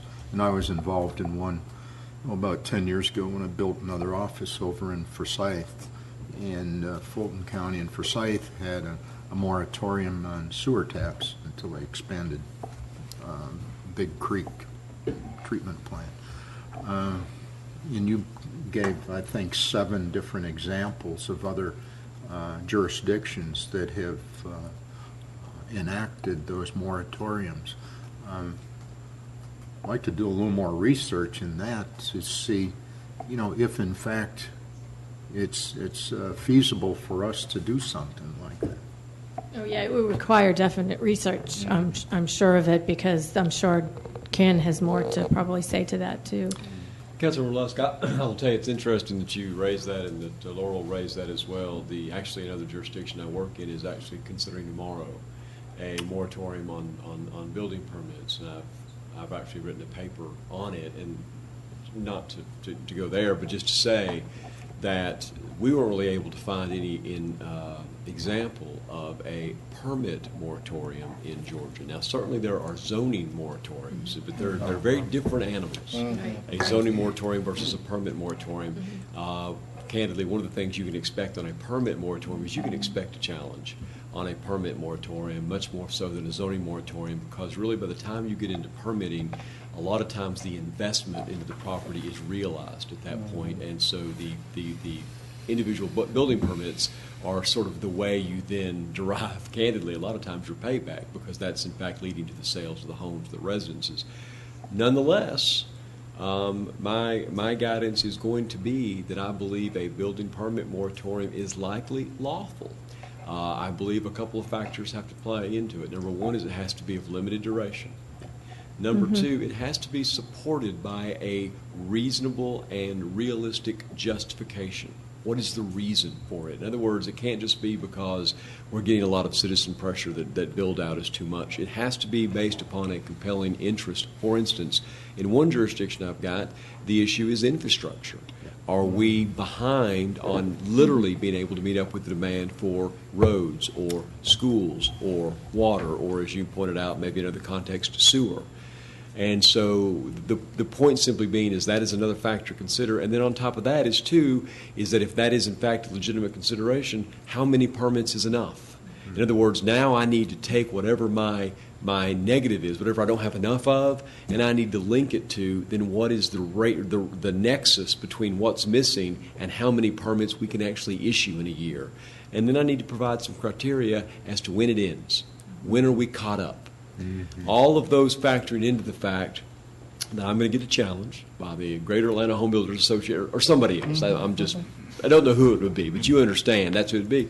And then I need to be able to defend it to a judge. And the judge, he or she, is going to be looking for why, how long, what's your rational relationship between the moratorium and your objective, your policy base. So my point simply being, I'm pretty keen on that particular issue. I've been looking at it, and I expect some pretty tough questions tomorrow on it. Okay, that'll be interesting to watch. Okay, Joe? Yeah, so I would agree this is all about communication. I've been harping on that for a while. Yep. And I would also agree I would make the observation that it's going to be very, very difficult for us to fix any kind of issues that we have with Facebook or any other social media site, because as soon as you address concerns of one, you got concerns coming from another, and that's just a difficult thing to chase. But I guess the thing that I'm hearing and the thing that doesn't gel with me, to me, conservation isn't about taking anything. Conservation is about convincing people to give something. And so I don't really understand the issues that we might have with conservation if we look at our job as conservationists to go out and convince people that it's in their best interest to offer up what they have in the spirit of conservation. Now, I guarantee you that's not something you can convince not even a small fraction of a minority to do, but you can convince some people to do it. And finding those people and finding the properties that you want and trying to figure out where does the properties that you want overlay with the people that are willing, that's really what it's all about. And that's why I keep coming back to the whole communication thing, because until we have those ideas identified, until we have those lists created, we're just sort of thinking about it. And I think that, in terms of helping preserve rural Milton think about a focus and think about the potential of a land trust, it could bode well for that reason alone, Joe, because people are not willing to, convey an easement, sometimes just because it's a municipality, they don't want to deal with it. Or just because they're afraid that what does it mean down the line from government intervention and all that. And there's so many issues like that that do boil down to trust. And so, wouldn't it be nice that should that organization choose to go in that direction, then that would be a very local, a very hands-on organization to help those persons build trust. Because we've seen it happen in so many places around the country where they believe in and they trust an organization, and then boom, you've got conservation, boom, boom, boom, coming along the line. And I think the Georgia Land Trust will serve that role for us as well. I really do, because there are a lot of people here already vested in the Georgia Land Trust. It's just a matter of when they choose to, kind of make that last decision and come forward and protect the property with that organization. And that will also have the same kind of effect. It is. It's all about the building of the trust. Okay. Well, I think that, I think we all have a common goal here. Citizens. Always did, yes. You, staff, us. We just need to move forward and hopefully work in the right direction. So, Mr. Rayla, before we close this, I could benefit from some direction from the Sure. council. If I was taking direction from the council that y'all are open to a more comprehensive proposal on this initiative that would either include, additional funding towards consultant time or some other structure that would allow us to utilize those types of services on more than just a couple hour a week basis, which is what I've been trying to keep it to, so that we can actually get through the entirety of the fiscal year and not have a problem in May where all of a sudden I'm back in front of you saying we burned through a consulting contract in quicker than we needed to. Is that am I interpreting that is something that the council would support? I believe that the council would support funding something. Now, granted, we would have to. You guys would have to structure it. You'd have to structure it legally and with contract and how we, versus sole source. What I thought I heard. Yeah. But I think it's also a balance between using $150 an hour paid consultants and using our internal staff maybe in a little different way to get some of the communication out. Well, I think we're all open to working together, and I think Laurel, we've had meetings before where, maybe we just need to discuss that more. That, hey, give us a task of 5 things that we can do with less expensive labor, and you overview it, or you kind of manage some of it, but kind of come up with a working relationship. Oh, sure, absolutely. That's kind of what I'd love to see is that kind of working relationship that is a little more smooth. Chris and Ken, you may have to work. Well, again, I know we've got certain requirements that we can only spend so much without going out to bid, and that's kind of a hard thing to get out and compare. So, but I think the direction coming from here is that we are interested in moving forward in some way, but you guys need to bring us some options and how we do that. Just quickly. All right, I got a public comment. Mr. Mayor, you did receive one additional speaker card. So I just said I was going to let Councilmember Lust get a real quick comment. And I guess my point before was, I think what we're looking for is overall coordination of all of these different aspects coming together here. And maybe it's just my perception that we may not have that, but it's. I think that's important. And it all goes back to communication, internal communication. Okay. Francine, do you have a public comment? Real quick, because my fan is really seriously fatigued. I agree with what Karen said. It's a matter of communication to the public at large about what's being done. Bill touched on a number of topics that we're looking at or have looked at, but I don't see this message going out to the public at large. I've been somewhat involved in this for a while, and even I don't have a clear picture of what options are available to landowners to offset the cost if they put up an easement. I don't understand what the IRS code is. So if you had citizens Academy videos for each one of these topics, and you itemized it and you publicized this out to the public as a PR campaign. Here's what we're doing on conservation issues. You can watch this video for this topic, this video for this topic. I mean, I tried to find Laurel's name on the internet or on the city website under search. I couldn't find it. I mean, I had to go through bit by bit just to find her blog. So if it's hard for me, and I know the topic, to get the information, it's hard for the public as a whole. And you have to really be invested in a PR campaign. And Francine, if you don't mind, just for the record, state your name and address. Francia Linden. I live at 14810 East Bluff Road, Milton. It is getting late. You're right. It's time to go to bed. You know what? Let me, in closing on this item, let me just say this. I know it's late, but thank you to the folks that have been here. Francine. Before other people here that had to leave. Right. Well, but I'm just saying. No, here's an example. We're sitting here all discussing our issue and what we perceive our problem, and between the council, staff, professional consultants, and citizens and community and committee groups, we've come up with some solutions. We've come up with some at least direction. So, thank you. That's the way it's supposed to work. We need to verify Francine's address.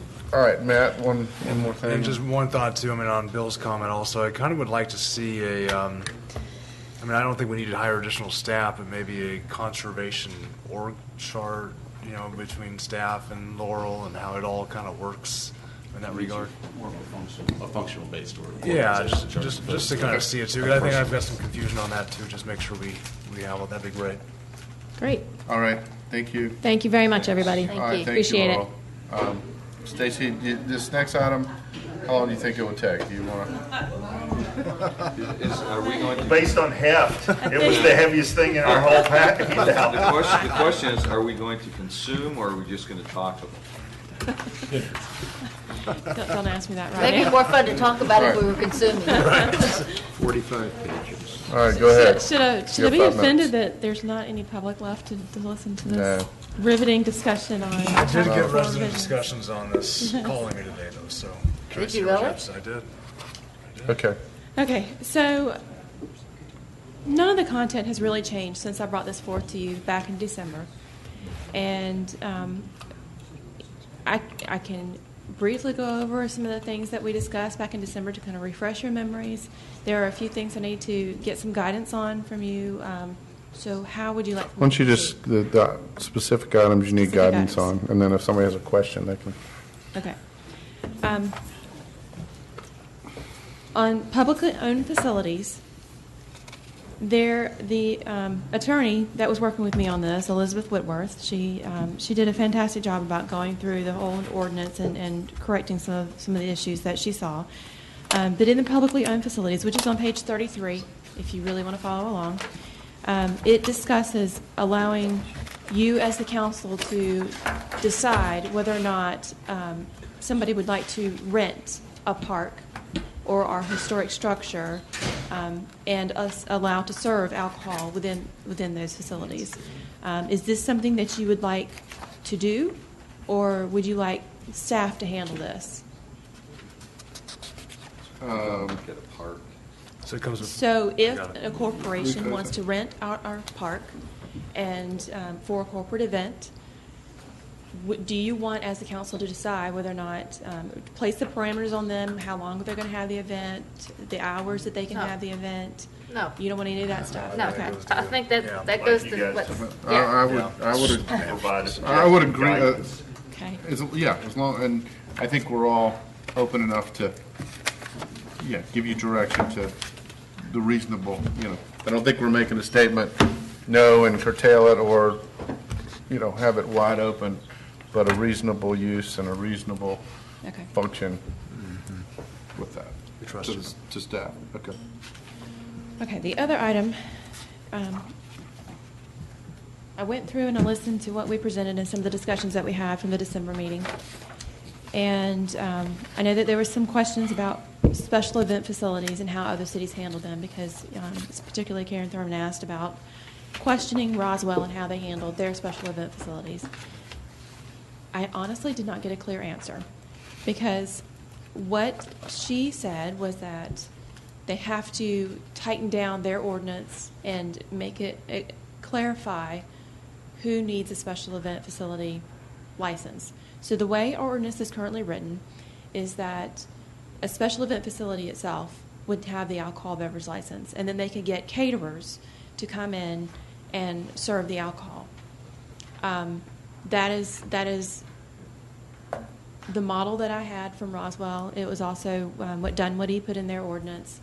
I think that she has a couple of facilities that do not get the special event facility license. They say, we have caterers, the caterers serve it, why do I need to get a special event facility license? We have other facilities in their jurisdiction that do get the special event facility license. So I guess I need some guidance on how you want to handle that. Do you want to make the special event facility get an alcohol beverage license and then allow them to have caterers bring in the alcohol? And the caterers themselves would not have to get a separate license, because the only reason why we would require a caterer to get, a non-resident caterer to get a license within the city of Milton, is if they had a special event permit, if there was a special event permit required. And the requirements for getting a special event permit, I believe, are if they have to use city resources, police, and block the infrastructure, have traffic control, things like that. Do you and we also talked with the attorney that represents Little River, Rich, I believe is his name. Yeah.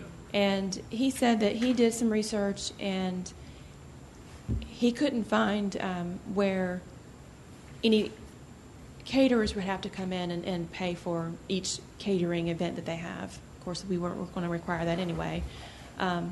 He said if there was going to be a special event facility license, he would request that it be some minimal fee. Obviously, he was going to request that. He suggested $250, but it's. I didn't ask Roswell what they charged. Is this something that you want to get into, or just allow them to have caterers to come in and they have to get a business license? A business license? Mm-hmm. Involved in something right now. I'm president of Piedmont Chapter SAR this year. Our banquet is the end of this month. We've just recently moved our venue over to Roswell in the Grimes Bridge Adult Rec Center over there. We had to get I think either pouring permit or liquor permit just to sell or dispense alcoholic beverages. You probably got a special event permit. That was. I think they termed it as. It's a special event pouring permit, I believe. Yeah, probably what it is. That's the same thing we would have to do. Okay. It's currently in our ordinance that has that provision. Right. The one I'm dealing with now in Roswell, we actually are supplying our own alcohol, but the caterer is supplying all the bartenders and they have to have the pouring permits. Mm-hmm. So the facility is not supplying anything. The caterer cannot supply the alcohol. They said in Roswell that you had to supply your own alcohol, and then they just provide the bartenders. But that also works too if you're not selling it. If you're actually selling it, it's a whole different type permit that you have to have. So, because we have to bring it all in advance, and then, like I said, they have to be the ones to actually do all the pouring. Right. That's the way ours is set up. Okay. Yeah. I don't know why, the rationale behind it, but that's the way it is for what we're working with now.